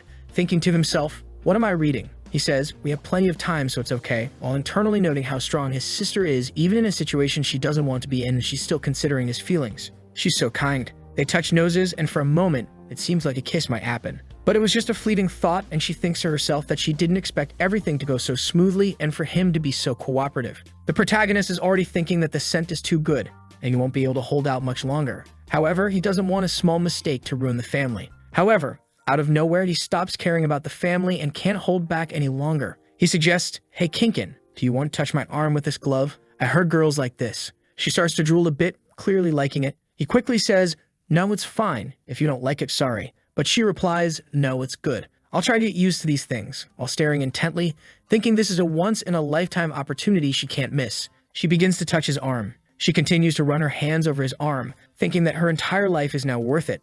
My goodness, she's practically melting. Someone get a fan. The protagonist reassures her, saying, you don't need to force yourself, it's okay, thinking that her sweating is due to nervousness. He even feels her fingers trembling, not realizing how deep the issue was. Okay, he says, you've made a great sacrifice, you can relax a bit. She moves to the side, putting a hand on her nose, thankful that she didn't get a nosebleed. She tells the protagonist that she still can't get used to the feeling of a man's hand. It feels weird. The protagonist moves closer behind her while she's trying to calm herself using a meditation technique, attempting to control her heart. He gently touches the back of her neck and asks, you want to try a kiss to see how it feels? Our last one was with a lot of resistance. She's taken aback, a kiss. My goodness, my brother is so wonderful to make a sacrifice like this. He says, I want it too, and you still think I'm such an innocent boy. You're so beautiful. I just want a kiss from you. At this, she feels like she's about to explode. She punches the ceiling, her sanity dropping to 0, and then she grabs him. The protagonist is stunned, thinking, what just happened? She quickly tries to cover up, pretending she didn't enjoy it, and says it was really weird, that she needs to prepare herself mentally for it. The protagonist begins to question if she's okay and wondering if she really didn't like it. The situation seems strange. She then says she'll try to be more proactive and things escalate. She kisses him again, pushing him onto the bed. The protagonist is bewildered, needing to calm himself down. She starts talking about her dream of possibly being with him and says if things continue like this, she'll have to make it a reality. She doesn't even care if her plan gets exposed. In the middle of everything, she accidentally calls him Xiaoyang. The protagonist is shocked, asking, who's Xiaoyang? But before he can finish, she kisses him again, holding his hand and pulling him closer. He's out of breath, wondering what's going on as she becomes more intense than ever. She's practically drooling. Then she responds that despite everything, she still feels a little uncomfortable. It seems like the name she let slip was the name of a girl. The protagonist asks, did you call me a girl? She explains that she used a girl's name to disguise the situation and not feel worse. The protagonist asks if this Xiaoyang is the girl his sister likes the most, and she confirms, saying yes. The protagonist thinks that if she called out that name, her situation must be really critical, even in a moment like this. She says she needs to go to bed because she has to study and wake up early. The protagonist, now very suspicious, asks, are you really? She replies, a sister would never lie to you. If I lie to you, I'll be your slave. Wow, what a promise. The protagonist thinks, slave, like as she starts singing a little song to help him sleep. The next day, She's staring at him, thinking, sorry, how, I didn't want to lie to you like this, but I don't want you to hate me either. Given your past and traumas, this is the only way I can achieve the result I want. In the future, I promise to be more careful and make up for all the harm I'm doing now. So please forgive your little sister. The protagonist wakes up, thinking that the previous night was too exciting. He's at the pool. It's Friday, the day of the swimming class we talked about, and everyone is staring at him. The girls are practically barking. Long appears behind him and says, I want to go home. I'm too shy. This outfit shows too much. The protagonist, surprised, says, it's the same outfit as always. It doesn't show anything. He tells Long to stop being silly and be a real man, the worst advice ever, but okay. The girls continue complimenting Long, saying the outfit looks perfect on him and that he looks amazing. The protagonist, getting tired of the situation, says he understands why girls hate these kinds of guys. Then he turns to Long and says, out of nowhere, I lost the desire to stay in this class. Long suggests they pretend to have stomach aches and leave. The protagonist agrees and decides to help Yuha learn to swim since it's better than staying there with all the crazy girls around them. She's preparing to jump in and asks the protagonist if the best way to swim is just to jump in and start paddling hard. He tells her that's not the way and that he'll teach her. They do a little warm-up, and for some reason, the protagonist is staring at her armpit. Dude got that weirdo desire. He looks at her and says he didn't see her put on that swimsuit, the one she bought last time. She asks, do you want to see me wearing that? He says, well, it's not that I don't want to, but yeah, I do. The protagonist is up to no good either. He caused all this mess with his sister last night. Yuna mentions that after the protagonist and Long left, she went back and bought a few more pairs. And if he wants to see, he can come to her house and she'll show him, as she doesn't want anyone else to see. The protagonist says that since he promised to teach her to swim, he will have to go to her house to teach her. He can't break his promises, but for now, he'll just teach her at school. He tells her to take a deep breath, prepare herself, and then he pushes her into the pool. As expected, she starts to drown again. The scene cuts to her, traumatized from almost drowning. The protagonist tells her to be careful, that she needs to breathe deeply and gradually. However, when he touches her, he notices that she's shaking, completely desperate and scared, and she says she wants to give him a hug because she's in shock. The protagonist, feeling sorry for her, says it's not a good idea since it's class time and everyone's watching, so it's not the best moment to be hugging. She then shares a childhood trauma, explaining that once she ran off without her parents noticing, and when they found her, she was almost dead, having nearly drowned. Moved by sympathy, the protagonist offers to give her a hug. She immediately jumps at the opportunity, clinging to him tightly, while everyone around them comments on the situation. The protagonist tells the teacher that Yuha is having cramps and that he'll take her away to help her. Later, when they're alone, he asks if she's feeling better. She says that she hates the pool and thinks she'll never get used to it. She apologizes, expressing that despite the protagonist's attempts to help, she just can't manage. Jang Ha feels a bit awkward but reassures her, saying there's no need to apologize and that she'll get the hang of it with practice. To compensate, he offers her a massage. Here we go again with the massages.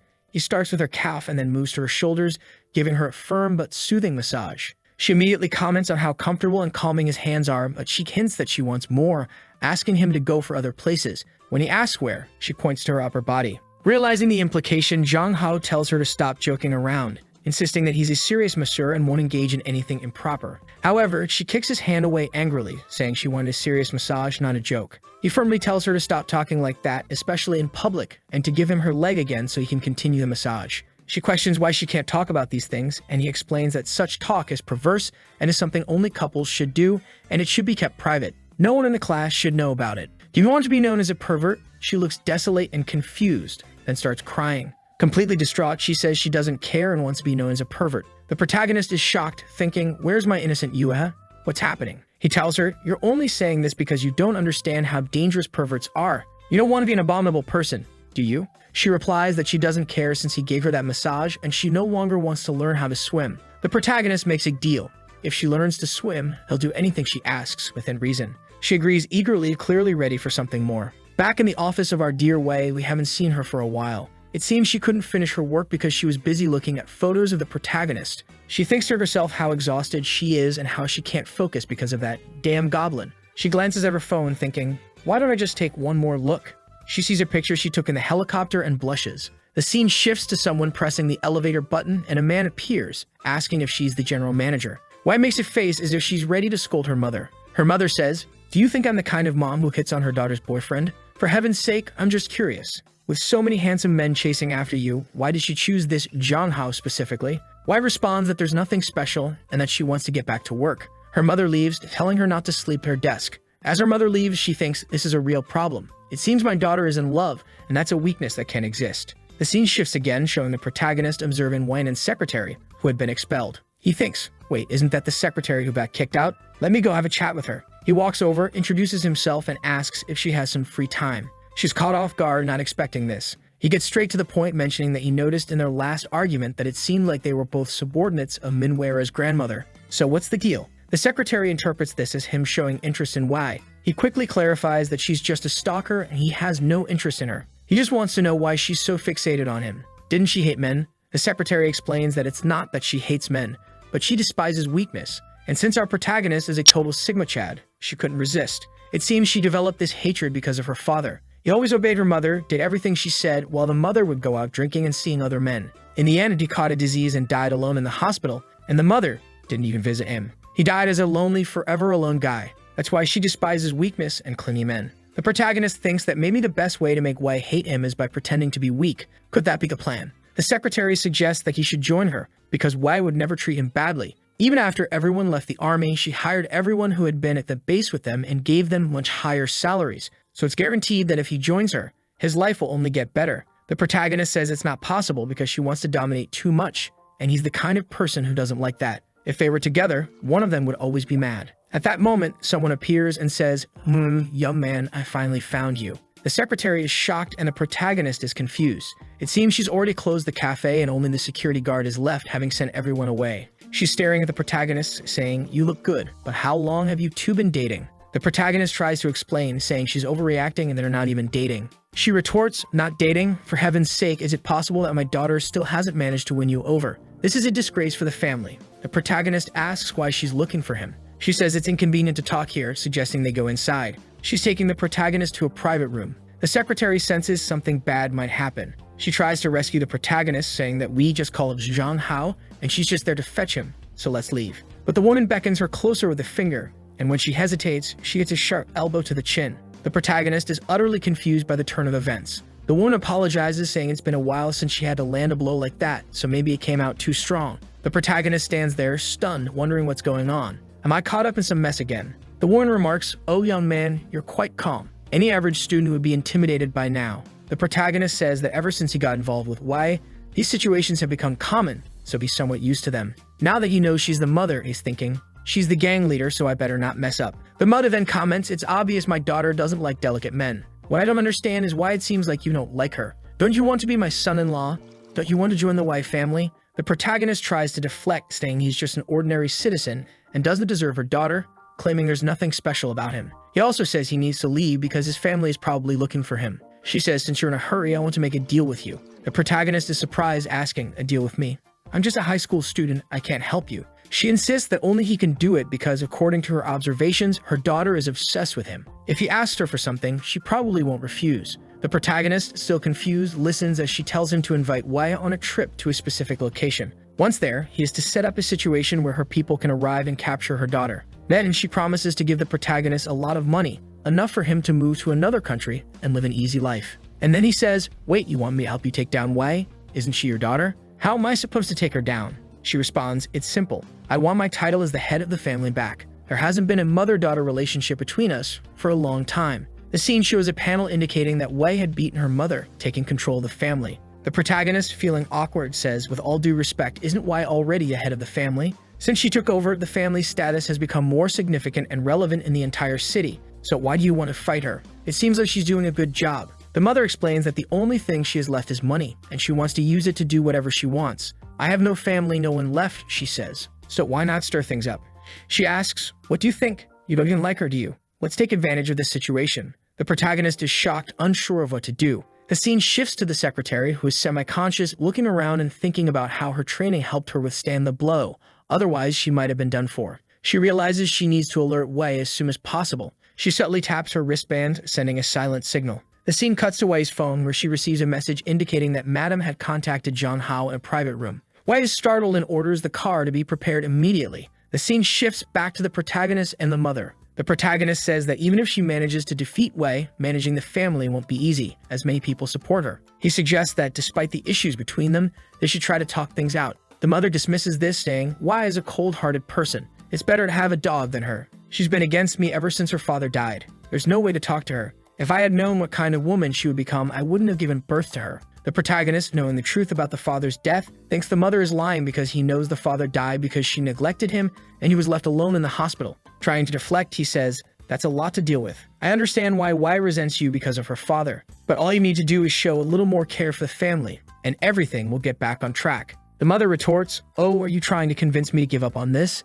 I came here because I sensed you didn't like her, but it seems like you're trying to protect her. She points out that the punch she gave to the secretary was a declaration of war. She insists, all you have to do is take Wei to the location I specify and I'll give you the money. You won't have to worry about anything else. The protagonist asks, and if I don't agree to help you? The mother rises, you don't want to help me or take the money? Fine, then your family and you will become my hostages. Simple as that. The protagonist, with a serious expression, responds, it's one thing to threaten me, but to bring my family into this, I can't let that happen. I'm sorry. You made a mistake by not bringing any bodyguards with you. She looks at him intrigued and says, do you think you can defeat me physically? He challenges her, come and see. As the scene shifts, a car pulls up and Wei orders the driver to move aside. The secretary spots Wei and tells her, finally, you're here. John Ho was taken by your mother a while ago.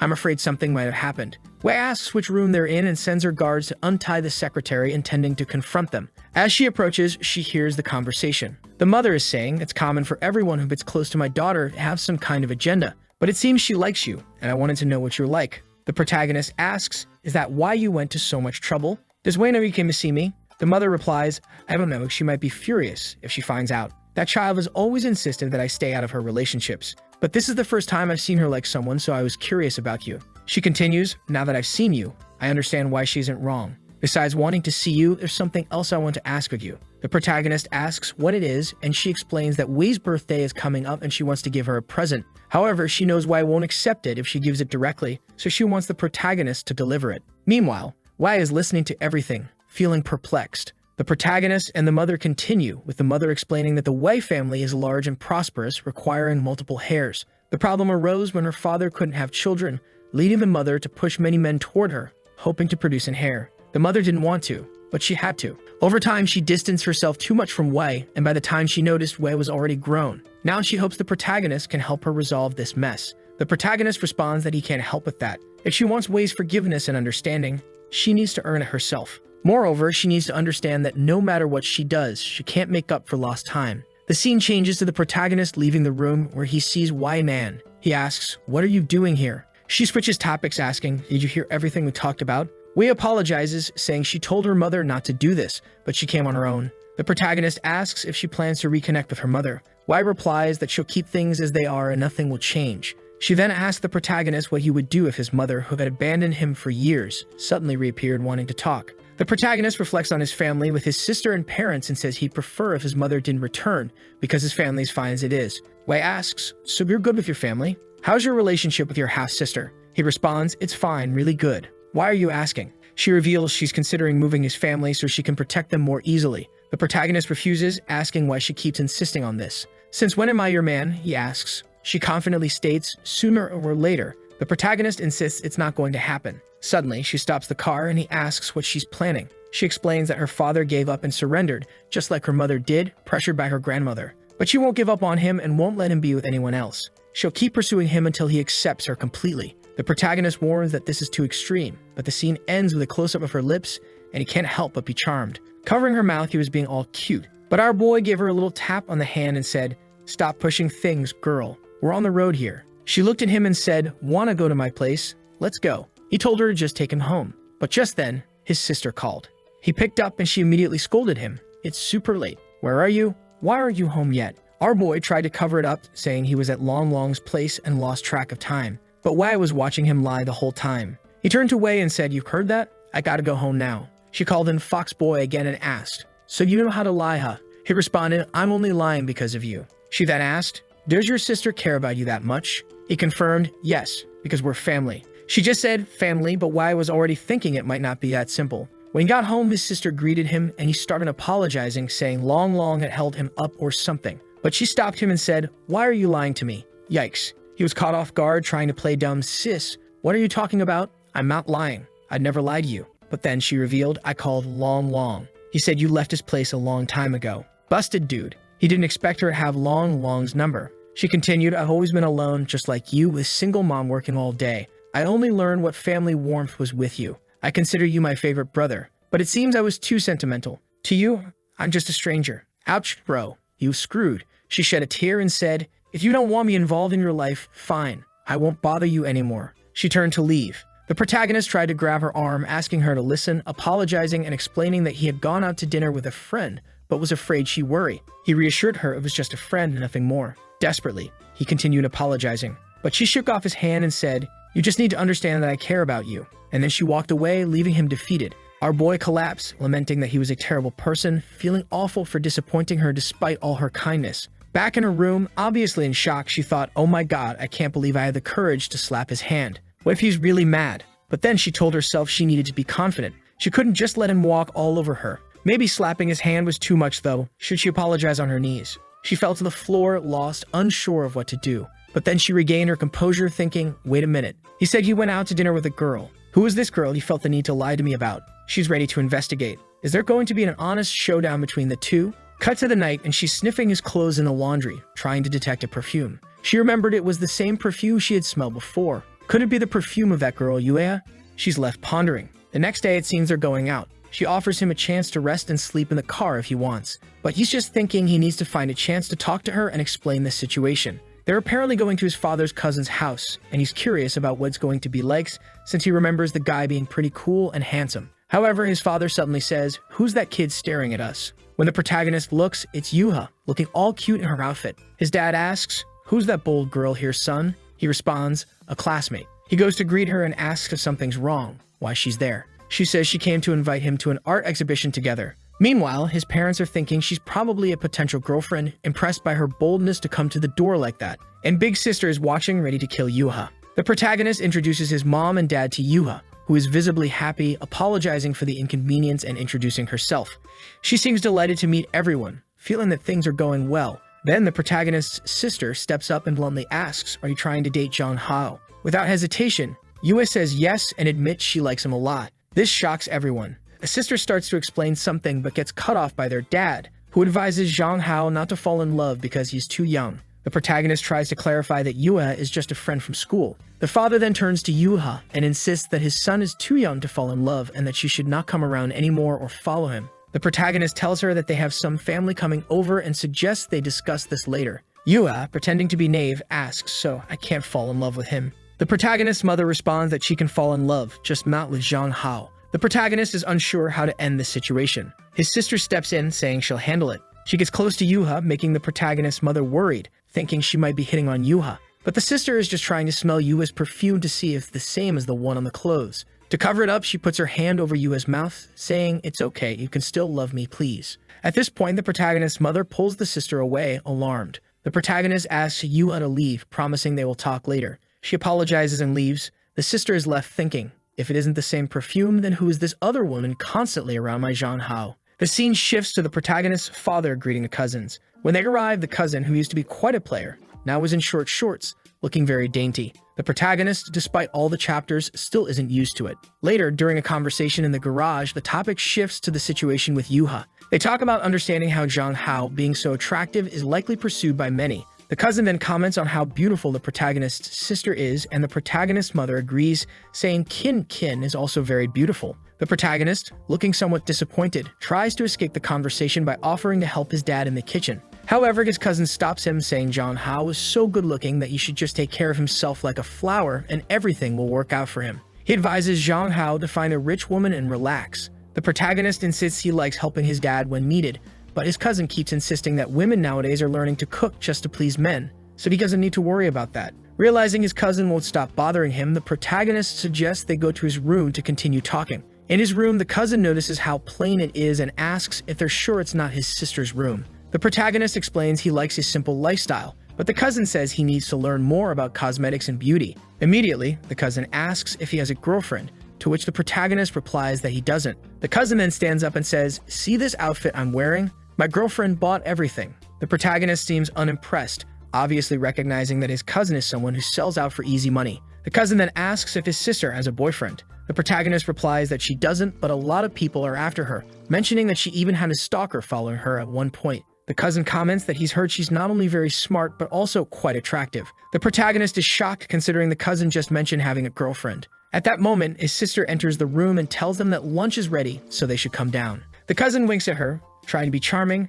and says they'll be right there. As they leave the room, the sister apologizes for her earlier behavior and expresses a desire to talk privately with the protagonist later to apologize properly. The protagonist, sensing something is up, agrees, saying he also wants to talk. They agree to chat after lunch. She urges them to eat quickly, showing her eagerness. The scene shifts to them finishing their meal, with the protagonist declaring he's done eating, and she responds similarly. However, just then the protagonist's phone rings and he answers. It's the woman from the antique store, informing him that the plate he had requested to be repaired is ready. He asks about the condition and the cost, and she informs him that his girlfriend already paid for it. Confused, he wonders who could have done this and quickly excuses himself, saying he has urgent business to attend to. His sister doesn't seem too pleased, though she tries to hide her frustration, reminding herself to keep calm and not push him away. She tells the protagonist not to be late or they'll worry about him. He assures her he'll be back soon and leaves, relieved that she doesn't seem too upset. After he leaves, the cousin makes a comment about how attractive the protagonist is and suggests he might be going on a date. This only irritates the sister, who stands up with a murderous look, agreeing that she needs to keep a closer watch on him. At the antique store, the protagonist receives the plate with a note on it saying, "I paid for your repairs, so come see me when you get this." It's from Wai Nan. Clearly, she's the one who paid for it, and the protagonist doesn't look pleased. Back at Feng Hong, the company, Wai Nan is looking stunning as the protagonist walks in, asking for permission to enter. She immediately questions why he didn't knock before coming in. He starts to leave, but she stops him, saying he's staying because once she finishes her work, they're going out for dinner. The protagonist tries to decline, saying he's not available, and then pulls out the repaired relic, asking her how much she would deduct from his debt for it. He suggests that if it's not much, he could sell it elsewhere and bring her the money. However, she seems uninterested in the monetary value and more concerned about where they'll eat. The protagonist finds it challenging to deal with her as she always has a response that he doesn't want to hear. Trying to change the subject, he suggests taking the relic to an auction and informing her of the amount it fetches. But she walks over, grabs the plate, and smashes it. The protagonist is left speechless, as the item was worth millions and involved so much trouble, including death, just to repair. Even though she didn't want it, he asked for it because it was worth a lot of money. Apparently, it fell into the trash can, and he ran to retrieve it. She told him to stay away from it because it was dirty and broken antiques weren't worth much. At that moment, she grabbed his wrist to lift him up and ended up breaking it. His wrist literally snapped. The protagonist and Wai are both confused by the situation. The next scene shows him wondering why he has such a fragile body. Wai examines him and says there's no major damage. It was just a tendon strain and he'll be fine soon. However, she advises him to see a doctor. Out of nowhere, the protagonist asks her, "You retired from the military and you're still so strong. Did you really see combat? She confirms she did and almost died. She offers to tell him the whole story if he stays the night. The protagonist declines, saying he wasn't that interested, he was just curious. He starts to leave, but she insists he stay for dinner. He retorts that she's too persistent. She mentions that she read all the novels he wrote and they seemed too real. She wants to talk about them over dinner. The protagonist wonders about her connection to the girl from the moon and flops onto the couch, surprised that his novels had such an impact. He considers staying since he hadn't eaten much earlier with his sister and was still hungry. White quickly orders dinner for two and teasingly asks what made him decide to stay the night. The protagonist, embarrassed, clarifies they only agreed to dinner, not the whole night.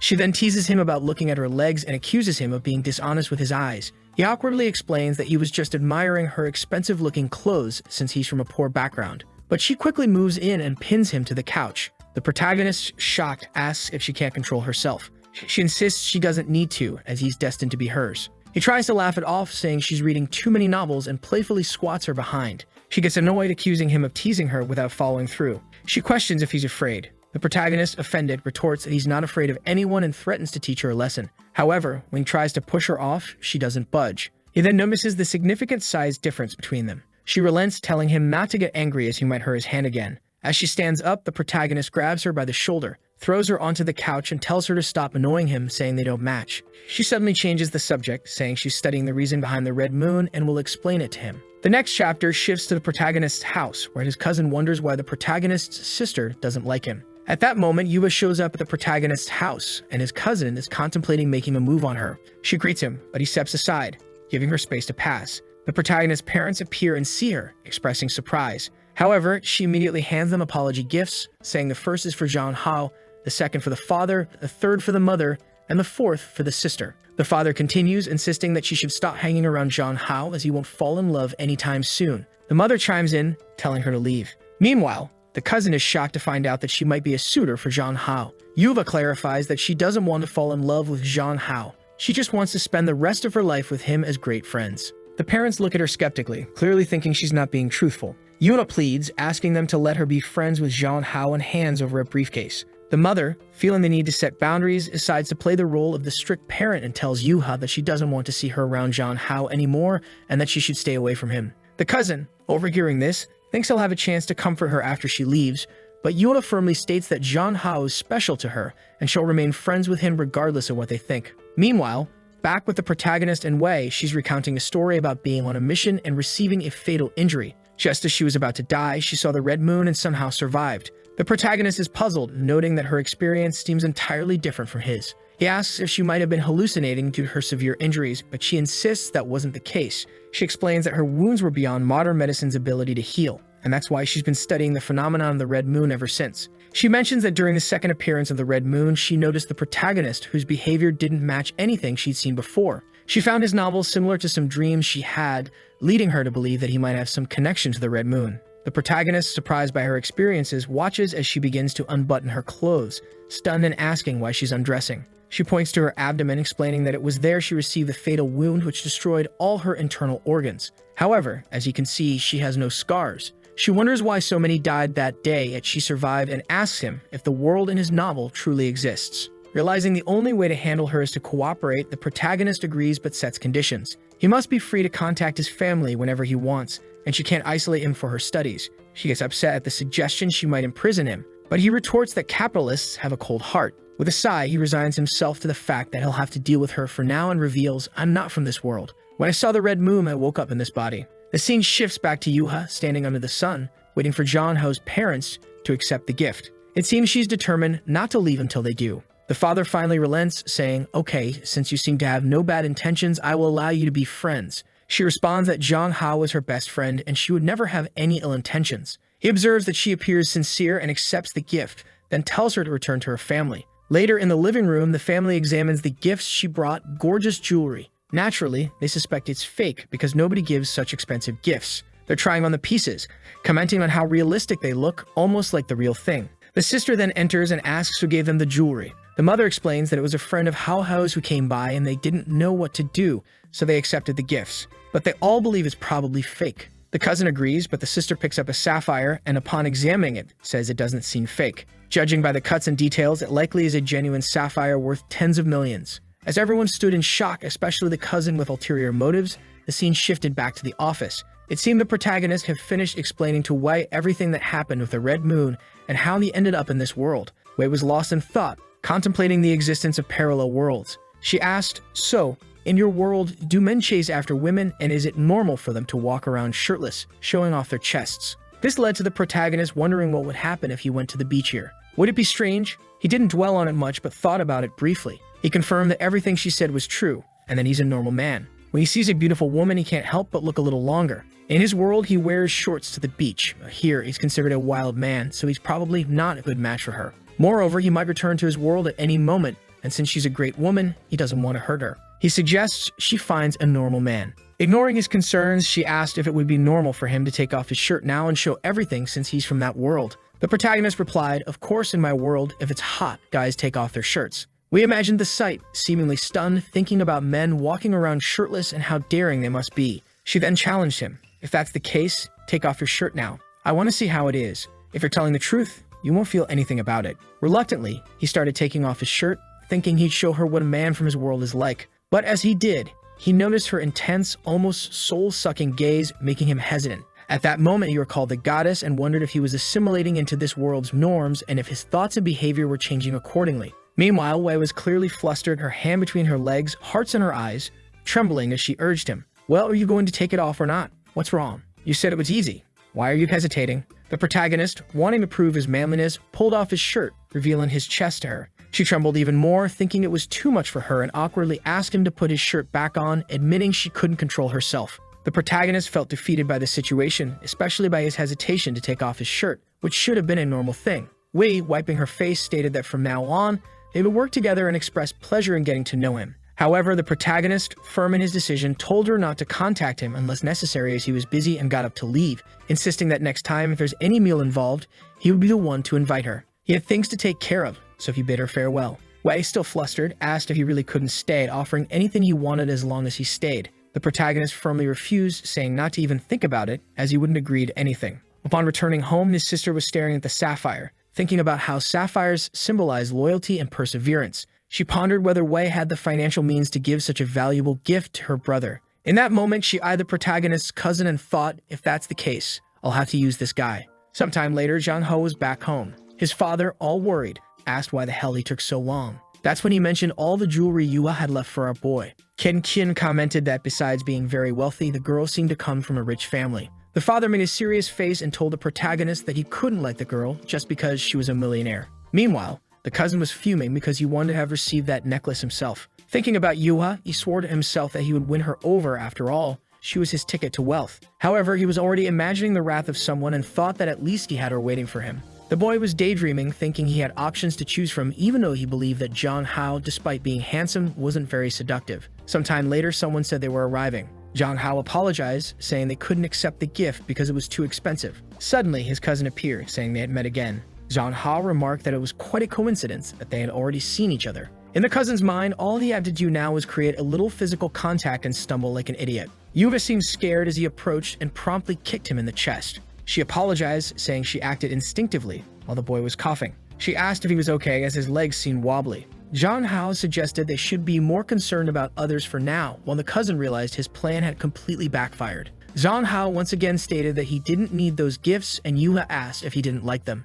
The father intervened, saying that such gifts were too expensive and somewhat intimidating. Zhang Hao replied that he didn't need such things to improve their relationship, returning the gifts and stating he would accept a kindness, but she could keep those things. She asked if he hated her because of this. The parents, embarrassed, reassured her that she didn't need to worry about it and that their relationship hadn't changed. The sister stepped in, saying they were just friends, so there was no reason for him to hate her, and suggested she return the gift if she wanted to remain friends with him. Kin was furious that the damn cousin hadn't accomplished anything. Then Kin turned to Yuha and said it was getting late, so she would take her home. However, the mother insisted that she would take the girl, already suspecting that the daughter was trying to hit on the girl in the car. In the end, Kin's plan to have a conversation with Yuha failed. Everyone was leaving together, and she couldn't do anything about it. At that moment, Zhang Hao's cousin asked to add Yuha to his contacts. However, Zhang Hao, feeling possessive, quickly said that she wasn't that casual and wouldn't give out her number. The cousin realized he didn't stand much of a chance, and Yuha agreed with what Zhang Hao had said.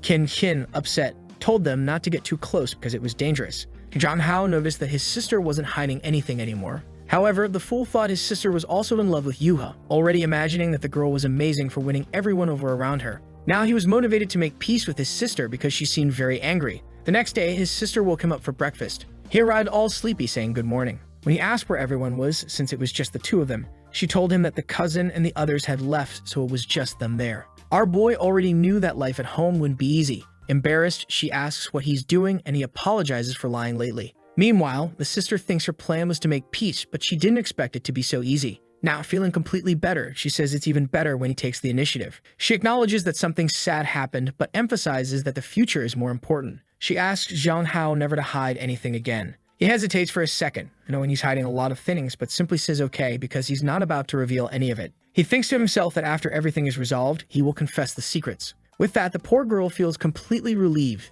thinking he's so kind. At this moment, Zhang Hao says she no longer needs to hide that she's in love with Yuha. The poor sister is utterly confused. She starts laughing, thinking he's acting this way because he's jealous. She takes advantage of his foolishness to ask him not to bring Yuha around anymore. Otherwise, she won't be able to control herself at home. Strangely, he says it's been a while since they did a special training and asks for help. Kin, who has a problem with her sweat glands, agrees to help him. So she puts lipstick on her boy. And with that, she says that these events make all the sadness irrelevant. The scene shifts to Wei's secretary in front of her nursery. She thinks this must be the right place.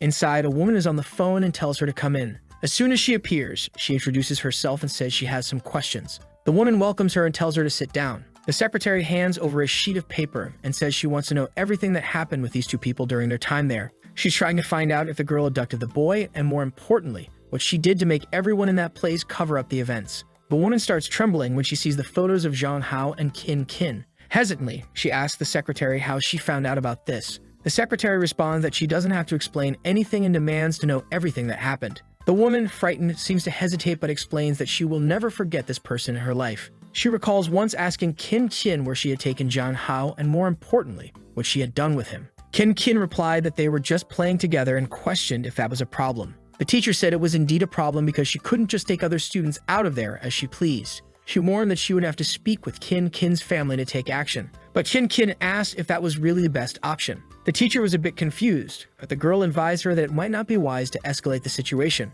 She explained that no one saw them return, and no one knew she had taken the boy. So she suggested that everyone would probably believe her if she said the teacher was just making it up, or worse, that everyone would blame the teacher for letting it happen. If it were proven that something happened as a teacher, she would be held most responsible. Kin then asked the teacher if she really wanted that to happen. The poor woman stood there frozen while Kin urged her to answer quickly. Back in the present, the secretary asks if she really gave in to that. The woman responds that she contacted the family to ask how the boy was. That's when the family said the boy would never return there, and they were moving away. The secretary asks if that resolved the situation, and the woman says yes, since no one returned. She then asks if the woman knows what Kin did when she took Zhang Hao. The woman says she doesn't know but discover how Kin referred to Zhang Hao. Curious, the secretary asks her to explain quickly. The woman explains that Kin called Zhang Hao her little toy. Back in the moment, Zhang Hao says he will show the strength of a man. She is there, very sad and clearly not saying much. She then says she wants to tell him something and grabs his face. She tells him he is amazing, thanks him, and says she is ready. He asks if she really wants to continue with the strength training. Suddenly, she is caught off guard and confused. He says that if they keep practicing, she'll soon like men again, while the boy, like a bull, declares that now that he's here, he'll go forward. She's a bit scared, not expecting him to be so forward, especially since he has such an innocent appearance. Our boy starts sweating cold, realizing things are getting serious. He gave her a simple foot massage. Time passed, and the boy had put in a lot of effort. He then asked her to check if his heart was racing. That's when she thought that the training they did when they were younger hadn't been in vain. Now she knows she just needs to complete the next step to fully win over Zhang Hao. Our boy says they will continue. She sees that he's standing there preparing for something and asks if he's talking about this. He tells her not to be nervous and to relax. But now she's the one who's scared because there's unlikely to be anyone else intervening. She's panicking, not knowing how to react, while Zhang Hao thinks she's cute when she acts like this. He then smiles, saying that he's finally going to do it, but obviously, he feels something strange. His stomach starts hurting and he doesn't know what's happening. She asks what's wrong, and he says he's feeling some strange discomfort. As he suffers, wondering why it hurts so much, she tells him to wait there while she gets some hot water. Going to the kitchen, she thinks it's a shame she almost won the game, but she's excited because this confirms the boy's intentions. She decides that when the time is right, she will confess to him. While later, she brought some milk and a few eggs for him to eat. She asked our boy, who was lying down, if he's okay. He says it didn't help much and asks if she knows any medicine since she's a doctor. She says that medicines have side effects, so it's better for him to rest for now. Then she says she has an amazing idea. Suddenly, she climbs over him, lies next to him, and says she's going to give him a belly massage to help him relax a bit. She also puts on some relaxing music, and the notes fill the room. While our boy thought she was amazing, he began to think that maybe staying in this world forever wouldn't be so bad, as having someone take care of him like this every day wouldn't be bad at all. The scene shifts to someone banging on Kin's paper. It's the president pounding the table, saying she knew something was wrong. The secretary asks what they're going to do, but then she remembers that John Hao had set a rule that she couldn't contact his family. She hesitates for a second, unsure of the best option, and says she'll have to make a call first. A while later, John Hao was sleeping and Kin said he was very cute like that. Suddenly, he received an unknown call. She immediately hung up, relieved that he didn't wake up. She picked up the phone thinking she had to be careful because it could disrupt things. But then she got scared. The message included records from when she was younger. She immediately realized someone was investigating. Grabbing John Hao's head, she gave him a kiss on the cheek, saying she wouldn't let anyone take him away. The scene changes to a restaurant. Someone calls out to Wei, asking why she's investigating. It's obviously the big sister. Wei tells her to sit down because she ordered her favorite flavor. Shin quickly asks who she is. Wei immediately says that she likes John Hao and that it's best for the sister to stay away. Kin says she didn't expect it to be John Hao's stalker and warns that, unfortunately for Wei, John Hao prefers her. But Wei pulls out the photos and warns that the boy would be very sad if he saw all that, indicating she has proof that she's been stalking him since he was younger. However, the psychopathic Kin just asks if she really thinks that's an effective threat. She explains that she's simply been taking care of him since he was younger and declares that, in the end, he'll be hers. Wei laughs in her face and warns that John Hao will find out that she made her mother marry his father just so she could become his sister. She threatens, saying that John Hao is a different person and not her toy. Now Kin fell silent and sighed, saying that if she discovered all this, she must be rich and powerful. However, she says she understands that Wei probably tried to win over John Hao with money, but it didn't work. She adds that it's a shame, but John Hao will never truly like her. The two stand in silence, staring at each other. Wei claps her hands, saying it's expected from the girl who threatened teachers when she was 7 years old. She then decides to introduce herself, saying her name is Wei Man from the Feng Hong Company. Shin immediately recognizes the name of the company. Wei informs her that she called her there because she had promised John Hao that she wouldn't hurt his family. But if she crossed the line again, the family matter would be set aside. Kin realized she had just received a death threat. As Wei walks past her, she asks if she really knows the Zhang Hao she likes, leaving the girl in silence. Kin punches the table in a fit of rage. The scene shifts back home. Zhang Hao is slowly opening his eyes.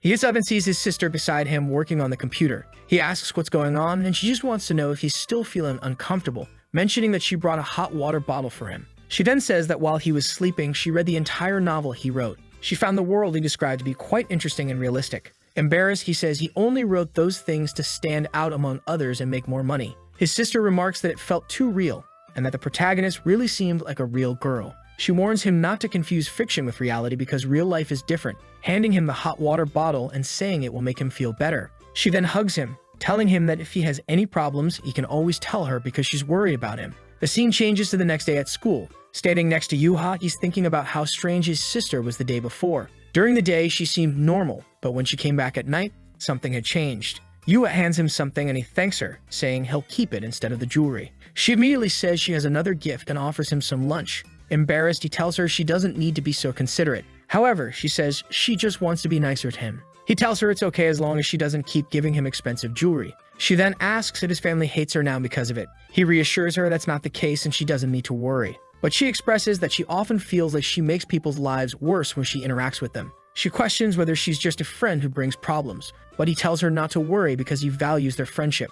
She then says that even if his family doesn't like her, it won't affect their friendship. Zhang Hao explains that his family likes her, they just don't want them getting romantically involved. Yubat explains that she feels like his sister, on the other hand, doesn't like her at all and seems to want to keep them apart. Zhang Hao has no idea what happened, so he just thinks she's being insecure. He stands up, telling her she doesn't need to change or try to please anyone. She will still be his friend, and she doesn't need to rush to prove anything. This cheers her up a bit, and she explains that recently she at least learned to swim. He says if that's the case, they can have fun over the weekend. The scene changes to a sunny day. Our boy was walking around the city when someone called out to him. It was Yuva, all dressed up. Our boy felt better, wondering why she had dressed up so much. He tells her they can start their outing. With that, she pulls out a giant notebook full of things she wants to do with him. Our boy wonders why she seems so prepared, and she starts listing a bunch of things they need to do today, mentioning she even bought tickets for a movie called Season of Love. He says he's confused because he expected her to want to watch a war drama. However, she says no, she chose this because she's sure it's his favorite.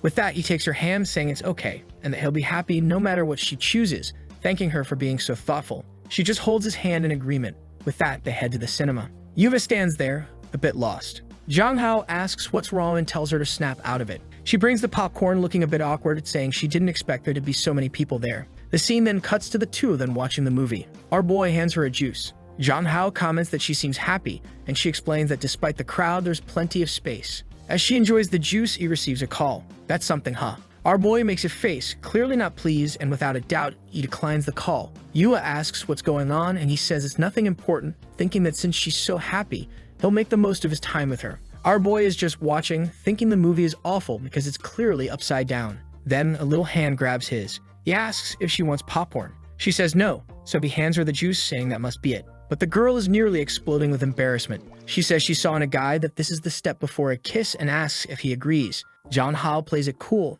asking if she learned this strategy from Yuan Yuan. She says no, it's just that they haven't done this in a while. And now our boy is about to explode. She says she likes him a lot and that they could be a couple. Our boy tries to explain that he likes her too, but not in a romantic way, and she can't be so dependent. She explains that she's just following the guide she read, which said girls needed to take more initiative. With that, she pulled his face, while he was worried because it was a public place. She says she would save money and leaned in to whisper something to him, who was about to explode, unsure of what to do. Then he held her hand and suggested they focus on watching the movie. Time passed, and I'm not sure what happened, but she looked exhausted, talking about the guide. He said he had to see this guide and her strategies, then grabbed her hand to read it. She was a bit confused. He glanced at her plans, then lightly hit her head, asking why she didn't just ask instead of acting like this. Embarrassed, she said she just wanted to be there with him, and he could do whatever he wanted. Jang Hao thought she was always extremely careful, but then confiscated her little book, saying it was time for some real fun. The scene changes to an esports internet cafe. The poor girl stood in front of the computer, unsure of what to do. He asked if she'd never been to an internet cafe before, and she said her family doesn't allow it. He then asked her not to tell anyone or he'd get in trouble. With that, the boy started playing, already scoring a pentakill. She said she was trying to understand, but it was too difficult. He explained that he just wanted her to have fun, saying that since she already had good grades and a good family, the only thing he could do was help her be happy. He then opened another game, apparently a shooting game, and explained the controls for moving the character and aiming for a headshot. He congratulated her, thinking her family must be very good for someone who just started playing. He also thought that given her interest in weapons, this type of game was obviously a good fit for her. After a while, he said their time was up.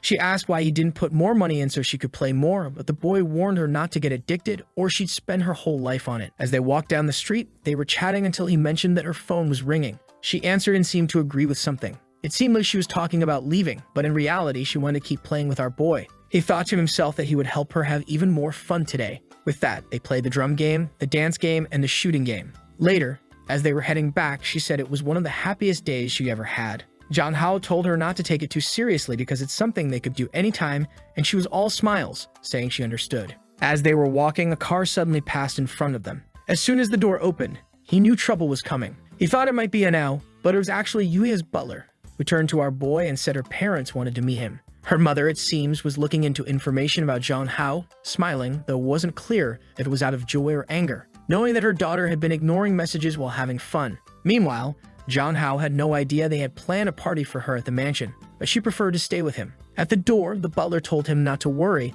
as the master was not someone who regretted visits. As soon as Jang Hao entered, he saw the mother standing there, or perhaps the father, as it wasn't clear who was who, and was asked to sit down. Our boy thanked them and realized it was the father, as he thought the man looked very young. At the table, the father asked if Yua had fun, and she said yes. He then told her to go take a bath because her clothes were dirty, and he turned to Jang Hao, saying they could have lunch together. He mentioned he'd heard that our boy had been making her very happy and wanted to thank Jang Hao as her father. Our protagonist, very polite, said it was just a matter of friendship, but he noticed the thank you seemed somewhat insincere. It seems Jang Hao wasn't very well liked there. The father then asked how much money he wanted to stay away from Yuha. The boy wondered why the plot always seemed to take this turn. He told Jang Hao that she had missed a family gathering because of him, and our boy was confused by the sudden change in attitude. He apologized, saying he had no idea she had a family event that day. The father said he was misunderstanding, and in fact he wanted to thank him for that. He offered a card, but Jong Hao refused, saying he didn't want money in exchange for friendship. The father asked if things weren't obvious enough, saying it would be rude to spell it out further. Jong Hao, now at a loss for words but growing angry, explained that everyone seemed to think he only cared about money. He told her father that he was mistaken, saying that he was getting to know Yuha gradually and realized she was a good person, just not good at expressing herself. He became friends with her because of her honesty and kindness, not because of money. He acknowledged the difference between their families but insisted he was only interested in being her friend, returning the card to her father, who gave a small smile. The man placed his teacup on the table, saying it was good to be young, and mentioned he'd heard that Yuha had brought Jong Hao over for a night. He assumed the boy was selling himself. Our boy felt devastated, knowing that if he revealed who wanted to destroy whom, the father would go crazy. At that moment, the father, slightly crazy, commented that the boy had a face that could destroy countries. Embarrassed, Jong Hao complimented him back, saying he was very handsome. The father thanked him, saying he was an interesting boy, and then asked him to continue being a good friend to Yuha. Jong Hao agreed, saying it would be easy. A scene changed to the exit as the father was leaving. He mentioned that he would prepare another banquet for his daughter, but advised her to be more careful. Yuha said she understood, but noted she was out with Jong Hao, who was her friend. The father smiled and said that if that was the case, she should value friendships. In front of Yuha, he asked Jong Hao if they were really just going to remain friends and never be a couple. Poor Jong Hao fell silent, unsure of how to respond. He turned to the father and said he understood perfectly and would avoid any contact. The butler then appeared and told Jong Hao that it was time to go. The father told Jong Hao that it seemed there was nothing to worry about, but before leaving, he instructed the butler to keep an eye on the two. Our boy was exhausted, and Yuha asked if her father had caused any trouble. He says everything's fine and that it must just be fatherly love. And he checks his phone and is startled. He has a series of missed messages. The scene changes to his home. It's nighttime as he's returning. Kin, who is soon going to have liver problems, is, as usual, a bit drunk. Embarrassed, Jong Hao approaches and asks why she's drinking alone. She simply asks why he hasn't been answering his phone. At that moment, he knows he's in trouble for ignoring those calls. He starts making excuses, saying he had it on silent. But she ignores that and just asks if he had fun with his classmate. Embarrassed, he says he did but shouldn't have ignored the calls. Kin says it's fine, but he'll have to make up for today by spending time with her tomorrow. She tells him that he has to talk to the platform people tomorrow. She says it's perfect because they can go to the mall together and can sort out that issue. She tells him to take a shower and just agrees, while Kin thinks that with these two competitors, she'll have to be more aggressive. The scene shifts to the next day. Someone says they're embarrassed to have asked to meet him on the weekend. Our boy responds to Song, saying it's no problem. She says that his fan base isn't small anymore and that he needs to appeal to his new fans. She hands him a tablet with a streaming auction for him. As soon as he sees that it's for him to act like a fool in a kimono, he says he's not that type of streamer. She then shares a second photo of a night cosplay, saying he won't have to show much skin. He agrees, saying the second auction is more acceptable. But he's shocked when she says that, in that case, they're doing it now. Before he can react, she's already got the camera in hand, telling him to take a look. With no other option, he's soon dressed as a knight, posing for the photo. What he didn't expect was a crowd watching, and apparently, this video was already recorded and shown to someone. During a meeting, the girl comments that it's a great place to invest because that cosplayer alone attracted a lot of people. However, people are thinking that the cosplayer is very handsome until he realizes he's being filmed by a drone sending footage to the meeting. At that moment, the signal is disconnected. She apologizes, saying she'll send someone to investigate, but someone in the meeting says they'll handle it themselves. It's Wainan, who says that since he destroyed the drone, he'll have to pay the price. Later, our boy is exhausted because it took forever to take all those photos. He hears someone knocking on the door and asks if it's his sister. But when he opens the door, it's Wainan, arms crossed. He tries to close the door, but she blocks it, saying it seems like he's really trying to ignore her. She glares at him, asking if she has to break into the house. He reluctantly invites her in. Sitting on the couch in business attire, she asks why he hasn't been responding to her for the past 2 days. Embarrassed and trying to cover it up, he says the day was very busy and offers her some tea. She just laughs in his face, asking why he's dressed like that, and if he really thinks it's good to earn money this way. He says she wouldn't understand, thinking to himself that she once wanted him to be a streamer for her company. She asks why he wants to continue streaming if she already told him she'd pay much more. But our boy, tearing up, says a man has to earn his own money. She just laughs, saying she agrees with that, and pulling him by the collar, says they need to resolve the drone issue. He's flustered, asking if that was her company's drone. As he's about to talk about money, she says she knows a better way to compensate. Before he can respond, she kisses him. She helps him catch his breath and tells him that the outfit suits him well. Our otaku boy jokes that she would look good with cat ears. She asks if he wants to see her wearing them and warns that he'd have to kill her first. Out of nowhere, the boy becomes energetic and gives a playful drum tap. She looks confused, and with 50 kilograms of muscle, he lifts Wei. She comments on his courage to lift her in such an embarrassing way. He admits he has courage but can't hold her up for long because he's already trembling. He asks her to get down and she says he might collapse to the ground. She then remarks it's a shame he failed the counterattack. Our boy is disheartened, realizing his body is indeed very weak. Wei tells him that in terms of strength, he stands no chance. She helps him catch his breath once more. Half an hour later, our boy is exhausted and worn out, while Wei-man, still radiant, talks about the red moon that only appears after a solar eclipse. Zhang Hao is curious, knowing this phenomenon occurs only once every 14 months. She explains that there's another type of lunar eclipse influencing the red moon, and that her investigations suggest this new eclipse is related to the red moon. Zhang Hao becomes intrigued, thinking this might relate to how his body ended up in this world.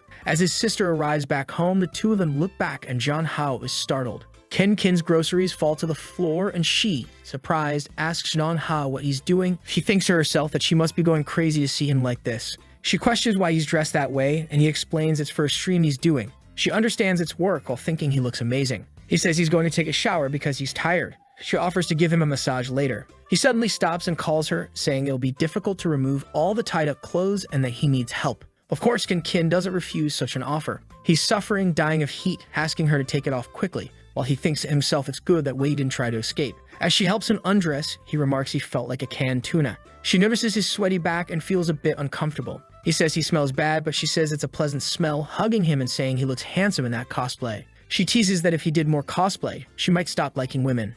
She's excited when he mentions he'll have to do make cosplays for live streams. With that, he goes to take a shower, thinking it would be good to make her like men. But then someone coughs in the bathroom. When he looks back, Wei is not standing there staring. Poor guy. As he's about to say something, his sister asks what the problem is. He quickly tells Wei not to stay silent and turns to his sister, saying he stubbed his toe, but is okay. She asks if he needs help, and he insists he's fine and she doesn't need to come in. He asks Wei why she didn't use the chance to escape. The warrior isn't paying much attention and just asks how he can be shirtless without any change in expression. He calls her weird for acting like a pervert hiding in someone else's bathroom. As he leaves, Wei remarks that it's interesting he has a sister who wants to try various cosplays and reminds him that his sister isn't so simple. Zhang Hao tells her not to worry. On the other side, Kin calls him to come quickly to drink some milk and get a massage. Wei stands up angrily, saying he indeed has a very caring sister, now certain this woman has some evil plan. She storms out, saying it would be good for him to visit her tomorrow afternoon, otherwise she'll have to come back to deal with things.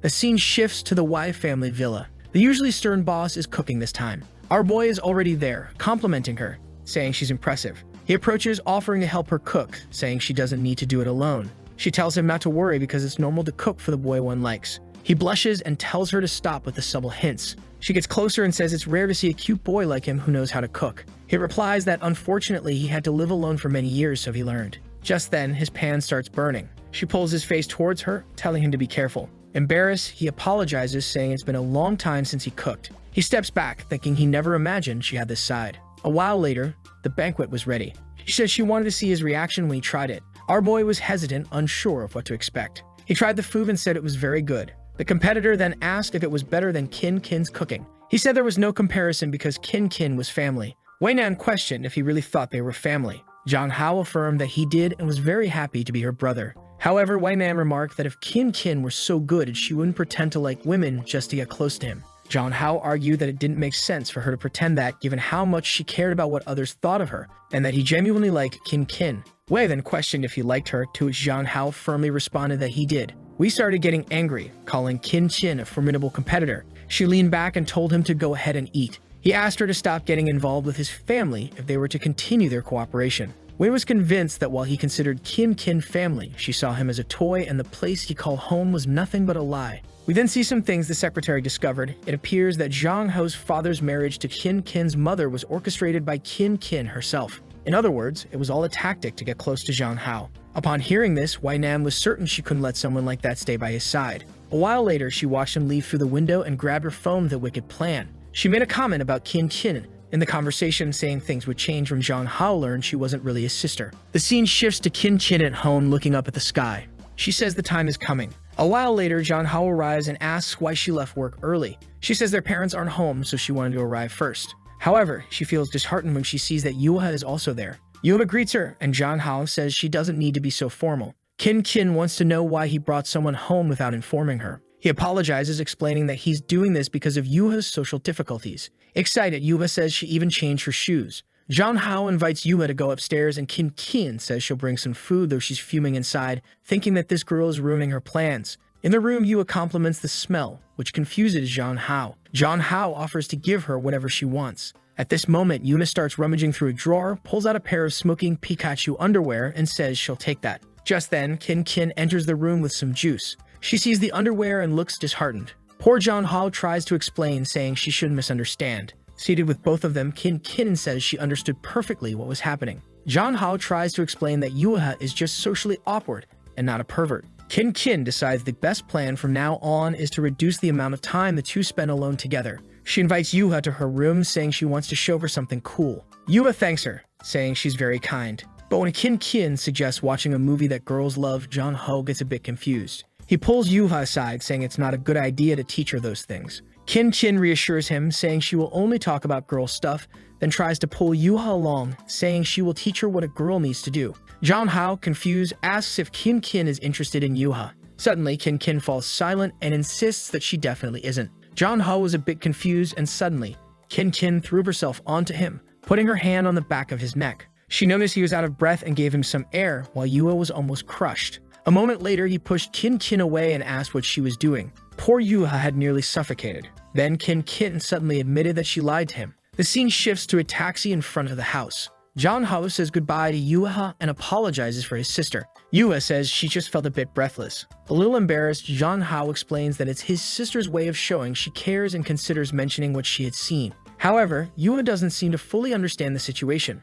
He dismisses it and tells her to be careful on the way home. As the taxi drives off, Yuma rummages through her bag, finds the gift John Hao gave her, and wonders if he really prefers Kin, who is now standing at the door, just staring at him. John Hao, a bit startled, turns and calls out to her, but then he remembers that Yuma didn't say anything and realizes she might not have lied. He asks Kin if she really doesn't like women. She stands there in silence without responding until, a bit embarrassed, she admits she doesn't. She then shockingly confesses that she lied because she likes him too much. She tries to explain that she likes him so much that she knew no one would understand, so she acted this way. Now that he's discovered the truth, he's a bit confused, saying it's a bit strange. She steps out into the rain, saying she understands it's weird, but just wanted to be close to him, and reveals that she doesn't want to lose him again. John Hao tells her to calm down or she'll catch a cold, and asks if she's referring to their childhood. She says yes, but knows he doesn't remember much, while thinking to herself that she'll do anything to stay with him. She then reveals to him that she has secretly always been close to him, from elementary school to now, and has never left his side.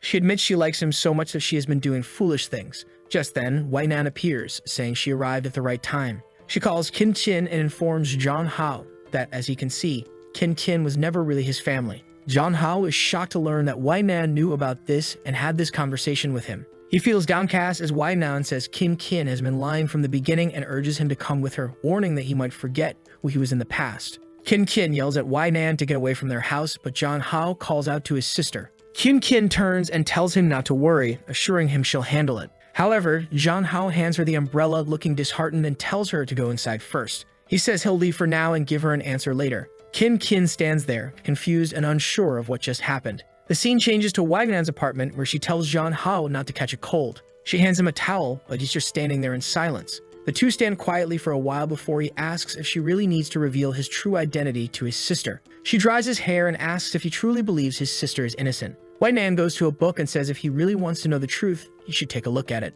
John Hao looks at all the records they gathered on Kin and starts to get scared by what he finds. When they were younger, she would get any girl who talked to him. This behavior continued as they got older. Even though she was accepted into a much better university, she chose to stay in the city to stay close to him. It turns out that her mother's marriage to his father was orchestrated by Kin to get closer to him. Sun Hao asks how this is possible. Wei Nan, a bit unhinged, comments that she admires how far Kin's love has gone. The poor boy sweats coldly, not understanding what this crazy woman is saying either. Wei Nan approaches and says that normally those being pursued never really understand. She takes out a cigarette and says she'll try to explain clearly, noting that in his world, it's usually men who pursue women. In this case, all she did was try her best, going to great lengths to follow and interfere in his life, affecting his social status and even his family. Wei Nan asks if what she's done is perverse or not. Sun Hao stands there, poor thing, unable to say anything. Wei Nan extends her hand, saying that if he comes with her, he can forget these problems and study the red moon. Sun Hao, scared, says he can't think straight and needs to go home first. She offers to take him, but he insists that it's okay and he can manage on his own. With that, he leaves without saying anything more. On his way home, he keeps thinking about how strange and frightening his sister is, having done all those things. What he finds odd is that fragments of his memory suggest she's not that kind of person. He has no idea which version of himself she likes, and this kind of thing can only be discussed face to face. The boy returns home to find her standing in the rain. She is desolate, still unable to recover from the shock. Even when he approaches, she can't understand anything until he offers her an umbrella. Confused, she looks up, and the boy, all cute, says he's back. Her expression changes, and she welcomes him back warmly. Once inside, she says she'll warm up some tea for him. She starts talking about a lot of things she wants to do, but he tells her she doesn't need to try so hard and says there's something he wants to ask. She trembles, asking if there's a problem and if Wainan said something about her. He mentions that it seems like in her childhood, what she did was more than just staying close to him. Kin realizes her past has been revealed and turns away, startled, saying it seems he knows everything. Zhang Hao explains that even though Wainan might not be unscrupulous, all the evidence seemed too real. Kin starts trembling, unable to speak, and collapses to the floor, not knowing what to do. She calls his name and says she needs to tell a story. She talks about a girl who was happy until one day her parents divorced and all the joy disappeared. The father soon found another family, and she lived with her mother for a while. But life in that new family wasn't enjoyable, and her former family couldn't complain about anything. The girl had to live on the streets for 2 weeks before her mother came to pick her up again. Since then, she began isolating herself from everyone until a boy invited her to play. She ignored him, but he kept following her, suggesting they have lunch together. She remembers the other boys telling him not to talk to her, but whenever he saw her alone, he approached and invited her to play, always cheerful and smiling. That's how the boy entered her heart. But then an accident happened, and the girl made a mistake that caused the boy to lose his memory and be sent to another school. The light in her life disappeared again. However, instead of giving up, she decided to secretly protect his life. Eventually, she realized that the distance wasn't enough, and that's when she began the plan of using her mother to become his sister. Crying, she admits she knows it was wrong and that the plan was a disaster. Zhang Hao wonders if this is how she feels about the real owner of this body. She apologizes, calling herself possessive, and reveals that she is, of course, the girl in the story. She says she expects him to hate her for this, but all she ever wanted was to have him to herself and not share him with anyone else. The boy starts to think that even though they aren't related by blood, she really takes good care of him, and he also likes Kin. She says if he really thinks she's disgusting, she'll stay away and never bother him again. But then the boy says she doesn't need to apologize. He understands how valuable she is, and that's enough for him. He tells her they can be together because he likes her too. What a thing for him to say. Now she's going to go crazy. She hugs him, saying that no matter what happens, she still loves him. And our boy, awkwardly, tells her she's getting snot all over his shirt. With that, she gives him a UFC-style hug. She threw the boy to the ground and, as always, helped him catch his breath. As he lay there, he thought to himself that this felt like a first love. The time they spent together was sweet. Being around her always made him happy. She always wanted the best for him. She mentioned that her life felt like a dream, and she was incredibly happy. Meanwhile, he felt increasingly guilty, knowing that her connection was with the past Zhang Hao, not with him. She then said she would go downstairs to prepare dinner and call him when it was ready. He was left deep in thought, realizing that he was taking advantage of her feelings. He wondered how she would react when he told her the truth. He called out to her, and she turned around to ask what it was. He hesitated, especially when she smiled and asked if the baby was having a problem. Feeling foolish, he said it was nothing important and told her she could go make dinner. Obviously, he lacked the courage to tell her the truth. The scene changes to Fenghong Enterprises. Zhang Hao is there again, and Wainan comments that their meeting was very good.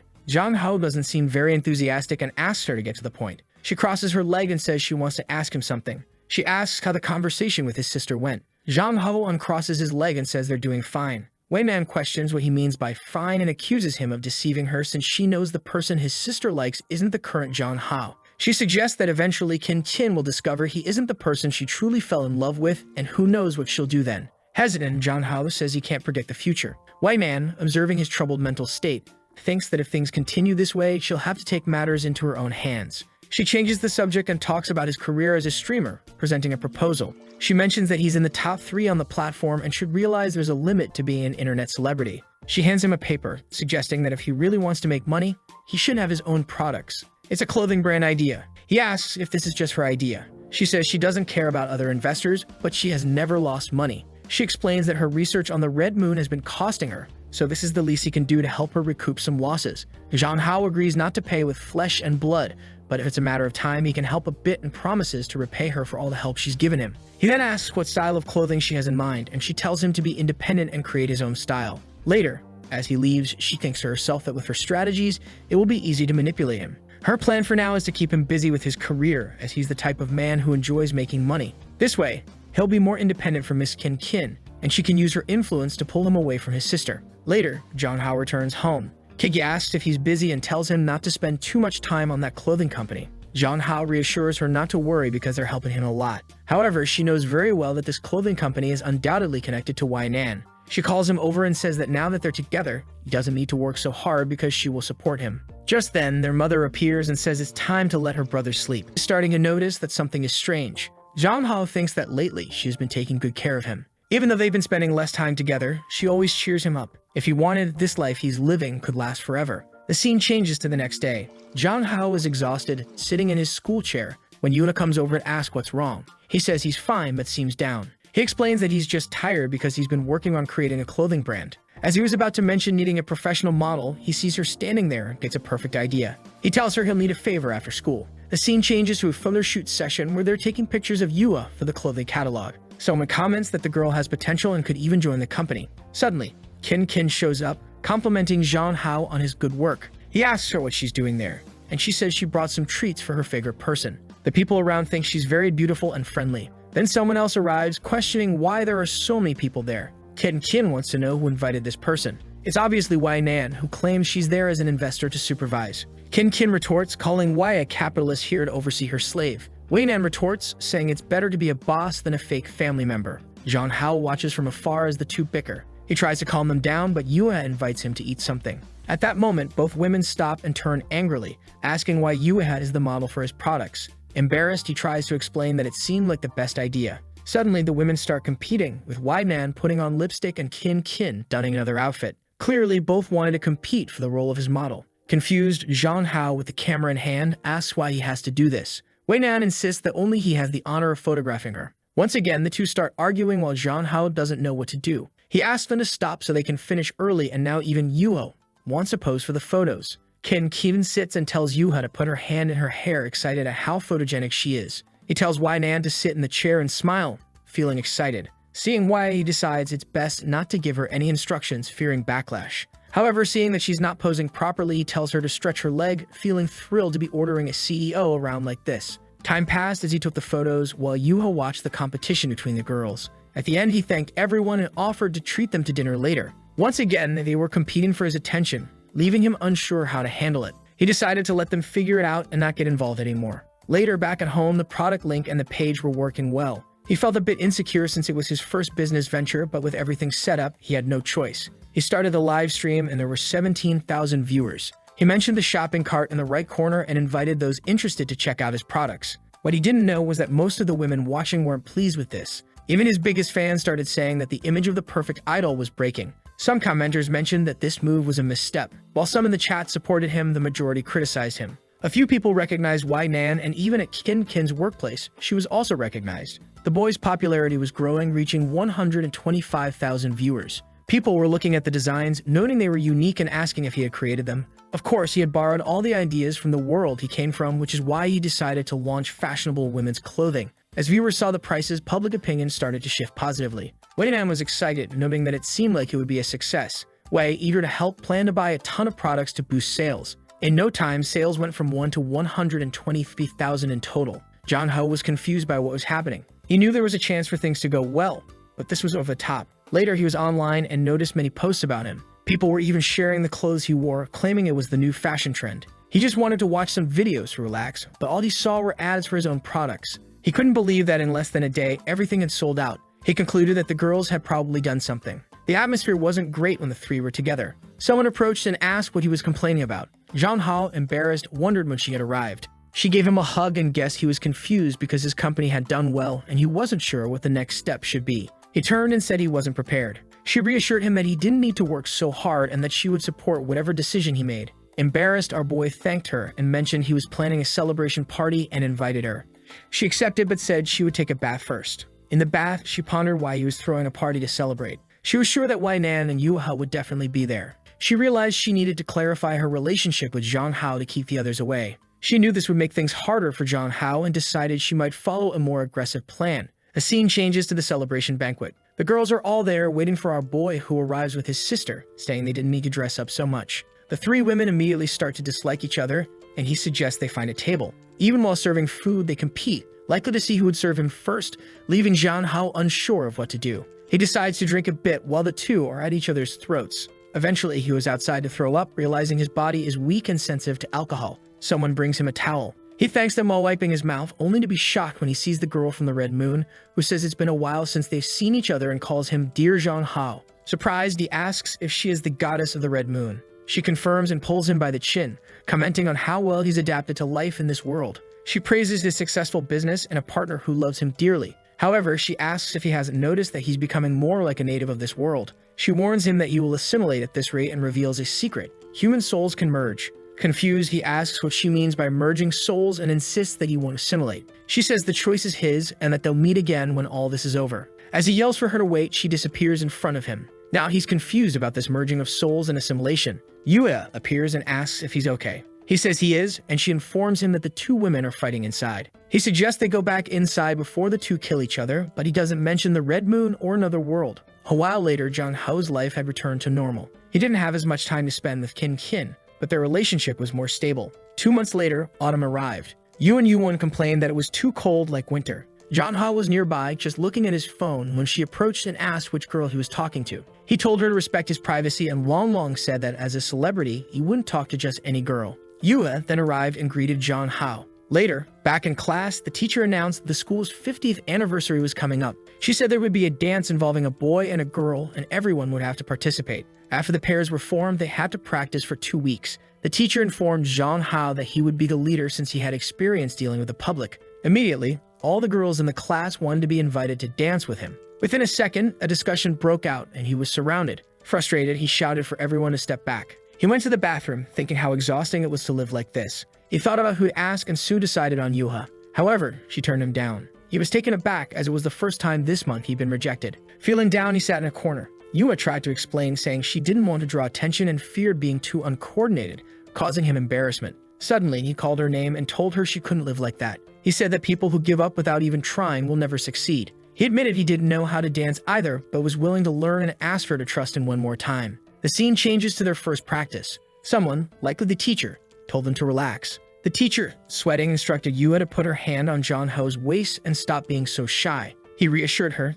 saying there was no need to be so nervous. She apologized for not being very good, but he told her it was fine as long as she kept practicing. The tired teacher said that was enough for today and that they would continue the training tomorrow. Zhang Hao observed her, exhausted, thinking it was funny how flexible she was in fighting, but he felt like someone was always watching them. Yue then called him, saying her locker seemed stuck because it wouldn't open. They found that something had been put in the lock to prevent it from turning. Later, they called a school employee, but Zhang Hao realized that someone had targeted Yuha. The next day after physical education class, Long praised Zhang Hao and asked how the dances were going. Then he noticed something in Yuha's shoe. He pulled her aside and a bunch of tacks fell out. Seeing this, he knew she would have hurt her foot. He shouted, asking who had the nerve to do such a thing. His two friends were furious, calling it ridiculous, while everyone around remained silent. Zhang Hao wondered if this was related to the dance. He knew someone's intention was to make Yuha quit, and he was determined to find out who it was. The following morning, he approached Yuha and asked if she had offended anyone recently. He advised her to be careful. Suddenly, he saw a bucket heading towards her head. In a heroic act, he put his head in the way, taking the hit himself. A drop of blood fell on Yuha's face, but Zhang Hao, seemingly unfazed, asked if she was okay. He turned to shout at whoever was above them, but Yuha warned him to be careful. Ignoring her, he ran upstairs, determined to find the culprit. He opened the door to the upper floor and found a girl crying, saying she didn't want to hurt him, she just didn't like Yuha monopolizing him. Zhang Hao said nothing as she continued shouting that Yuha didn't deserve to have him all to herself. The girl seemed to go mad, lamenting that she shouldn't have hurt him. Immediately, Zhang Hao ran to her, grabbed her arm, and pinned her to the ground, telling her to stop this nonsense. He sternly told her to stop getting involved, saying it was up to him to decide who deserved to be with him. The girl stayed silent, just listening. Then Yuha appeared, crying and running towards him. However, Zhang Hao's vision began to blur. He couldn't understand what was happening or why he couldn't see clearly. At that moment, he seemed to recall various situations. It wasn't clear if these were alternate timelines or perhaps memories of the body's previous owner. A while later, he slowly opens his eyes in the hospital, wondering if the scenes he just experienced were hallucinations.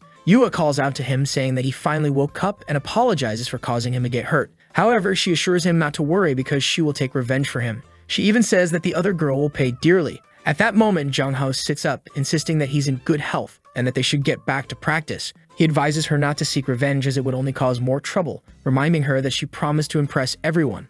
For the next 2 weeks, they continued practicing. Zhang Hao even hired a professional dance instructor. Yuha gradually became more confident. However, during one of the training sessions, she received a call from her mother. Zhang Hao pondered over it since he had only met her father so far. During the call, her mother revealed that she had already spoken to the teacher to prevent Yua from participating, urging her to quit to avoid embarrassing the Min family in front of important people. Yua tried to explain that people depended on her and that she had been practicing for a long time. Her mother insisted it would be better not to disgrace the family. The poor girl was at a loss for words until Zhang Hao took the phone from her hand. He first apologized for his behavior and then pleaded for her to let Yua participate, explaining that she had been working hard and would not embarrass anyone. Suddenly, Yua grabbed the phone and shouted that she would not give up, saying goodbye to her mother and ending the call. She turned to Zhang Hao and apologized, insisting that he had to participate. He thought to himself that she was impressive when she was serious. The scene shifts to the day of the performance. The announcer declares it the school's 20th anniversary. Yua's mother is present, as is Wei Nan, attending as a renowned entrepreneur from the city.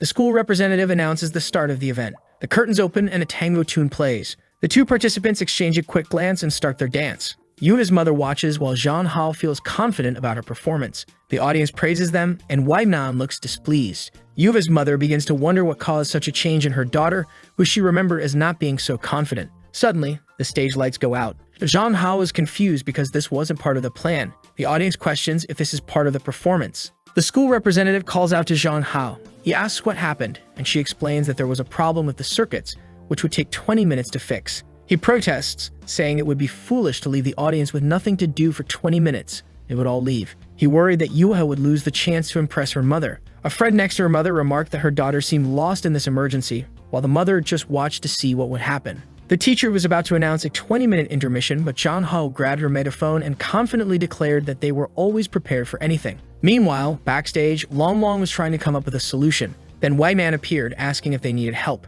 At that moment, Wan called for Zhang Hao, who saw that Wei Nan had found a light for them. Though it wasn't perfect, it was the best auction at the time. Without power, the instruments weren't working, so they had to perform without them. The situation suddenly turned into a slice-of-life scene. As Yuva danced, the audience was impressed. Meanwhile, Zhang Hao seemed to be singing, with Wei Nan watching him closely. A while later, the performance ended. Yuva's mother approached, asking if he was the one who had taken her daughter's phone. Awkwardly, he confirmed and apologized. Yuva turned to her mother, thanking her for coming, and her mother silently observed. She reached into her pocket for something but paused, then called for Yuha. After a while, Yua's mother said she did well not to embarrass the family and that next time she could bring Zhang Hao to their home. The two stood there, not quite sure how to respond. Yua simply thanked her and ran to hug her mother. Zhang Hao thought that all the effort over the past weeks was worth it for this moment. He felt that although the performance wasn't perfect, it was enough. He was feeling proud when someone pulled him by the shirt. It was Yuva, asking if he had time now. They went to the physical education room. He asked why she brought him there, considering they usually practice there. She said she wanted to bring him to that place because she wanted him to listen. She said she had been very happy since she met him. Every day during recess, she wanted to talk to him more, and every weekend, she wanted to go out with him. She even said she learned a lot from him. But because of his appearance, she felt she was losing control. She said that when she saw other girls talking to him, her heart ached and she had nightmares. She began to approach him, saying she thought it was some kind of illness, but then she took his hand and said she was certain about her feelings. She asked if they could be together. Now he was in trouble because everything she said was extremely serious. He considered her a good option because of her personality, but there was someone else on his mind and he couldn't deny his feelings. He thought to himself that this wasn't a very manly way to be decisive and he couldn't act like this. So he called out to Yuva, apologized, and said he couldn't accept her love. She was devastated for a second. He started to say that he already had someone else when she interrupted and hugged him. Confused, he asked what was going on. She said that even if he didn't like her, she would continue to like him, regardless of what he did. This didn't seem very healthy, but she said she would wait for him, and holding his face said she had been waiting, so nothing would change. With that, she helped him catch his breath, apparently for a long time. Near the window, Wei was there, noticing the situation and thinking instead of feeling jealous, wondering what was happening. Later, Zhang Hao told himself that he needed to be more honest with his sister, Kin. He threw his clothes on the floor, complaining that no one was making things easier for him. Suddenly, Wei opened the door forcefully, greeting him. Startled, he asked how she could invade someone's privacy like that. She approached him, asking if Yua had confessed. He replied that she probably heard everything. The president said she was satisfied with his response. Zhang Hao asked what she meant by satisfied. The president explained that she had to take things out of her car to help him with that dance, so now he had to repay her. He told her to ask instead of doing these things and promised to help somehow. She said that in this world, good husbands always help their wives dress. Seeing what she was doing, he asked what kind of craziness this was. She informed him that he would have to help her put on her stockings again. He tried to pretend he didn't like it, but he was clearly flustered. He began to help, thinking it was an easy way not to betray his sister's trust and still calm this crazy woman.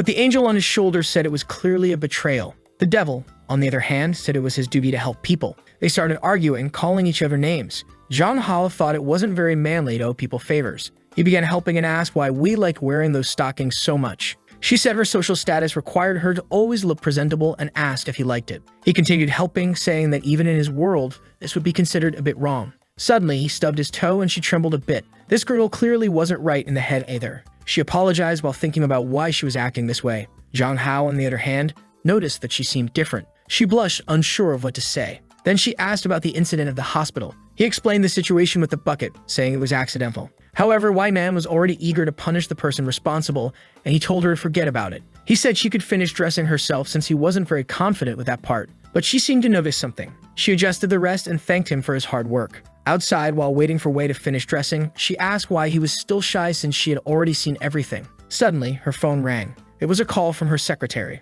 When she answered, the person apologized but said it was urgent. The secretary informed her that they had found what they were looking for. Wai Man was startled, asking if it was true. She said she was going immediately.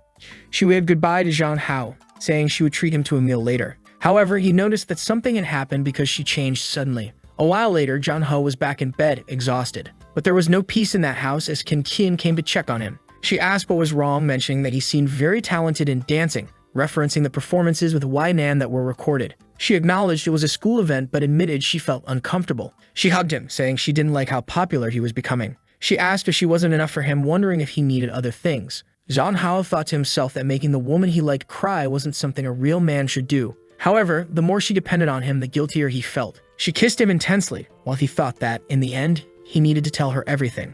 After she had metaphorically sucked his blood, he asked what the problem was. She told him not to worry, saying it wouldn't happen again, but this time she wanted him to remember it clearly. Just then, a plate crashed to the floor. John Ho's father entered, asking what was going on. Both of them suddenly became nervous. They tried to explain, but it was clearly difficult to get out of the situation. A while later, someone demanded they speak up. It was Kin Kin's mother, saying she wanted to know what was going on. Kin Kin tried to downplay it, saying they were just playing around. But her mother slammed the table, saying family doesn't play like that, asking if Kin Kin had forgotten she became John Ho's sister when she moved in. Both stood with their heads down, unable to respond. The mother called their behavior disgraceful. Kin Kin remained silent, unsure of what to say. John Ho's father suggested they might not need to take it so seriously, but the mother insisted that Kin Kin had always been peculiar and never spoke up when things happened. She regretted letting Kin Kin live with her loser of a father. At this, Kin Kin's expression changed and she said she would tell everything. But John Hao interrupted, saying they were practicing for a vampire play coming up at school. He was going to be the lead actor and asked his sister for help. Their mother looked confused, asking what this was about.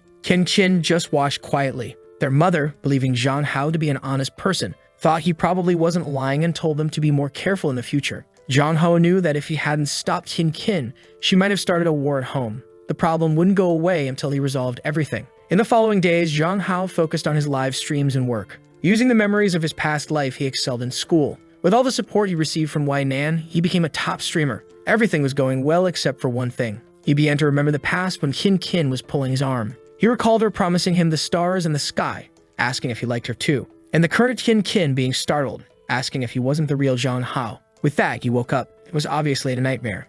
He started to realize that the memories of the previous owner were becoming clearer. All of this started happening after he last saw the goddess of the Red Moon. He even went to a psychologist who ran some tests because he might have had a problem after that accident. However, his mind was found to be perfectly fine. In the middle of it all, he receives a video call from a red-haired girl who says it's something urgent. She is the operator of the platform where he streams and tells him they have a problem due to short videos. Because of this, they are launching an offline campaign and need someone who can attract a lot of fans. She explains that he is the only male god who could turn the situation around. Our guy already knows they're asking him to do something he doesn't want to do again. However, she assures him that he doesn't need to worry because it will be easy, and it's an offer he can't refuse. If he accepts, he would earn an 8-figure salary per year at these events. He gets excited and asks what activities will be involved in this event. The scene shifts to a beach. His friend informs him that it will be a reality show, similar to a Mr. Beast survive on a deserted island for 7 days video. And of course, Kin Kin is there as his assistant, so he won't be alone.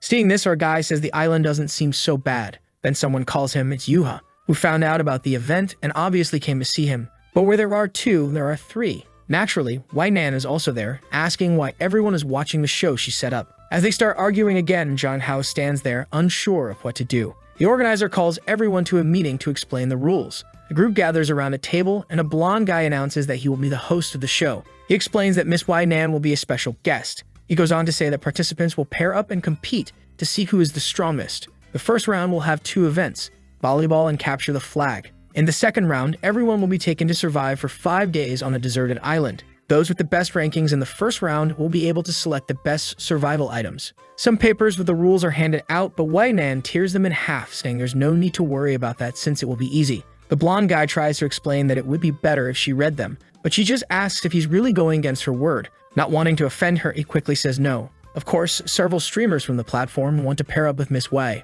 Zhang Hao thinks it's obvious since she's probably one of the organizers. Then someone calls out to him. It's 3 other girls from the platform who say they would make a great pair with him. He feels a bit awkward, unsure of how to respond. Meanwhile, a blue-haired guy comments that Zhang Hao has nothing but a pretty face. He approaches Zhang Hao, saying he looks like a beauty from 1,000 years ago, and points out that as a gamer, he earns much less than Zhang Hao, who sells his face and body every day. Our guy decides to ignore him, simply saying that the blue-haired guy has a lot of fans too. But the guy continues, saying he heard Zhang Hao ruin the career of one of his friends. Zhang Hao wonders if this is another idiot seeking revenge. The guy then proposes a bet to Zhang Hao, stating that the loser has to stop streaming for a month and put loser and subordinate of the other as the title of their live stream. The guy was confident, thinking for sure that Nan would partner with him. At that moment, Nan approached and called for her teammate. The fool, blushing, thought she meant him. However, Nan grabbed Zhang Hao, saying she would partner with him. Zhang Hao asked why she got involved in the competition, to which she replied that she was there to help him.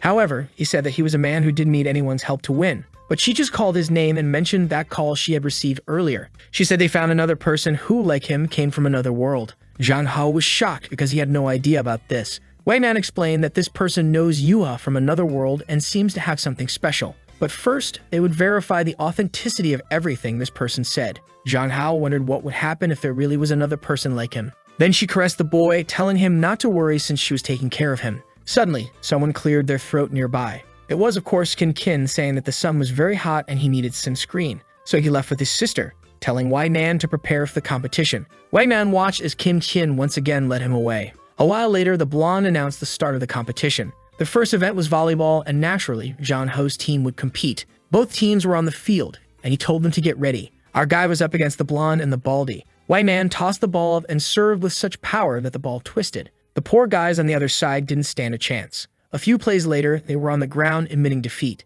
The blue-haired guy from earlier, who had also made it to the final, commented that Zhang Hao had been carried by his team. He approached asking if Zhang Hao even knew what volleyball was and warned him that now he would learn the difference between them. With everyone on the field, the match began. The blue-haired guy threw the ball up and jumped about 30 meters to serve. Zhang Hao was shocked, and Nan realized it was almost professional-level skill. The ball came crashing down, and Nan told Zhang Hao not to try anything. However, the ball hit him square in the face. The announcer remarked that it seemed the blue team's strategy was to injure Zhang Hao. Nan asked if he was okay. The guy on the other side was laughing, saying accidents happen. Of course, Nan told him to shut up, but he responded that he would show them what cruelty really was. The game continued with the scores staying close. Nan tossed the ball up, and this was their chance to win. She aimed at the exhausted guy on the other side, who accidentally managed to block it with his arm. Both teams jumped to intercept. Suddenly, Zhang Hao, channeling a scene from Haikyuu, told her to trust him. Instead of spiking, she gave the ball a light tap, and Zhang Hao awkwardly jumped 30 meters. Though clumsy, he managed to hit the ball with his face, at least landing it on the ground, thus winning the round. A while later, everyone was attending to the worn-out Zhang Hao. As usual, they were competing for his attention while he was unsure what to do. While they fussed over him, the blue-haired guy recorded the scene, stating he would embarrass Zhang Hao. Later, while Zhang Hao was walking around, everyone seemed to be talking about him. He sensed something was off and wondered what was going on. A girl beside him suggested he check the search results. The top result mentioned Anchor and Zhang Hao winning 1-3. He wondered how this had happened and saw a photo from the previous day, realizing that someone from that place was sabotaging him. This would obviously damage his online image. The blue-haired guy approached, saying it looked like a paparazzi had caught him and that people like that should be jailed. Then Nan bumped into him. She got a list of everyone who had arrived on the island and warned that whoever it was, she would make them disappear once she found out. The blue-haired guy trembled. Zhang Hao thanked her, but said it was trivial and reminded her that it was a public place, so she couldn't threaten people like that. She blushed, saying he was being too presumptuous. Meanwhile, the others wondered why Nan was acting that way. Then Kin and Wei entered the room. Zhang Hao turned to ask what they wanted. Kin ran to him, asking if he was okay and saying she would handle it. She said she already had a good idea of who it was and would investigate it by tonight. The guy seemed scared, wondering why his sister was there. Then Wai Hao mentioned calling her grandmother to bring in some people from the military. Zhang Hao, alarmed, said it was an exaggeration and unnecessary. He thanked them for the support but thought he couldn't rely on them like this. He already knew who the troublemaker was and just wanted to let him dig his own grave a bit more. And so the second day of the event arrived. Reporters were all eager to interview Zhang Hao, obviously wanting his opinion on the leaked photos. He decided to explain and said it wasn't as complicated as everyone thought. He clarified that two of the people in the photos were Yuha and his sister, who were there as his assistant and camera woman respectively. The other person in the photo was Wai Nan, who was also participating. He explained that they were discussing the day's game and showed his phone, explaining that their faces were hidden because the intent behind the photos was clear. However, he had no hesitation in clarifying the situation and said he believed the only way to combat these rumors was by being honest. Beside him, Wai Nan remarked that he was really boosting the show's popularity. Qin Qin appeared, saying that Wai Nan should pay more attention to the situations she put him in. However, Wai Nan simply said that lately he could lie without even blushing and asked Qin Qin if she didn't think he had changed a lot recently. In the bathroom, the guy who took the photos knew he was in trouble. His plan was to deny everything and hope they couldn't pin it on him. Just then, Qin Qin appeared and said she knew it was him. He turned startled and asked what she was talking about. She told him to confess, saying she had proof. He claimed ignorance, but she informed him that she had hacked his phone, restored the backup of the photos he took, and found other things from his past. He panicked and asked what he needed to do to keep her from leaking it all. She simply approached and told him to disappear. Grabbing him by the collar, she said he was lucky she wanted to grow old by Zhang Hao's side. Then she threw him to the ground, leaving him crying like an idiot. She turned with a smile and told him to take care of his own life, leaving him there snotty and abandoned. Outside, she met Yuha and told her everything inside had been resolved. She said that if Yuha had any questions, she could ask her. Later, during the capture the flag competition, a guy ran out as soon as it started. Zhang Hao, surprised, told Wai Nan to be careful. But the guy slid on his knees to Zhang Hao, grabbed his foot, and said he was quitting the competition, praising him. Zhang Hao was confused and asked if the guy had some other trick up his sleeve. But the guy just begged Zhang Hao to forget everything that happened. The organizer tried to explain that the event had already started and asked what the guy was doing. The guy then revealed to everyone that he was the one who took and posted the photos of Zhang Hao. Wai Nan simply watched and the guy cried, saying he just wanted to go home. In the end, his team quit and Zhang Hao's group advanced. But Zhang Hao knew the guy must have been threatened somehow to quit like that. When Zhang Hao opened the door to his room, he saw something unexpected. His sister was there, waiting for him as usual. He asked why she was there, and she immediately hugged him, saying she came to this place to take care of him. Embarrassed, he said he understood and asked what she wanted to do. She was silent for a moment, remembering when Wai Nan had said he seemed different. She laughed, thinking that apparently Wai Nan was losing to his sister. Yuha, who was nearby, said that no matter how much he changed, she still wanted him. But Wai Nan told her to shut up. Qin Qin thought to herself that even if he changed, she still liked him and that no one was better for him than her. She then said she wanted to confess their relationship to their relatives. Zhang Hao hesitated, wondering why she was bringing this up now. He approached and hugged her, saying it was a promise then. It was the last day of the competition, where they had to carry supplies across the island. In that place, finding food, water, and shelter would be the biggest challenge. In the jungle were Zhang Hao and Wai Nan, who seemed ready to take on a wild adventure. Zhang Hao couldn't stop thinking about how strong she was. She looked back and asked if he was scared or what was going on. He said it was nothing, and they could start right away. With that, she entered the forest, telling him to stay close. She grabbed some mint leaves and said they would be essential for surviving mosquitoes. Zhang Hao was impressed, remarking that she really was a soldier before. She handed him some and told him not to worry, as with her around, this challenge would be easy. All they needed to do was reach a nearby lake. When they arrived, she said she would try to catch a fish and told him to gather some berries. However, she reminded him to use the walkie-talkie or signaler if he encountered danger. Zhang Hao assured her that there was no need to worry, and everything was fine. She told him to hurry and come back to eat the fish. As Zhang Hao wandered, he thought that after this event they needed to distance themselves. A while later, he returned and called for her. He explained that he didn't know which berries were edible, so he brought them all. She praised him and said she had also found something useful. But then her expression changed and she told him not to move. He was confused, unaware that there was a snake near his hand. Unfortunately, he ended up touching it. The snake turned towards him, ready to strike. Wai Nan immediately jumped in to protect him. Taking the bite herself, she quickly pulled the snake off and threw it away. Zhang Hao asked if she was okay. Her knee was bleeding and she had been bitten on the arm. Zhang Hao thought she was in serious danger and knew she needed treatment. He pushed her down and told her not to move. A production crew member informed the organizer that it was a non-venomous snake, so there was no serious concern. The organizer suggested sending support but not to arrive too quickly, as the bite was on her shoulder. Zhang Hao saw no issue with helping to remove the venom. However, Wai Nan was confused by his actions. It was too late though, because the boy was a professional lifeguard. She wanted to tell him that wasn't the proper treatment for a snake bite, and the event crew even had to cut the live stream temporarily.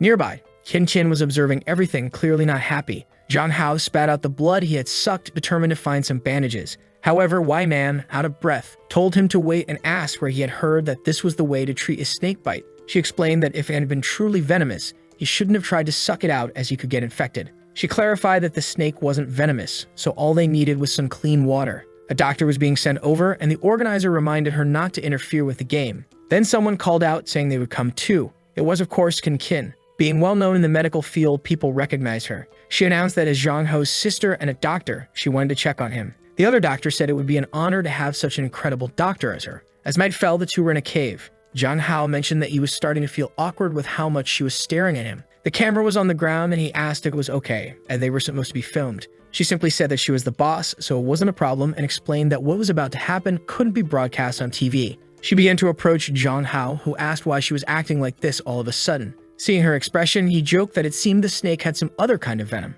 However, she was 10 times stronger than him and threw him to the ground. Unfortunately, there was nothing he could do.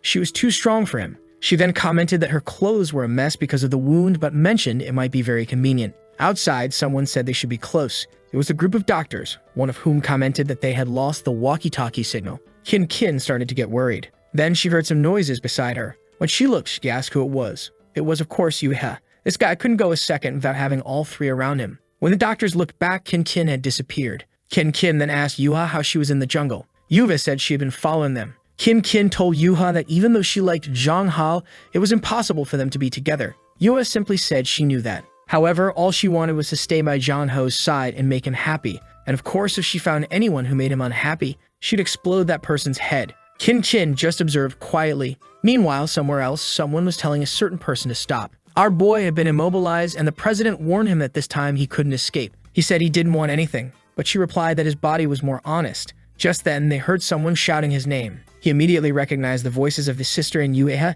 and told Yuan to get everything in order. The president was furious, once again annoyed that the others had ruined her fun. A little later, the two of them entered the cave. Zhang Hao immediately asked his sister why she had followed them. He was making excuses when she noticed some marks on his neck. Furious, she immediately called out Yuan, who told them they shouldn't be there since it was a competition area. However, Kin lunged to punch Yuan, who easily defended herself and asked if she really wanted to go down this path. She then landed a solid punch on Kin's stomach. Zhang Hao was shocked as they started to fight seriously. The president approached and asked Kin who she thought she was to try to teach her a lesson. But then they heard something. Yua was also coming in to try and punch the president. Yuan easily blocked it, but Yua didn't stop, saying that anyone who hurt Zhang Hao was her enemy. She managed to land another kick, declaring she would fight anyone who caused him trouble. This time, Yuan was pushed back, and like a joker, she started laughing, her expression soon changing. Kin got up, saying she didn't think the president of the Hongfeng group would be so shameless. Yuba told her to shut up, but Kin retorted that she was just an old woman trying to get with younger people.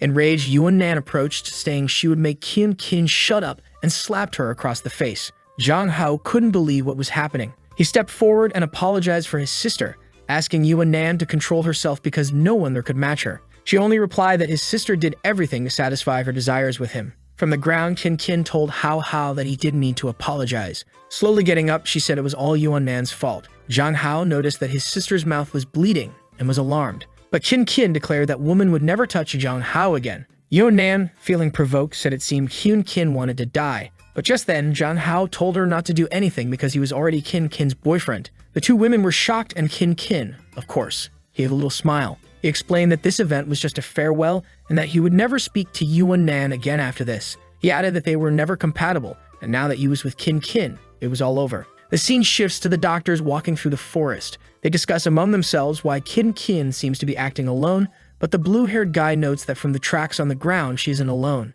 They see a fire in the cave ahead and assume that's where the group is. Back with Zhang Hao, he told Yuan once more that he wanted her to stop interfering in his life, but Yuan just told him to shut up. She didn't care about the spells Kin had used on him. After dealing with Kin, they would talk. Zhang Hao tried to reason with her, saying this did make sense. Kin admitted that Yuan was strong, but insisted she wouldn't give up on Zhang Hao. Just then, they heard a sound behind them. When they looked, they saw two doctors hiding behind a pillar. Embarrassed, one of them awkwardly commented that they seemed to have arrived at a good time. Outside, she said that if Yuan was okay, they could take her back to the starting point of the island. but the president warned them not to talk about anything they had seen there. The doctor agreed, saying she wouldn't tell anyone about it.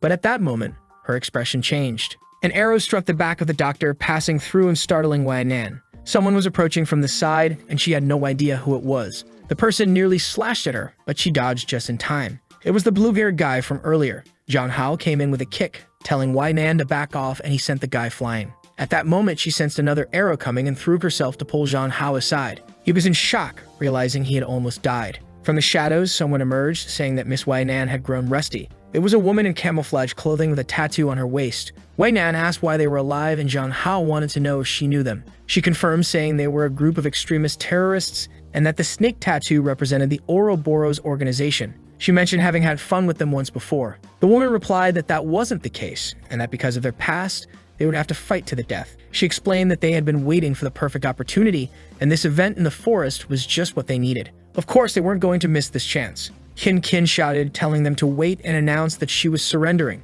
She said that if their issue was with Wei Nan, the rest should be let go, and she promised never to speak of this incident, even offering the large sum of money. The woman acknowledged Kin's intelligence in trying to remove herself from the situation, but said they were professionals and couldn't leave any witnesses behind. Wei Nan told them there was no negotiating with these people and said that when the fighting started, she would protect them, and they should try to escape. However, John Hao thought that escaping wouldn't be easy. They had 4 people, but the attackers were well armed and might have others hidden. With that, the order was given to advance. Everyone rushed towards Wei Nan, and Kin threw herself at John Hao, telling him to follow her. However, the blue-haired guy came up behind Kin, asking where she thought she was going. John Hao jumped in front to protect her, punching the guy's hand before he could slash. Kin wondered how he had such skills, and John Hao told everyone to stop fighting and flee with him. The woman seemed impressed.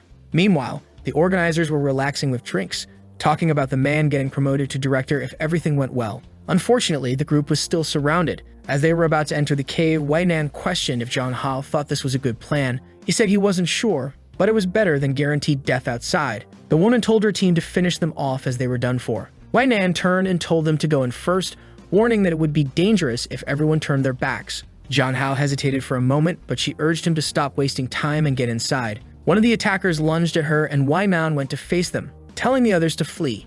Inside the cave, John Hao found the supplies they had missed earlier. He found the passage that was part of his plan and thought it was a good idea. He turned to the 2 women and told them to go ahead while he went to rescue Wei. His sister insisted it was too dangerous, but he replied that even if Wei was a difficult person, he couldn't abandon her. He started heading toward her, telling his sister to flee. She just watched in silence, feeling a strange emotion she couldn't quite understand. Outside, Wei Nan was taking down the first attacker, warning that anyone who continued would die. The woman realized that none of her plans were working. The entrance to the cave was so narrow that they had to face Wei Nan one at a time. Wei Nan declared that their fight would be endless and stepped in, saying she would bring an end to their organization. The woman had no choice at that moment and shot an arrow without knowing what else to do. They entered the cave, but no one knew what happened. She told the woman beside her to watch the exit while she called for reinforcements. Running through the cave, John Hao just hoped Wei was okay. But when he arrived, he saw something unexpected. Poor Wei had been hit with an arrow in her arm and wasn't doing well at all. He approached, asking what had happened,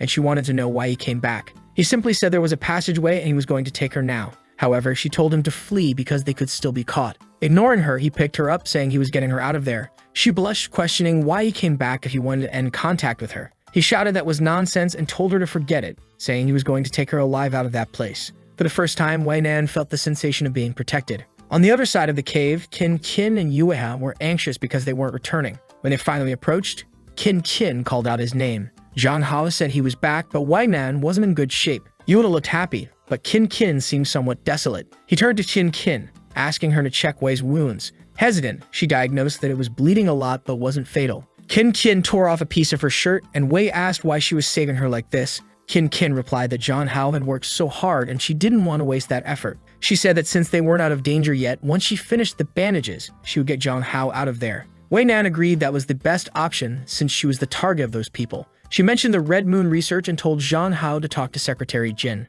Kin noticed something but said nothing. John Hao insisted it wasn't time to talk about that and that they needed to escape. But Kin shouted his name, asking why he was willing to die for Wei Nan. She told him he should go back home and return to their life together. John Hao simply replied that maybe he wouldn't be able to return. Wei Nan had saved him, and as a real man, he couldn't leave her alone. She thought to herself how amazing he was. He mentioned that he learned this from Brother Long, clearly from his other life. He told Qin Qin to return, saying that Yuho wanted to save Wai Nan. But Qin Qin didn't want to give up, saying he shouldn't leave the two of them alone. Zhang Hao apologized, saying he wasn't the Zhang Hao she knew, and if he had the chance in the future, he would explain everything. He asked his sister to be obedient and leave with Yuha. Qin Qin seemed to insist, saying she wanted to protect him, but Yuha said she wanted to be as masculine as he was, or maybe a masculine woman. She wasn't sure what to say. Zhang Hao thanked them for their kindness, but warned that everyone would die if they didn't escape soon. He told them to stop and flee. Qin Qin said she could go back alone, but life didn't make sense without him, so she didn't want to leave him there.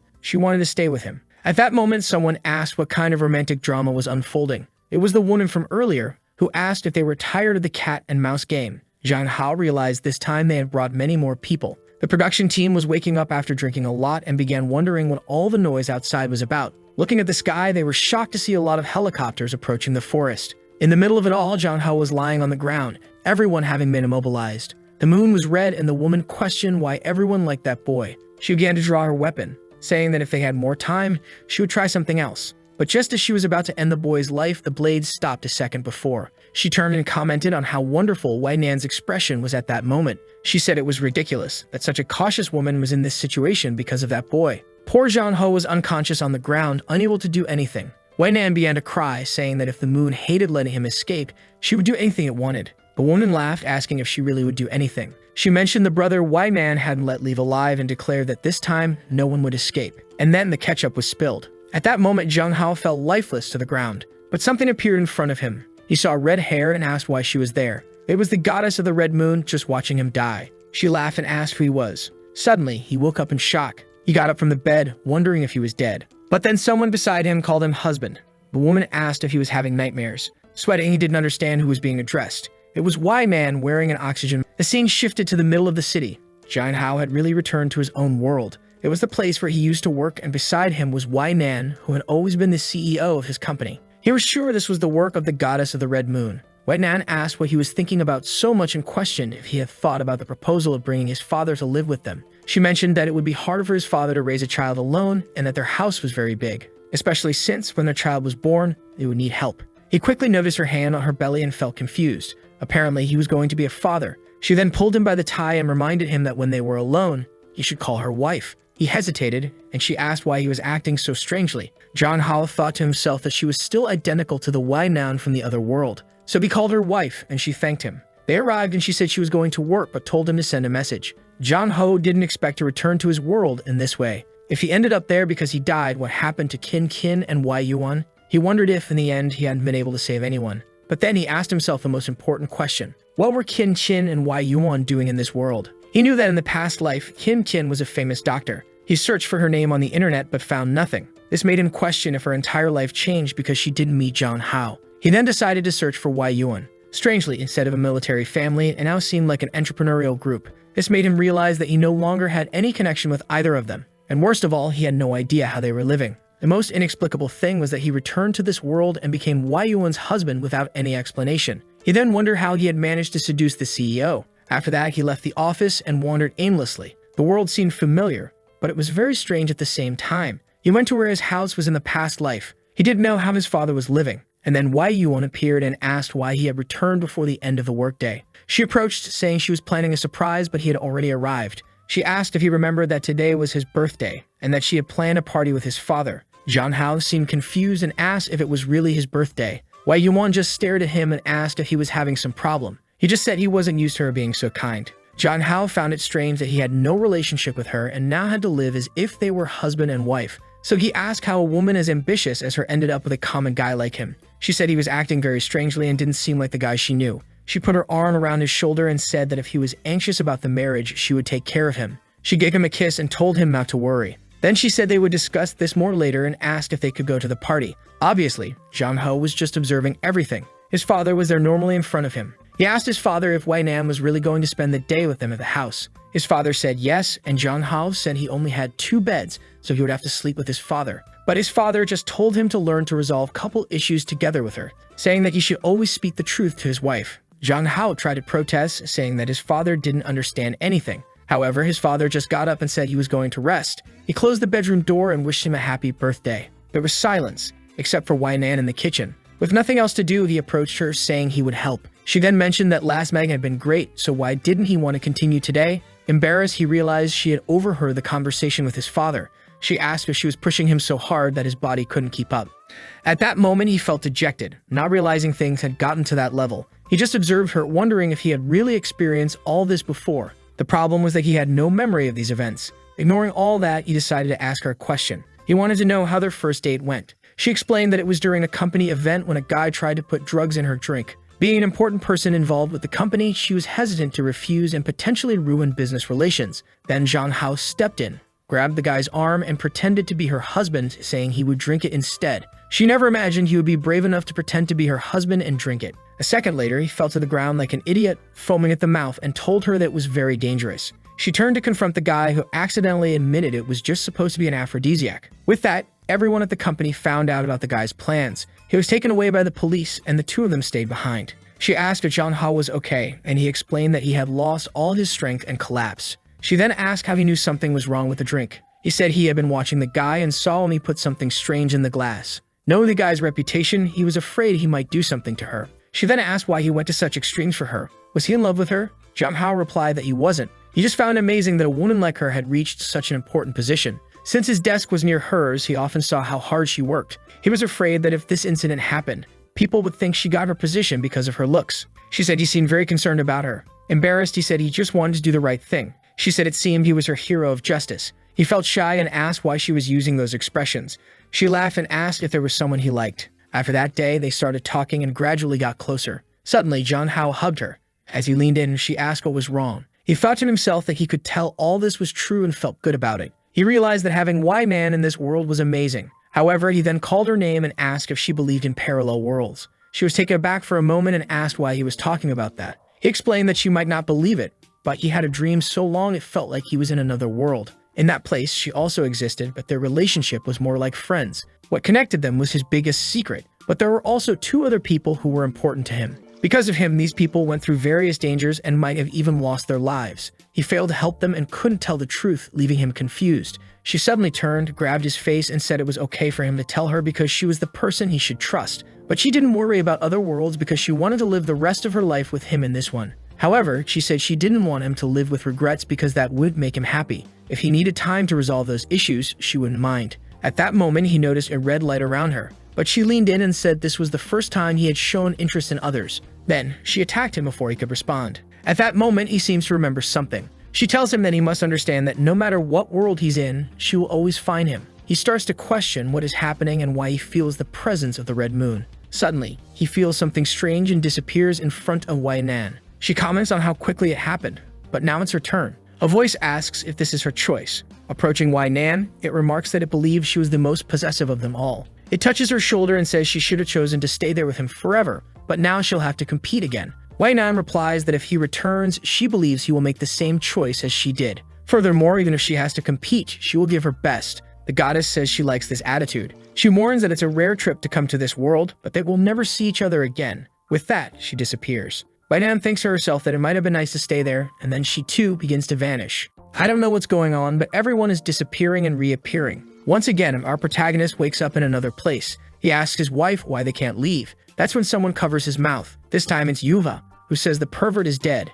He's confused, wanting to know where Wei has gone. However, Yuva just tells him not to move and to be honest. He asks why his classmate is on top of him. A while later, observing Yuha on her phone, he realizes it's another trick of the blood moon. This timeline is many years after the previous one. He knows everything is extremely chaotic, but he must stay calm. Clearly, he is being teleported between lives he could lead only to be sent back to despair. At this moment, Yuha extends her hand, apologizes, and says she accidentally restrained him. He says it's fine, noticing that now she's a police officer. However, it seems that in this world, she doesn't know him. She tells him to hop on the bike because they're going to the station. Our protagonist thinks she looks older and cooler. At the police station, she apologizes to the captain, saying she caused problems for their department. He scolds her, reminding her that their job is to serve the public. However, she's always anxious and disrupting operations, so she needs to learn to stay calm. She continues apologizing, promising it won't happen again. In the office, everyone comments that it seems she only got that position through connections. Zhang Hao thinks that just like in her previous life, she's living in an isolated environment. He turns to the guard and says he never felt threatened. In fact, it was good to know she was trying to protect him.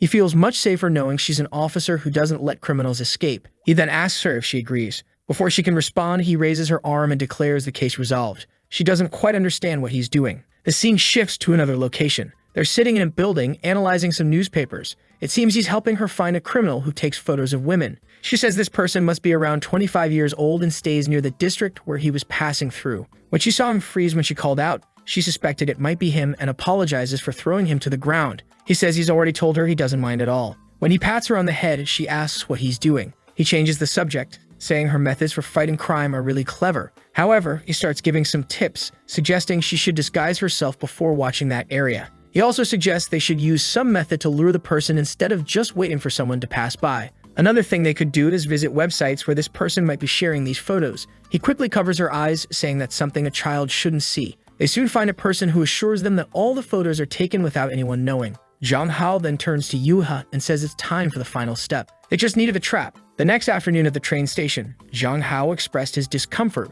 with using someone else's bait. That's why he donned a woman's cosplay, feeling embarrassed about walking around like that. But he told himself that being a real man, this was just a piece of fabric to help a friend. Then Yua came over, grabbing him and telling her friend to come along. Jang Hao wondered why it felt like she was testing him and missed the old, calm, and obedient Yuha. The problem was that everyone on the train was staring in shock. Yuha was glaring at everyone around, and Jang Hao knew this wouldn't work if she wasn't discreet. They'd been on the train for a while, and it was strange that no one had tried anything. He saw a school kid talking about playing a game and figured it wasn't them, a guy complaining about the stock market, clearly preoccupied with other matters, and a calm old man who didn't seem suspicious. Frustrated, Jang Hao wondered why no one had taken the bait. Yua tried to reassure him, saying they could try again if needed. Suddenly, the entire train car jolted. Yua stumbled and fell into Jang Hao's arms, wrapping herself in a pile of fabric. He told her to stay still and be careful, but the men nearby, seeing the situation, were instantly smitten. Yua, still acting odd, commented that he was impressive even as a woman, leaving Jang Hao confused.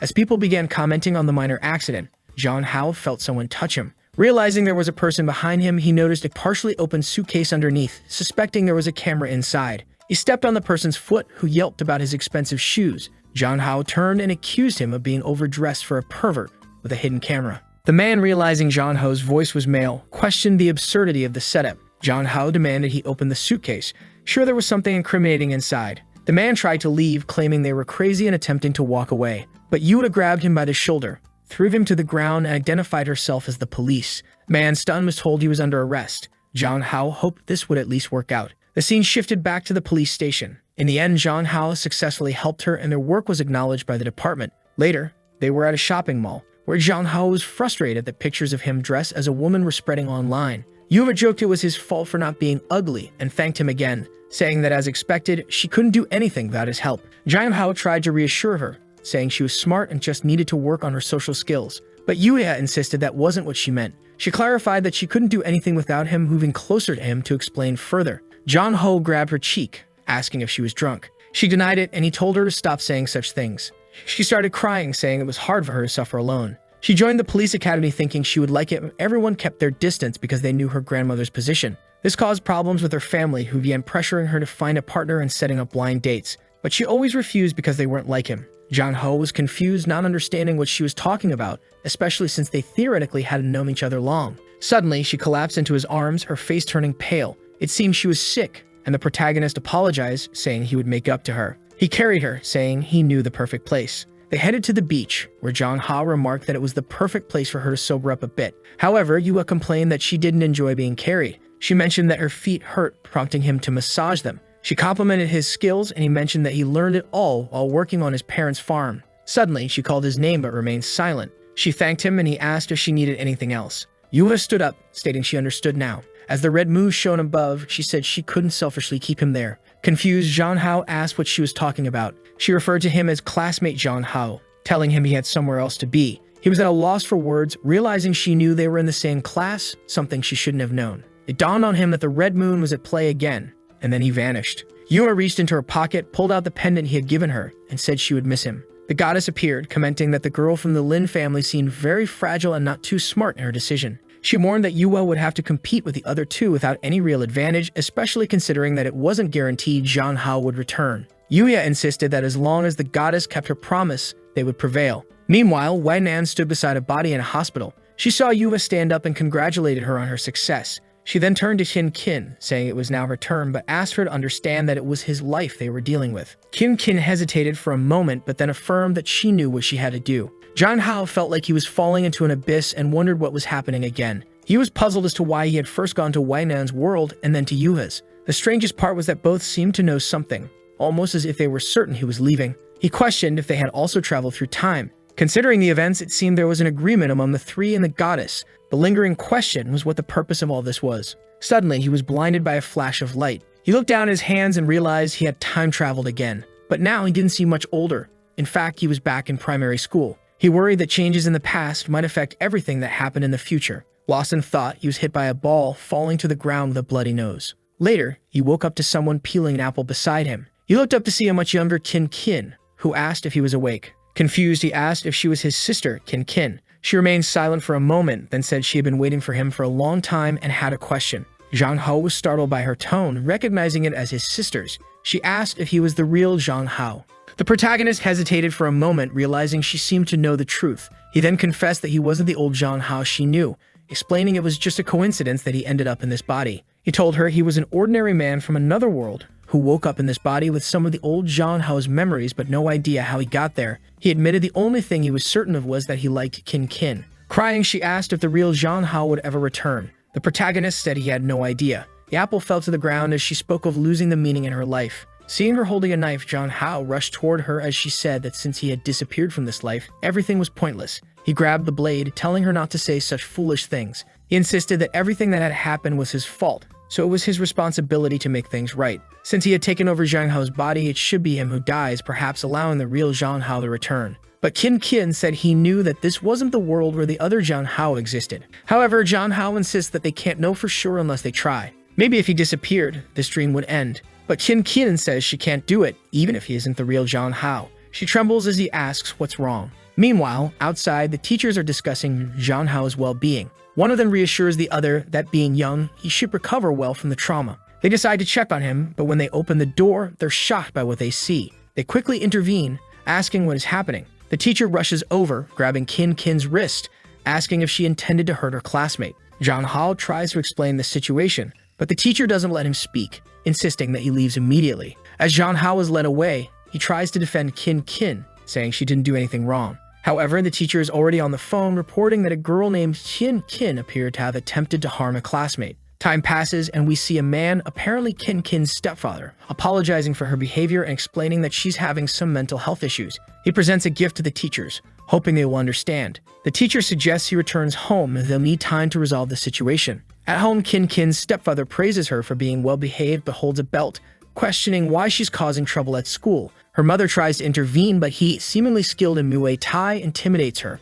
He declares it's pointless to try to teach Kin anything. Kin warns him not to touch her mother. Her stepfather reminds her that he's the one supporting the household, calling them parasites. He then threatens her mother with a belt, but Kin, in a sudden outburst, hits him on the head. He falls, shocked, asking if she's crazy, while Kin prepares to strike again. Her mother screams for her to stop as Kin holds a pencil close to his eye, warning him to ask for a divorce. He apologizes, saying he understands, but suddenly grabs her arm and throws her against the wall. Kin, petite and light, crashes against the wall. The stepfather remarks that he always knew there was something wrong with her and starts kicking her, saying he's going to teach her a lesson. Outside, Zhang Hao searches for an address, remembering that Kin's house should be around there. Later, we see Kin on the floor, battered but conscious, contemplating the futility of everything. She believes she's a complete failure, unloved and unnoticed, with a dysfunctional family. She thinks maybe she never deserved to be loved and considers ending it all. Just as she contemplates her dark thoughts, Zhang Hao appears at the window, asking if she's okay.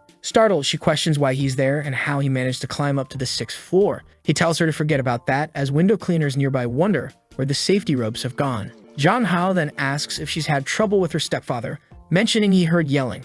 She tells him to mind his own business, saying if he's not the real Zhang Hao, he should stop saying useless things. However, Zhang Hao insists that he can't ignore it, stating that a real man always does what's right. Later, Kin steps out of her room, seeing her stepfather with a swollen forehead. From a distance, she watches them. The man sarcastically comments on her impressive ability to pick the lock. He then extinguishes his cigarette, saying she needs to be disciplined again, and moves in to strike her with the belt. However, a hand interrupts. It's Zhang Hao apologizing for the sudden visit. The man recognizes him as the kid from the incident and asks what he's doing there. John Ha says he heard that his friend would be away from school for a while, so he came to visit. He didn't expect to find such an animated house. The stepfather claims that nothing is happening and questions how a kid like Zhang Hao has this kind of strength. The stepfather assumes Zhang Hao wants some form of compensation and asks what he wants. Zhang Hao simply asks that the man leave Qin Qin and her mother alone. If he doesn't, everything he's done in that house will be reported to the police. The man starts laughing, questioning if Zhang Hao came to play the justice messenger. He doubts anyone would believe the words of a child who hasn't seen anything and argues that those with economic status control everything, so there's nothing Zhang Hao can do. Despite Qin Qin's dissatisfaction, her mother enjoys a more comfortable life now. Zhang Hao retorts that the man is pitiful and points to a clock, revealing that everything has been recorded. With Qin Qin's bruises as evidence, everyone will believe him. He then punches the man, incapacitating him. They quickly escape outside. Qin Qin, confused, asks Zhang Hao why he's doing all this for her in this alternate world. He replies that even if the world is false, the suffering is real. Just as she didn't need a reason to be good to the real Zhang Hao, he doesn't need a reason either. She thanks him but says that betraying Zhang Hao would be like betraying herself for over 10 years, apologizing that her life no longer has meaning. Zhang Hao grabs her arm, insisting that she live for herself and that she isn't a burden or responsible for everything. She reflects on all her memories with the real Zhang Hao and wonders if choosing to forget him would mean abandoning him in another world. Zhang Hao tells her not to forget the past as it's part of who she is,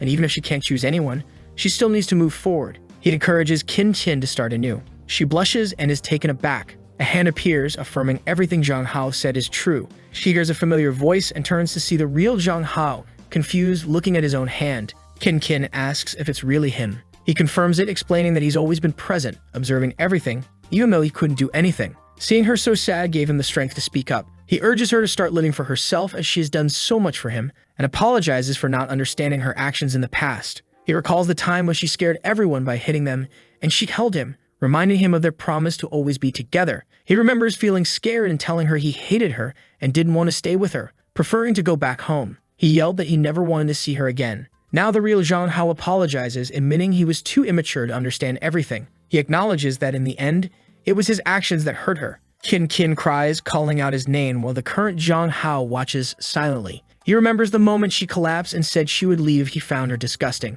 but he had told her not to worry. Now he finds himself face to face with the real Zhang Hao. He pleaded, asking not to reject Qin Qin, warning that this would be their last conversation and that if he turned her down, she would probably end up alone. He emphasized that he was the only one who could save her now. At that moment, the goddess of the Red Moon remarked how boring the situation was, saying no one was interested in watching this family drama. Everyone was startled and Zhang Hao asked what she was doing there. He wanted to know the purpose of all these games and why she was putting in so much effort. Suddenly, she floated in the air, blew in his face, and asked if he was angry. She said she had no obligation to explain but would make an exception for him. She recalled that during the event on the island, he had come very close to dying. However, he was her favorite toy, so she didn't want him to die so easily. She tried to wake him up, but unfortunately, he fell into a deep coma. That's when she discovered a very rare phenomenon. Two souls in the same body, harmonious yet contradictory. Finding this very interesting, she decided to play a fun game. She allowed the three women who loved him to invade his dreams and try to win his heart without him realizing it to see if he would choose to stay in that world or return to reality. This could have led to their identities being revealed and conflicts arising, or they could have been envious and tried to force him to stay in that world. She thought it was very interesting because she expected everyone would want to monopolize him. What she didn't expect was that the three women would come to an agreement to bring him back. She then started pulling his cheeks, asking if he had some kind of magic. One of the Zhang Haos interrupted, saying it was enough and asked if she could take him back. She agreed but warned that his time was running out. They were startled and asked what she meant by that. She reminded him that she only had powers during the periods of the Red Moon. Just as she had brought him from another world to complete the first wish, she warned that he might die immediately upon returning since she was extending his lifespan. She questioned if he was finally experiencing hallucinations and headaches due to the shared memories. Confused, Zhang Hao asked her to explain what would happen. She said that probably the two souls would continue fighting until both disappeared. Qin Qin shouted, saying she wouldn't accept the real Zhang Hao disappearing again. The real Zhang Hao said that sending a soul to another world for that person to die was the same as murder. The goddess laughed at their mention of murder and said that when a toy breaks, she just replaces it. Zhang Hao wasn't sure if she lacked the energy to help or just didn't care. What he understood was that the longer he spent in this body, the more hesitant and indecisive he became. The truth was, if both souls stayed in this body for too long, he would go insane and lose his sanity. The problem was that the goddess was just toying with him, and he had nothing to negotiate with against her. To him, it felt like a dead-end situation. A crack appeared in the sky, and she said she was tired of explaining. She was going to send them both to enjoy their last moments. The protagonist told Zhang Hao to stop crying and just listen to what he was about to say. He told him to reverse everything he did. If he raised his left arm, Zhang Hao should raise his right. If he lifted his right foot, Zhang Hao should lift his left. Zhang Hao acknowledged, and they began to make movements reminiscent of Dragon Ball. The goddess wondered what kind of idiotic plan this was. Zhang Hao said that the reason for all this was love for Qin Qin. Both wanted to be good to her, so they couldn't fall into the abyss of guilt. The protagonist said they would have to merge, and Zhang Hao asked how. The protagonist told him not to hesitate and just shout at the right moment. With that, they performed a fusion move from Dragon Ball, saying they loved Qin Qin. The goddess laughed, finding it hilarious, but suddenly smoke appeared in front of her. The Zhang Haos had merged. She wondered how that was possible. The unified Zhang Hao wonders if it was a success. Qin Qin, struggling to comprehend what's happening, feels overwhelmed. However, Zhang Hao hugs her and asks if she's okay. He quickly explains that he is not just one Zhang Hao, but both, with the memories and experiences of both lives. No matter what happens, he will always be there for her. The goddess of the Red Moon, intrigued, remarks that this plan is quite interesting, trying to combine two different people into a better one. She mentions that she has brought many people into this world, but all men eventually lose their minds. Is the only one who has achieved a perfect union without succumbing to desire. Zhang Hao then speculates if she has been hurt by someone, suggesting she always targets men and ruins their lives because some man broke her heart. She snaps at him to shut up and stop meddling in her life. A red aura surrounds him and Qin Qin, and Zhang Hao tells the goddess that she will find a good person. She threatens to come after him again and restart the cycle. Zhang Hao thanks her and says he'll be waiting. They can play together next time. The goddess is left puzzled by this bold boy's offer. Sometime later, Zhang Hao wakes up in a hospital. Slowly opening his eyes, the women around him ask if he has finally woken up and how he is feeling. Wei Man is excited, wondering if Qin Qin managed to resolve things. They explain that his hair suddenly turned black and his heart stopped for a few seconds. Zhang Hao assures them that the goddess did nothing and that everything is fine now. Wei Man vows to avenge everything the goddess made them go through, and agrees, stating that whether for good or ill, they will take down that woman. Zhang Hao tells them not to worry, the goddess won't appear for a while since she is powerless until the next red moon, which will be in 7 years. Wei Nan promises to protect him to the best of her ability. At this moment, Qin Qin apologizes, admitting that everything almost went wrong because of her selfish desires. Zhang Hao reassures her, saying that it's all in the past and that he should be the one thanking them. Qin Qin then declares that from now on, Zhang Hao will have to live with her so she can protect him every day. However, Wei Man immediately asserts that he will clearly be living with her. Wei Nan presses Zhang Hao to choose among the three of them, knowing the competition will be tough. Feeling awkward and unsure of how to respond, Zhang Hao tells them they won't like his answer, but he can't lie. He asks if it's possible for the four of them to live together. The three women fall silent, shocked by his suggestion, and then berate him, asking what nonsense he's talking about. Qin Qin grabs him, worried that he might be confused due to the accident, and points out that the public opinion would be scandalized by such an arrangement. Wei Nan firmly states that she would never share him, especially not with someone as treacherous as Qin Qin. Tensions rise, with Qin Qin seething with anger, declaring she will deal with Wei Nan. However, Wei suggests that Qin Qin could stay close as a servant or a good friend. Once again, they start arguing, and Zhang Hao wonders how they ended up back in the same situation. Says she doesn't care as long as Zhang Hao wants it too. She's willing to stay close to him and give him her love no matter where they are. She then announces that she's going to make a final move, leaving him confused. Opening a book, she starts a marriage vow, promising to stay with him in sickness and in health. The two doctors are taken aback by her determination. Concludes by saying that she has chosen the person she wants to spend the rest of her life with. Zhang Hao stands there speechless. He reflects on how much he has changed from the person he was in the other world. Whenever he was down, Qin Qin was always there to help him. Wei, on the other hand, taught him things and perspectives about this world that he never imagined. And Ayu has always been someone he could rely on and trust. To him, all three were like bright lights showing him the way. He understands that his request is wrong, but he wants them to consider it. He can no longer choose one and leave the other sad. They could be together, but the price would be that they would never be able to legally marry. Wei Nan narrows her eyes and asks if he thinks he's in an anime to be making a harem. She says that if it were any other man, he would have already been thrown into the river. However, she says it's not impossible as long as he agrees to one condition. In their private space, the other two cannot appear. She must be the first and also the first to have a child. Qin Qin pushes her away, reminding her that the boy is still in school, and assures Zhang Hao that no matter what happens, she will protect him from everything. However, it's clear that this is part of her plan to gradually monopolize him for herself. Meanwhile, Wei Man argues that there must be a hierarchy in a household, and as the most successful, she should be the head. Qin Qin refuses, stating that she has lived with Zhang Hao the longest. While they argue, Ayu innocently mentions that they are the only ones the same age. With a sigh, Zhang Hao coughs, and they ask if he is okay. He says he feels awful and would only feel better if they stopped fighting. They all jump onto the bed with him. and he thanks everyone. The scene jumps to 2 years later on a certain island. Someone looks at a paper and tells them they're being watched. It's Zhang Hao, and someone brings him something to eat. Of course, it's Kin, reminding him to replenish his fluids. From a distance, Y-Man calls out to him, saying it's time to start their daily exercises. Zhang Hao asks Kin if she wants to join the exercises. Yu then suggests that after the exercises, they could practice some one-on-one fighting.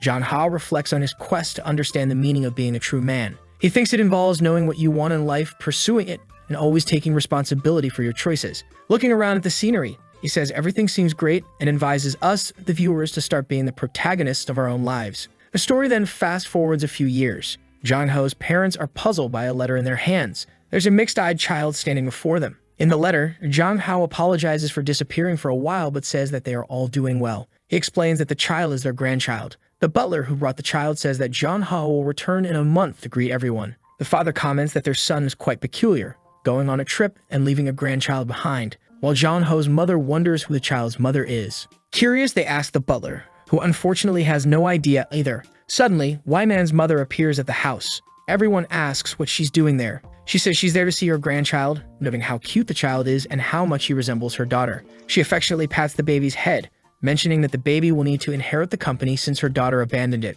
Just then, Nayu's grandmother appears at the door, demanding they let go of her grandchild and threatening to call the police. Y-Man's mother retorts, pointing out the child's resemblance to her daughter, but the grandmother counters, insisting the baby clearly resembles Yu. As they bicker, Zhang Hao's family watches in silence. The baby suddenly starts crying, causing the women to feel embarrassed for arguing over such a matter. Zhang Hao's father reminds everyone that Zhang Hao mentioned he would return in a month. They all agree there's no rush, and they can figure everything out later. For now, the most important thing is to take care of the child. The goddess watched everything, remarking that another person had been born with different abilities. She thought that when the time was right, she would have even more fun with all of this. At the airport, the three women told Zhang Hao that it was a bit irresponsible to leave their child behind like that. However, Zhang Hao reassured them that he trusted his family, so there was nothing to worry about. Though they seemed displeased and wanted to complain, he hugged them all, saying there was nothing to worry about and that it was time for them to enjoy themselves. Their honeymoon together was about to begin. Even though they couldn't have a proper wedding, they should still go through all the rituals.